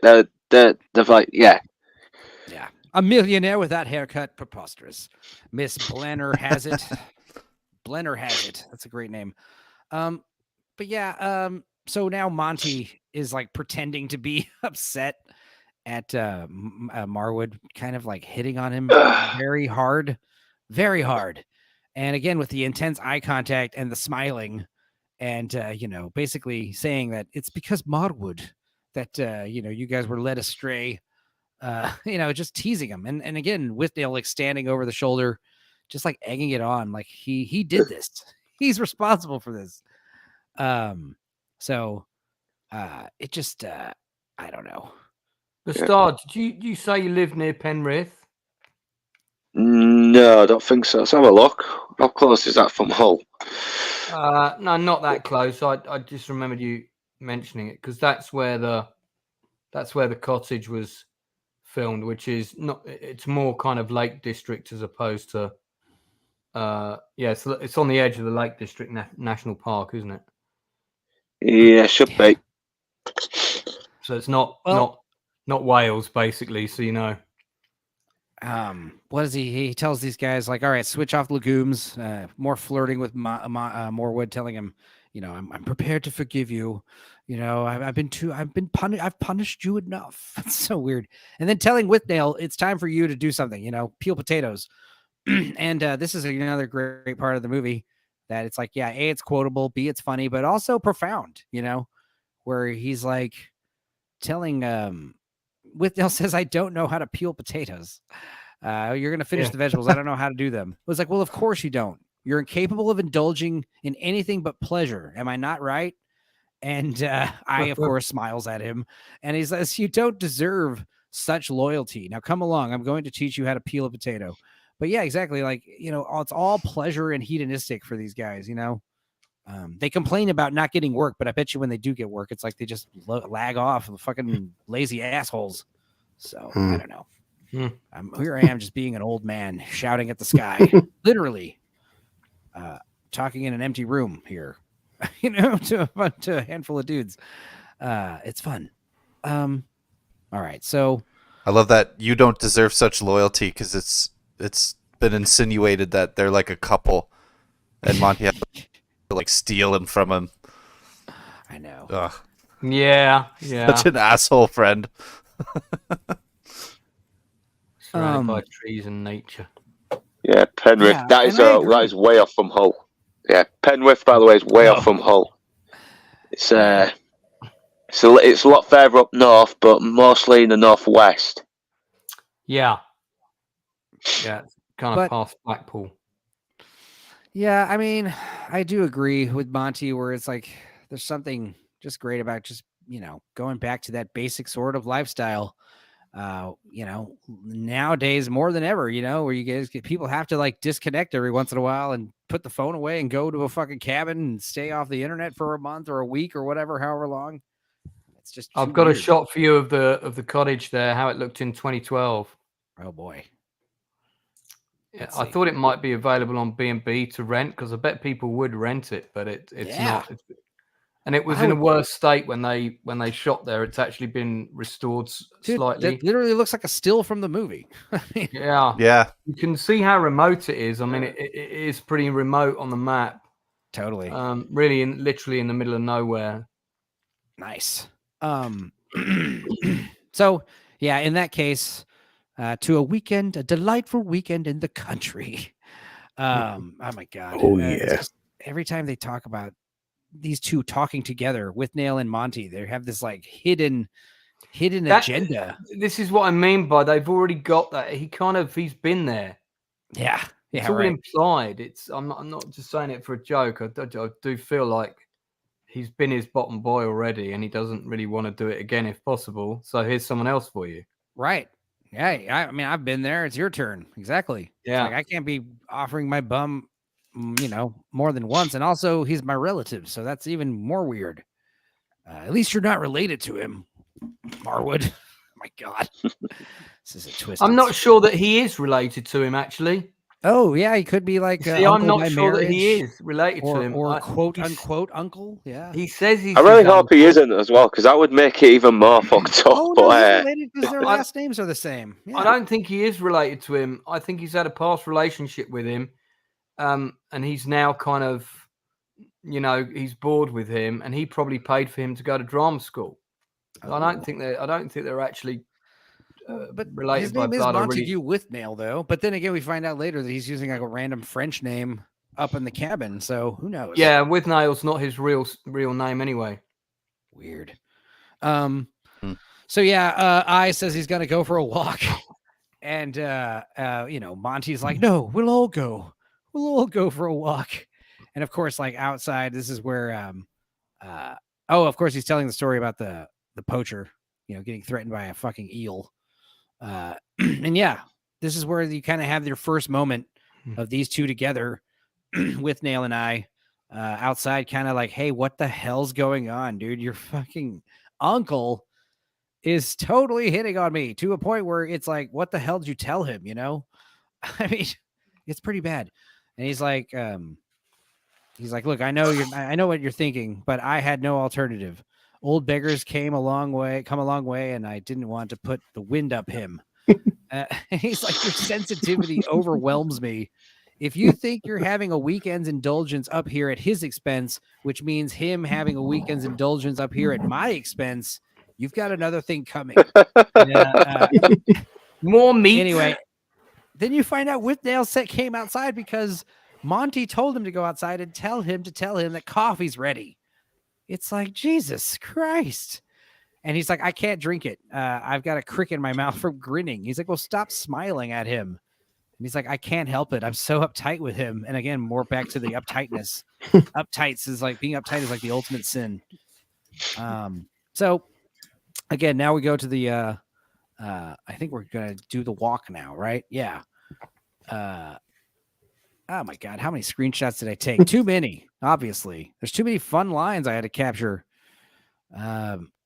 Also Google Chrome is Google Drive is having a hard time keeping up with my words, my mouth. So yeah, I mean, great shots, great scenery, great on location stuff.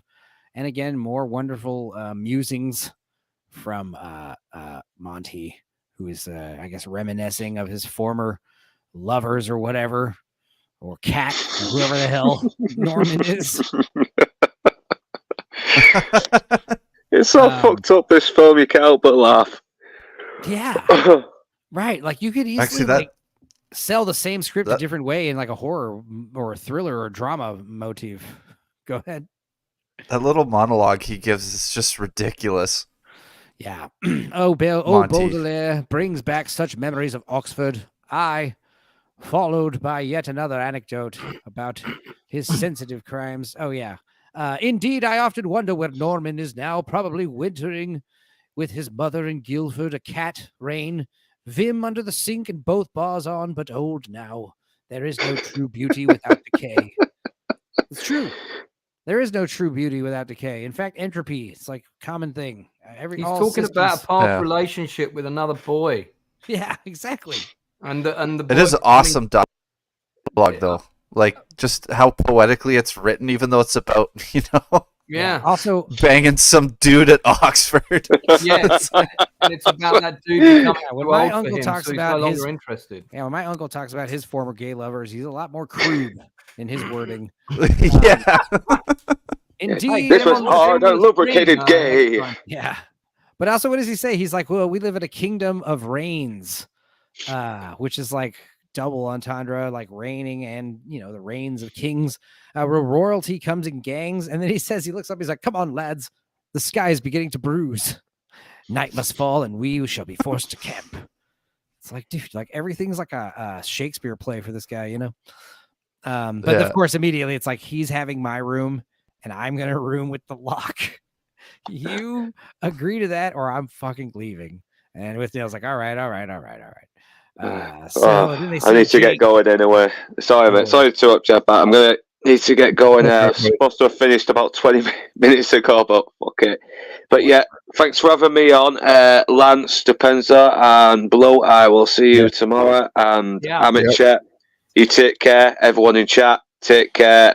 Look after yourselves, and I will see you next time. Later tomorrow, we're starting at 10:30. Yeah, you too, man. That's all right. Yeah, that's all right then. Yeah, we'll see you all tomorrow on Lance's channel, and then again also tomorrow at Blue Collar's channel. Double features. Cool. Right then. So long, you lot, and take care. Cheers, bud. Yeah, later, man. See you tomorrow, Luke. Now, as far as this old Jake is back, and of course they go and they find out that he just gave him a rabbit, a huge rabbit too. It's a big old That's a big old bunny, and hair here. So like again, it's like this this misconception, this stereotype of like country people as like savages and assholes and ingrates and imbeciles. It's like, he gave you guys a free rabbit. I mean, unless that's like a threat. Oh yeah, now that Annie B's gone, what is the panel thinking of him? What a guy, huh? Yes, we like Northern English bastards. We tolerate him. He's always allowed. I like his fake accent, man. He's American, really. Yeah. You hear him. He talks like a surfer dude in real life. I'm not joking. Yeah. He's like, yo, guys, it was a great stream, bro. Anyway, I'm going to go talk to you later, man. That'd be amazing, actually. Yeah. Yeah. So again, we're going to be playing cards. That's like all you do back in these days before, everyone had a fucking computer in their pocket. You'd play cards and drink booze, and light candles, and joke about the fact that Marwood's looking a little lonely over there. I playing actually cards. did that yesterday, although not with a 40-something-year-old man who was trying to have his wicked way with me. But I drank booze and played cards. Yeah. Yeah, don't they speak in Latin too when they say this, right? He says two queens, he's like he needs a queen. What does he say? He's looking a little bit lonely, yeah. And then he says he needs a queen to come to the rescue. But they're speaking in Latin, which is even weirder. And then he puts the queen down and he's like, there she is. And Withnail and Monty just laugh so hard. And again, fucking Marwood is just like, yeah. I mean, what are you supposed to say here? What are you supposed to say here? You're freaked out. And then of course, Withnail gets blind, stupid, drunk. And now it's time to put him to bed. And of course, Moore was just like, no, we're gonna leave him down here. This is safer. His whole goal is to sleep with Withnail, to not be alone. And obviously, Monty's whole goal is to get Marwood alone. And it is so.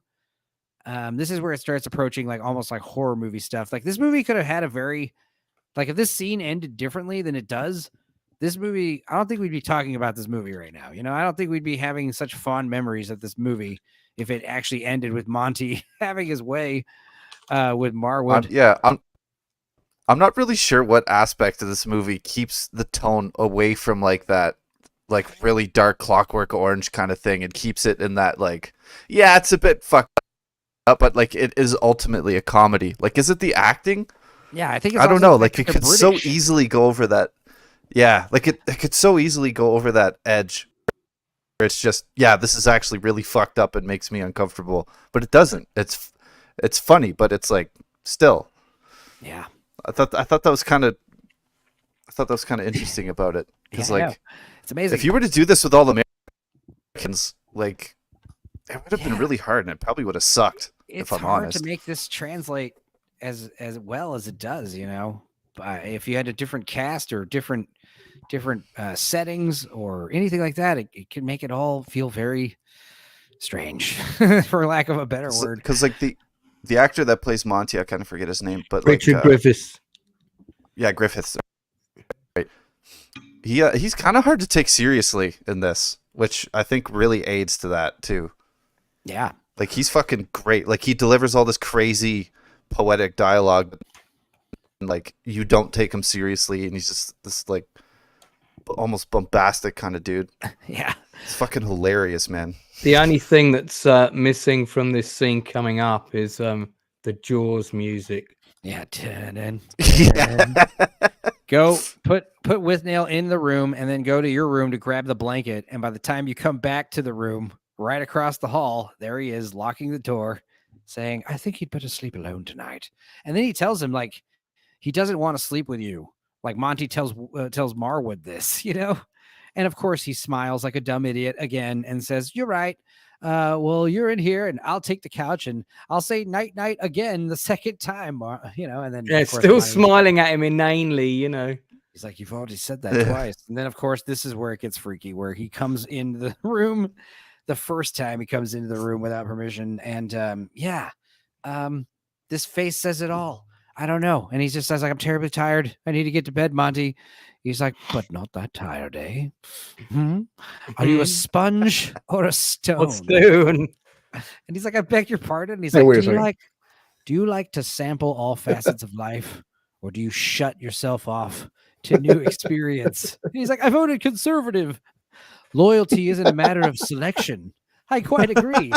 It's more a matter of choosing to whom one is loyal. I'm terribly tired, Monty, and I need to go to bed. You've been avoiding my eyes. You've been avoiding my eyes, haven't you? Yeah. Yeah, that's what he says. He's like, at the luncheon, you couldn't tear your gaze from mine, and now, you've barely looked at me. It's like, I know your games. He's like, what did Withnail tell you? What did he say to you? And he's like, nothing. Please, no, please. Just want to go to bed. Yeah, dude. It's like, God damn it, dude. I really do want to go to bed. And then he comes to bed and the door's fucking barricaded with this chair. And he fucking like he's so powerful, he just like flings the chair, Pushes it away. straight open. It's so Can't contain crazy. himself. Let me have you. He comes in wearing a bathrobe and nothing else, and he says, boy, I know you're not asleep, boy, but he is. Pointing at Withnail. I've been into his room. He won't hear a thing, dude. I swear to shit, dude. Why, you're This in his is room like for it? horrifying.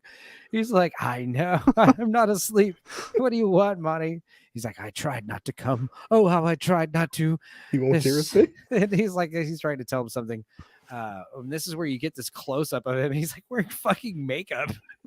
The He's wearing, eyeliner. like, It's amazing. like, it's like, oh my god, dude, this isn't gonna get any weirder. And also, it makes like all of like Withnail's eccentricities like so more like, oh, of course he's his fucking relative, even if it's by marriage or whatever, or by some weird, whatever fucking relationship they have. I don't even want to know. It's just weird. But then what does he tell him, dude? He says, he says, you're a toilet trainer. You're a Is toilet that- trader. He fucking, this is what Withnail told me. Go with it, boy. Give into it. It's like a tide. Don't let it ruin your youth as I nearly did over Eric. He's like, I'm not a homosexual, Monty. Yes, you are. Of course you are. You're only saying that to deny your relationship with him. It's not his fault that he can't love you anymore. Then it's mine that I adore you. Can't we allow ourselves this one moment of indiscretion? We need never know. It's like, oh my god, dude. Should yeah, we be I- worried that you know this speech so well? Yeah. No, I have the script up here. I'm reading it. My No, god, okay, I'm hell It's no. just memorized. Hell no. But you say the words with such conviction, Stupendo. I know. You're so know. into the Action. character. Thank you. Don't you? Thank you. But yeah, it's like I don't know. He's basically he basically says like, I must have you even if it must be burglary. Burglary. Guys, fellas, that is the worst That- pickup line you could ever Could you use. imagine that nowadays? Holy shit. Yeah, and telling That word to him. choice is amazing. Yeah. Yeah. But this is where Marwood comes up with a pretty good lie. He flips around and wins. Me and Withnail are a relationship, and Withnail doesn't want anyone to know, which is why he's been very cold to me. And you're getting the wrong idea. This is the first night in 6 years we haven't slept together, and of course, Monty, being a gentleman, does rescind his. He feels horrible and ashamed, and literally me every time says blue collar loser. Shut up, dude. You kill it with the ladies, buddy. But yeah, basically, Monty does prove that he does have some kind of decency, you know. Never come between two lovers. Right, especially two gay lovers. That's maybe the thing. He's one of those guys that probably only likes to have sex with straight men. That's a thing. Some guys are into that. So whatever. we're- They like to we're turn them. That's what they call it. But he's like, you better go to him. He's like, I intend to. And he walks over there and he's like, you fucking wake up right now, you bastard, or I'll burn this bastard bed down. And then what does Withnail say is he just wakes up. He's like, I deny all accusations. What do you want? And he's like, I've just avoided narrowly having a buggery. And I've come in here with the express intention of wishing one on you. That said, I'm leaving for London. And he's like, hold on. Don't let your imagination run away with you. And he says, I've just finished fighting a naked man. That's the other thing. Is like when we don't see it, thank God. But yes, he does like take his robe open and you see the reaction shot of Marwood seeing his old, penis that probably looks like a pig's tail. Shit. So yeah. Tactical necessity. If I had told him that you were active, we'd never got the cottage. Oh yeah, I see. Yeah, how dare you tell him I'm a toilet trader? That's why. Because if he was actually what is a toilet trader? Is that just a gay guy? Or is that not a gay guy? What does toilet trader mean? No, that's just a slang for a homosexual Okay. back in the day, along with many other. Well, there's like gay for pay, for instance, like straight guys who have gay sex and porno for money. So maybe that's what I was thinking. I don't know. but that phrase wasn't used in 1969. Gay for pay. No, we've degenerated far more as a society since then. I'm just kidding. Oh yeah. So yeah, I mean, yeah. Also, that's the other thing. I love how Morwood gets really upset. Is like, how dare you tell him that I loved you and you rejected me? Like, how dare you? That's like the icing on the cake. Like, if anyone's getting rejected, it's you, Withnail. Let's be real. So yeah, he's like, sorry, I got a bit carried away. I said that without thinking. And then Withnail takes the gun and he's like, well, if it fucking comes in my room, it's murder and you'll be held responsible. I don't know. But they wake up the next morning and they find out that, Monty has left in disgrace and in shame. And he left a note, very, very, very poetically. And it says, perhaps it is just as that the eavesdropper should leave as his trade dictates, in secrecy and in the dead of night. I do sincerely hope that you will find the happiness that was sadly always been denied me. Yours faithfully, Montague H. Withnail. Poor old bastard. Yeah. Now, I must say, what does it say? That represents a level of hypocrisy in you that I'd previously suspected, but not noticed due to highly evasive skills. I don't know. It's just like all he cares about, Withnail, this uncle left. He's just glad that there's still booze. He's just glad that there's still booze to drink. That's really he's got his priorities straight. Yeah, and I don't know.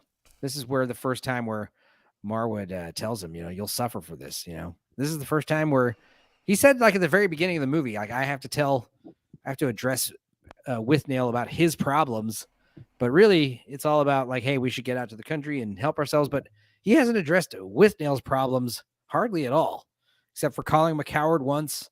And this right here is really the only time where it's like, dude, you're a piece of shit. But he says, what does he say about Monty? The best thing about him is he keeps an exceptional cellar, a wine cellar, and his lips are all stained with wine. It's a good little detail. And of course, there's a telegram. You realize that he's getting a call back. And look at his face when he says, well done. He does not look happy at all. He looks pissed. But he says, yeah, it doesn't mean I've got it. Probably just want to see me again. Now it is officially time to leave. We're leaving in a half an hour. And he says, half an hour? Barely have time to eat. I need at least an hour for lunch. And it just smash cuts to them driving again in the rain at dark. And Withnail's just shoveling food and booze in his face. Cracking jokes, being wise. As you do. I don't know. And he says the next garage, we're pulling over and we're getting this wiper fixed. Because they can't see. Only Withnail can see out of this car because they're driving through a fucking gale. And he's going to get some sleep. And then, of course, it's smash cuts. And I do like the fact that the driver's side headlight's out. Yeah. But the passenger side wiper works. So it's just this. So good. You doubly can't see where in the hell you're going. Yeah, never noticed that. It's good call. Yeah, so then smash cut to the next day. It's daytime and the rain has stopped, but fucking I's asleep and the car is driving all crazy. And it's like, what's going on? He's making time, he says. And he's like, dude, he hasn't got a license. He doesn't have a license, or he just got his license. I don't know. I don't care. His license isn't legal.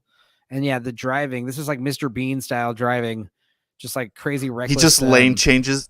Yeah, the second he passes someone, he just lane changes directly in front of them for no reason. And again, like this close-up shot of his eyes. Like that's the thing is like the American drug movies that we had around this time, like Cheech and Chong, and I don't know, just nothing like this. Nothing like glorifying this kind of like this is like bad. This is like Spun. That movie Spun, but like 40 years earlier or 30 years earlier. Just like, ooh, oh my God. But yeah, I don't know. Breaking it up, hurrying up, and everyone's one of the other top favorite parts of the movie is the police van pulling him over. That's a proper old school British police van. Right. Yeah. There. And of course, the reason he's doing this is actually he wants them to get arrested because he wants him to miss his callback. Of course. Doesn't want him to get ahead. It's like the crabs in the bucket. syndrome, and I'm afraid our industry in the UK has not changed much in that regard. That's why I like that movie All About Eve and Showgirls. It's just like these people will claw each other's eyes out at the top.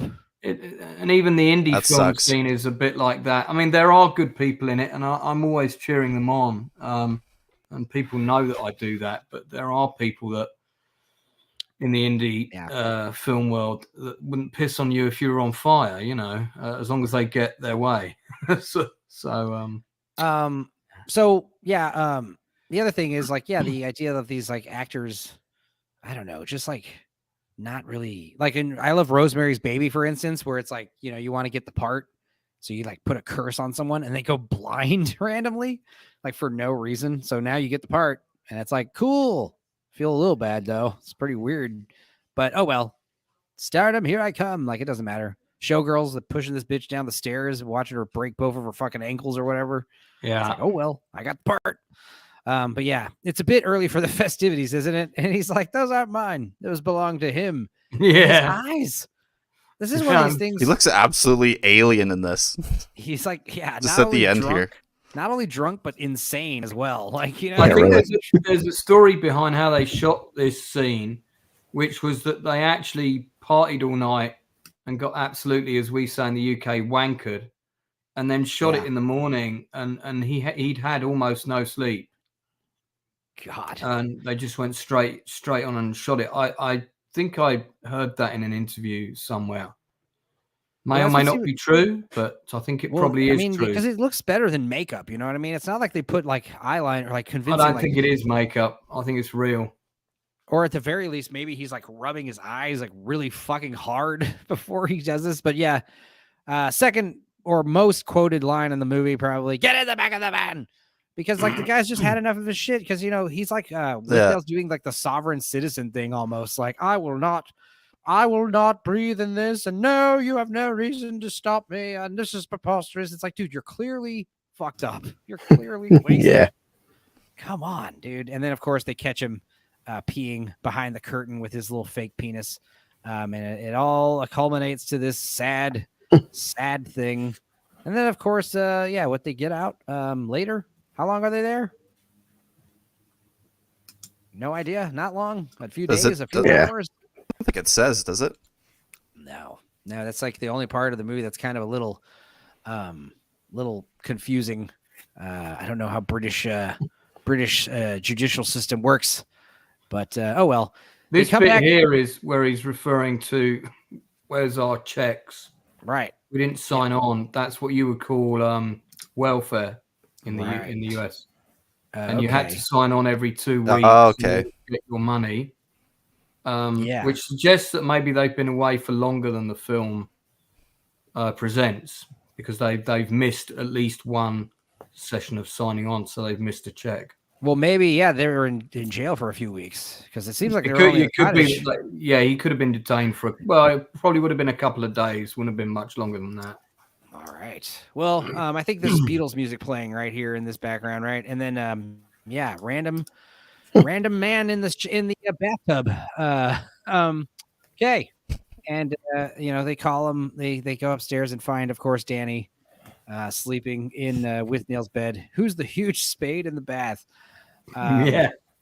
That's presuming Ed, the guy with the diaper, the shitting doll idea that I was talking about earlier. So it's good that we have a face to the name. But is he also the coal man? I don't know. Who cares?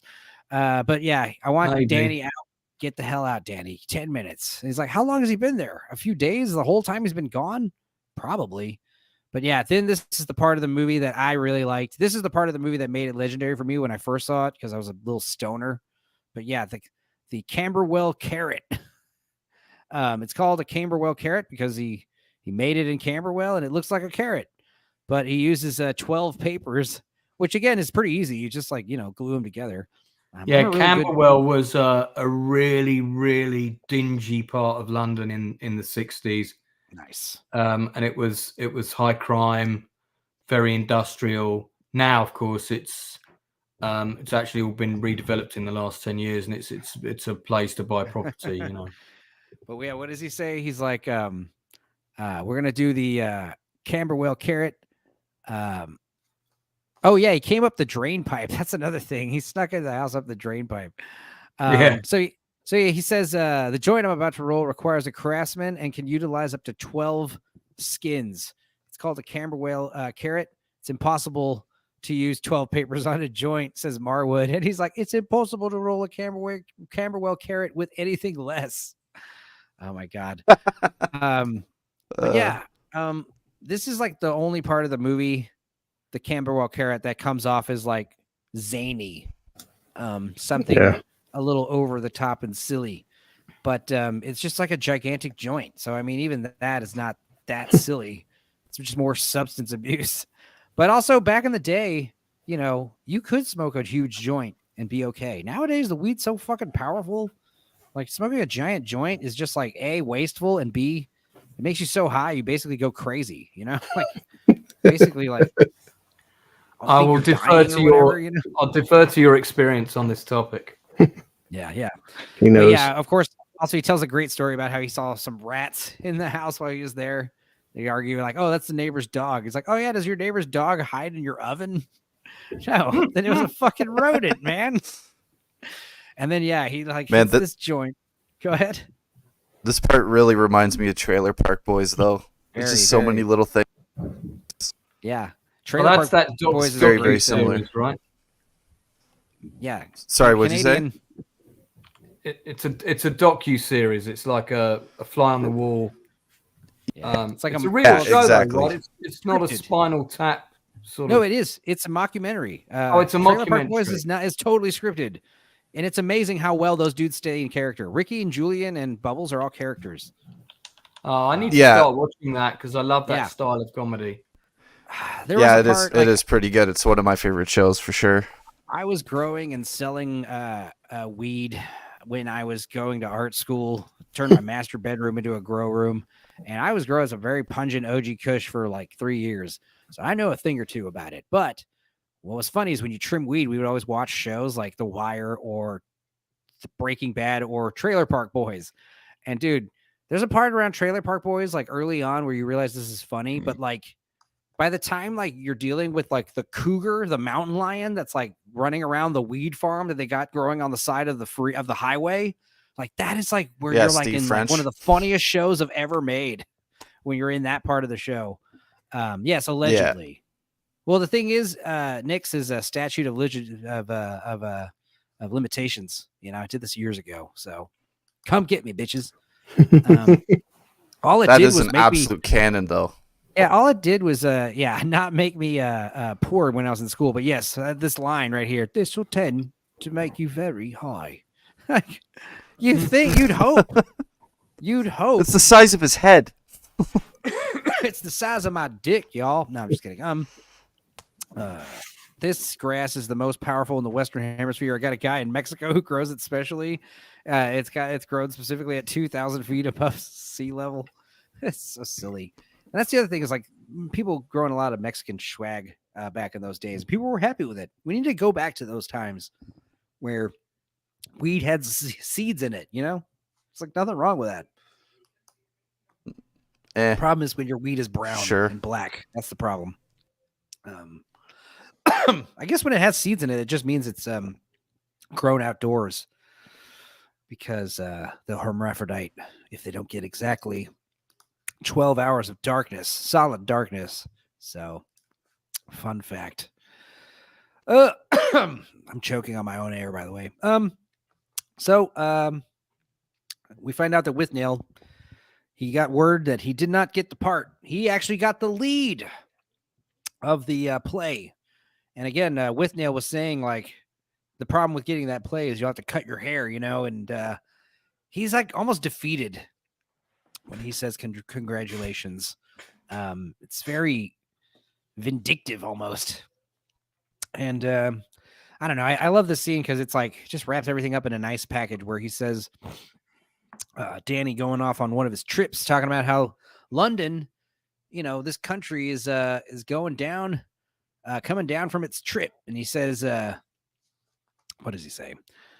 We're 91 days from the end of this decade. So yeah, they're in September, October, whatever. And there's going to be a lot of refugees. And then presuming Ed just does this weird like sound. It's not even a laugh. It's like a weird, like almost like a howl. I don't know. Almost like satanic in nature. So let's see. This is where are we going here?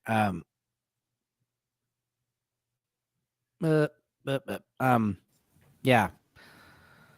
Basically going around town talking about how, like, I don't know, the idea that the 60s are over. This hippie movement is no longer a cool thing. Also, there's a bald guy looking for you, uptight, and it turns out it was the landlord who reckons you owe him 266 quid.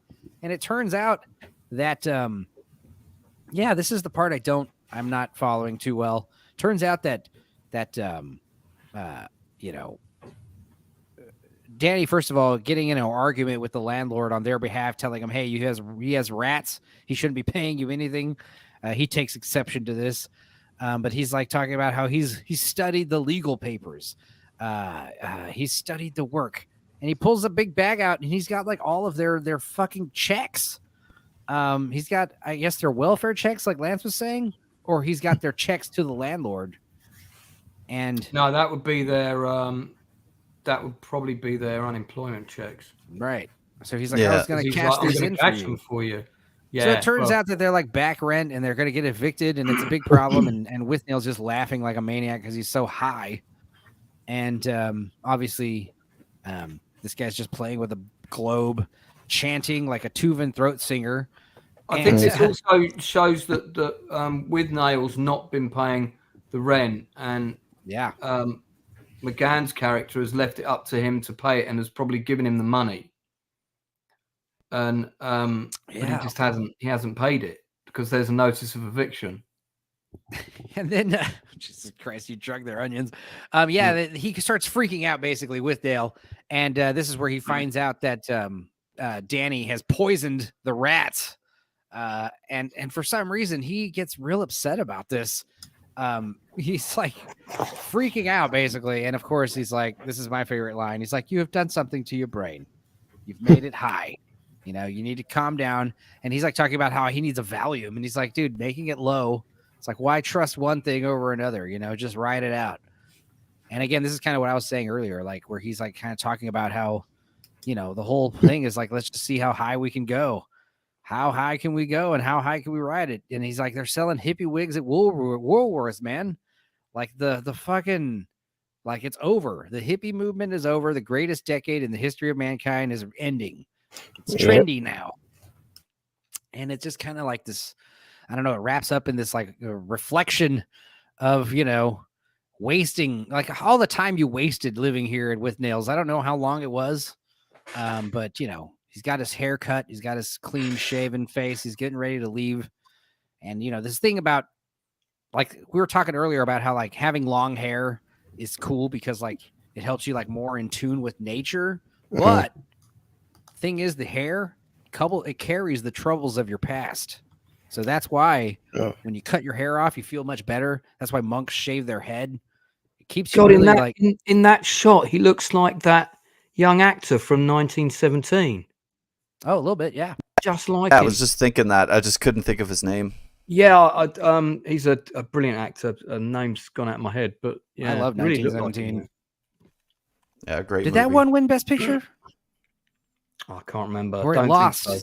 It should have won. I remember. I don't think a war film's ever won Best Picture, unless maybe ever? Platoon. Maybe Platoon. Name's George McKay. Yeah, George McKay. Thank you. Yeah. Dude, that's crazy that like horror films and war movies have like the same amount of. I mean, just like Schindler's List, for instance. That's like, yeah, that's not really a war movie. It's a Holocaust movie. It's different. Yeah, but. Yeah, you might be right. Holy shit, I never thought of that. I always assumed that there was like at least a dozen war movies. I mean, because technically, like Gone with the Wind. Technically, Ben-Hur is a war film, but you know. Have you guys seen the more recent All Quiet on the Western Front, the German-made one? Yeah, superb. Yeah, that one is phenomenal. That's probably the only one I would put up against 1917, if I'm honest. Yeah, well, I mean, 1917 in general is like one of the few, like, just movies made in the last like 5 to 10 years that's like really, really good, you know, that I'd put up with like movies made pre 2000. You know, almost Yeah. all of my Yeah. favorite movies are like at least 20 years old, except for like a few handful of like recent ones. You know, they're so rare. Upgrade was another recent one that I really loved. You know, like I was like, that movie's great, fun, good stuff. Anyway, so Yeah, anyway, there's been a few, but there's go been a ahead. few. It's just not long lists of bangers like it Yeah. was in the 90s and 80s. There's such a Definitely high not. percentage of bangers in the 80s and 90s, you know? It's like there's way more movies and way less good ones. So it's like the percentage is like down drastically. Yep. Nick's, we did watch the new Napoleon. No, I would not count that as a war movie, surprisingly. Yeah, You never. Maybe the That's 4.5 hour cut will be a war. that's true. Yeah, we talked about it on Lance channel. Yeah, last that's really week. good. Don't forget to come and see my review of the 1996 Right. Napoleon starring Martin Weir, which we'll be doing in depth on my channel. We got stills for the movie and everything. Yeah, So, it's going to be a lot of fun. So again, Withnail's parting thing is like, yeah, I stole a bottle from Monty, and let's have a parting drink. And Marwood's just like, no, dude, I really should leave. I don't have time. I gotta go. And he's like, well, I'll just walk you out. He's basically just like clinging onto him. It's very sad. But because it's British, it's hilarious. I'm just kidding. He just walks out there in the rain again, out by the wolves. In the zoo. Is this a zoo next to them, I'm guessing? Or are those just someone's That's dogs? London Yeah. Zoo again. That's the same location as at the beginning of the movie. Okay. Well, yeah, just going back here with your umbrella and just saying your little goodbyes to your friends. And, you know, this is something that happens in life where, like, you have friends and you don't realize one day soon, you don't know when that day is going to happen. But, like, yeah, you're not going to be their friend anymore. Or at least you're not going to be seeing them anymore. Or, you know, you're just going to drift off. It happens all the time. And it's just one of these things where Sure. it's like, hey, man, I'm sorry. I almost got you raped by my uncle, bro. It's like, it's all good, dude. Sorry, I hoard you out for a booze week. Sorry, I got a part to a fucking play and you didn't. So I guess that makes us kind of even somehow. And your twisted, fucked up eyes. Anyway, enjoy that bottle of wine you stole from your uncle. And he just kind of sits here all sad. And again, quotes Hamlet, more Hamlet, and does a soliloquy or a monologue. What would you call this? And he says, I shall miss you. I think you were right with soliloquy. Yeah. I think you were right. But I don't know. Maybe it was secretly that Withnail was secretly in love with Marwood, you know? Maybe when he was telling the story about how Marwood was closeted and was secretly in love with Withnail, maybe there was some kind of pot calling the kettle black back there. I don't know. That's going to be the starting point of the Hollywood remake next year. Yeah. Gonna pick up with that. Yeah, they either have to be gay dudes getting molested by a female aunt or make them women roommates, which makes sense because like a lot of girls, like they live in apartments like that. Like you find out that they are not good at housekeeping. Yeah, there's a lot of strange cat ladies out there. I've come to realize this in my newfound singleton status. It also turns out it's very hard to clean up after 5 animals, and it doesn't matter if you have 5 dogs or 5 cats. Like your house is going to get filthy, and you're not going to notice it. You'll just be building up with fur and pet dander, and eventually you look around and you're like, oh my god, this place is disgusting. So yeah, like we said, we've got this monologue, and I don't know. He ends it with the line, "There's always time for a drink." No, what does he say? Talking about the beauty of the world, and the last line about nor women neither. I don't have it on the script for some reason. It's cut off. But he basically starts saying like, yeah, he never had any luck with men or women, I guess in Friends. But like he says this last line twice, nor women neither, meaning he is lonely and does perhaps in fancy ladies and doesn't get laid. It's very sad. But like I said, because it's British, it's funny. So I just want to thank you guys for sitting here for 4 hours and 25 minutes while we talked about this movie. Is there anything else we could possibly say about this movie? Probably.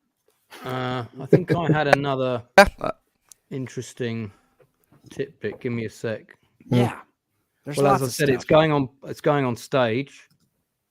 Yeah. So I'll give you a full report if I manage to make it. I've got a really interesting link here for you to put in the chat. I haven't got the actual stream open at the moment, so I'm going to put it in private chat. You can copy it. I think people would like to read. So this is a really good interview with Ralph Brown, who plays All Right Man, that guy. Yeah. Right. Now, he's been married to actress Jenny Jules for absolutely forever. She's a phenomenal actress. I've seen her on stage a couple of times. Oh. And he always did television and films, and she always did stage. And they've been together as a couple since the 90s. How sweet. And now she got cast in the Harry Potter play in New York. So he came over to see her in that. And then he got put up for a play in New York as well, The Ferryman, and got it.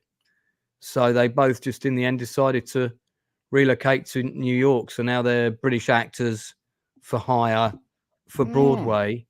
And I've always known that they had this really strong relationship because I know people that know them individually, and I've heard, they've got this amazing chemistry when you meet them together. It's kind of a real true love story. When you read this interview, which I've only just found today, it really comes across how deeply they are in love, and listening to their experiences of being an interracial couple and also working in the industry for a really long time is actually quite fascinating. It's a really good interview. Cool. Yeah. I'm also seeing in the comments everyone's talking about Godzilla -1. Yes. I've heard it's good, right? People are saying it's good. Fantastic. I have a not a hot topic, hot take. Hot take. Thank you, God. It's 4.5 hours of talking. It really fries your brain. But yeah, the hot take is I like Shin Godzilla a little bit more, for a few reasons, which we will expand upon on Christmas Day, Christmas evening, Monday evening. Yeah. We will be doing the all-encompassing Godzilla stream, which is going to be a hoot and a holler. It's my Christmas gift to myself, talking about Godzilla for 6 hours. They're going to be around the same time? What? No, it'd be Christmas evening, Monday, Christmas Day, around not around the same time. I think it'll be a little later. Oh, Christmas evening. Sorry. Yeah, the day of Christmas. Well, if my Christmas turns out to be as good as last year, I'll be on that. Yeah, it'll probably be for you guys like real early morning or very or late evening, the day after Christmas. I don't know, or Christmas. I don't know how to fucking time works. Right. No worries. But I'll keep you guys posted 20 days from now. But that being said, what else we got going on?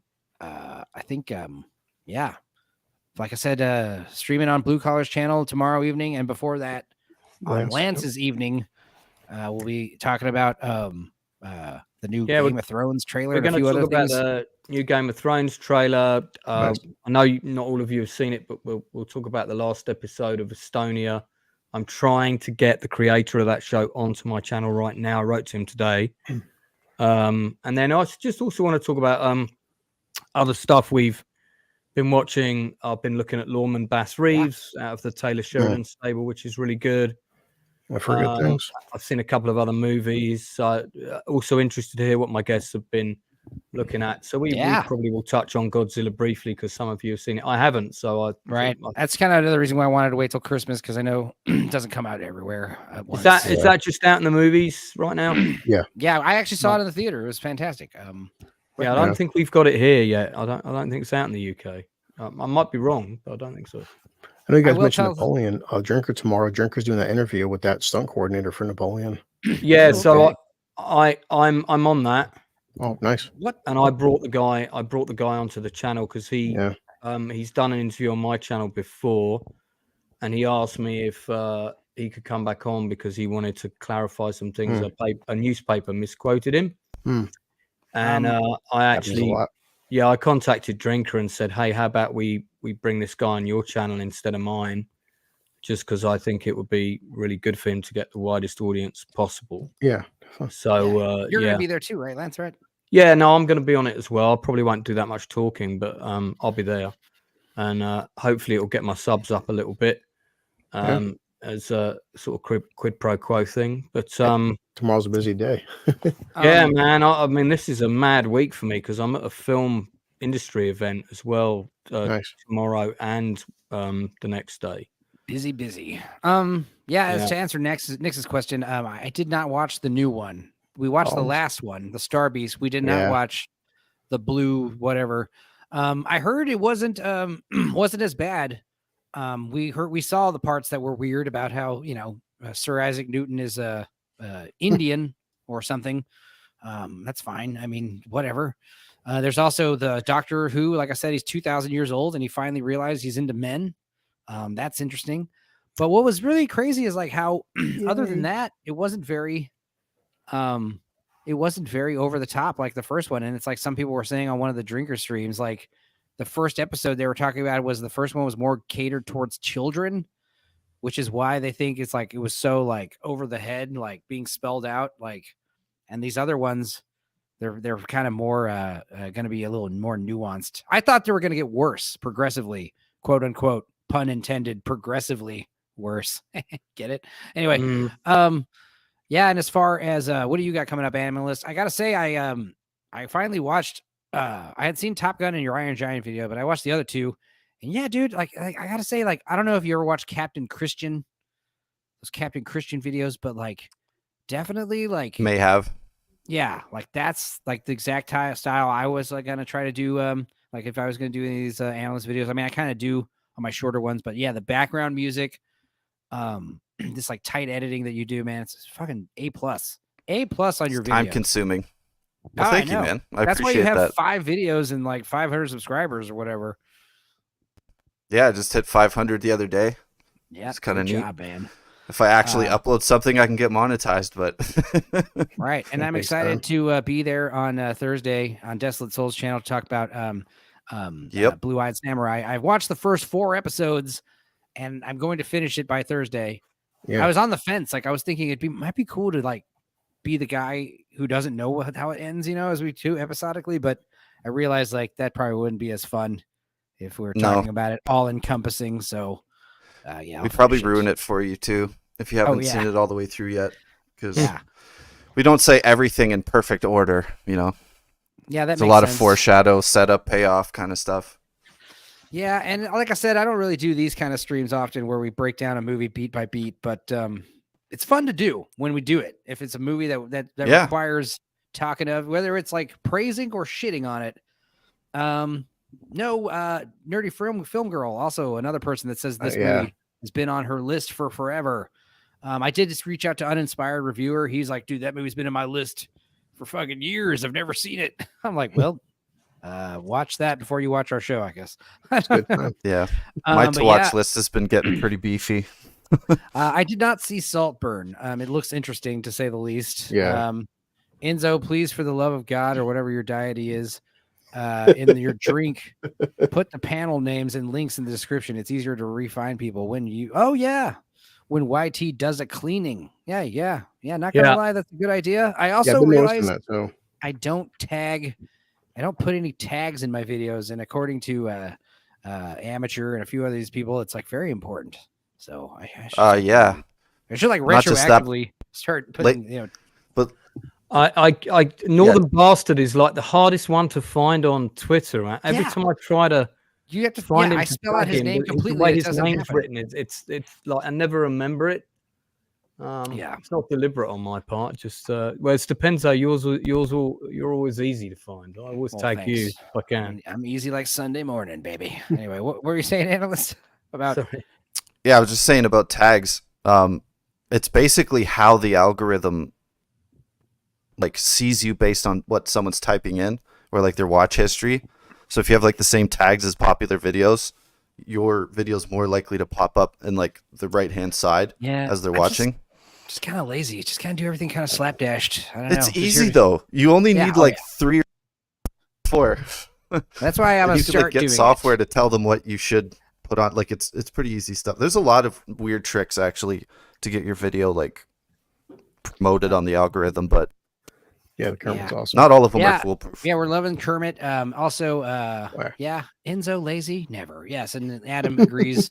Fill out your tags. You can even reuse your details. Yep. Yeah, that's a good idea. stuff. All making me feel like a piece of shit. All this advice. Thank you very much. Amateur, can I? Hey, man, book you put out to go through hundreds of- technical advertising with me would be useful. It's just one of these things where you just do it twice a week, and they Yeah, add up. sure. And then Schlocktober definitely, yeah, that added a fuckload of videos to the bank. So yeah, I mean, why did I do that to myself? Because it was funny. There's an interesting little trick you can do as well.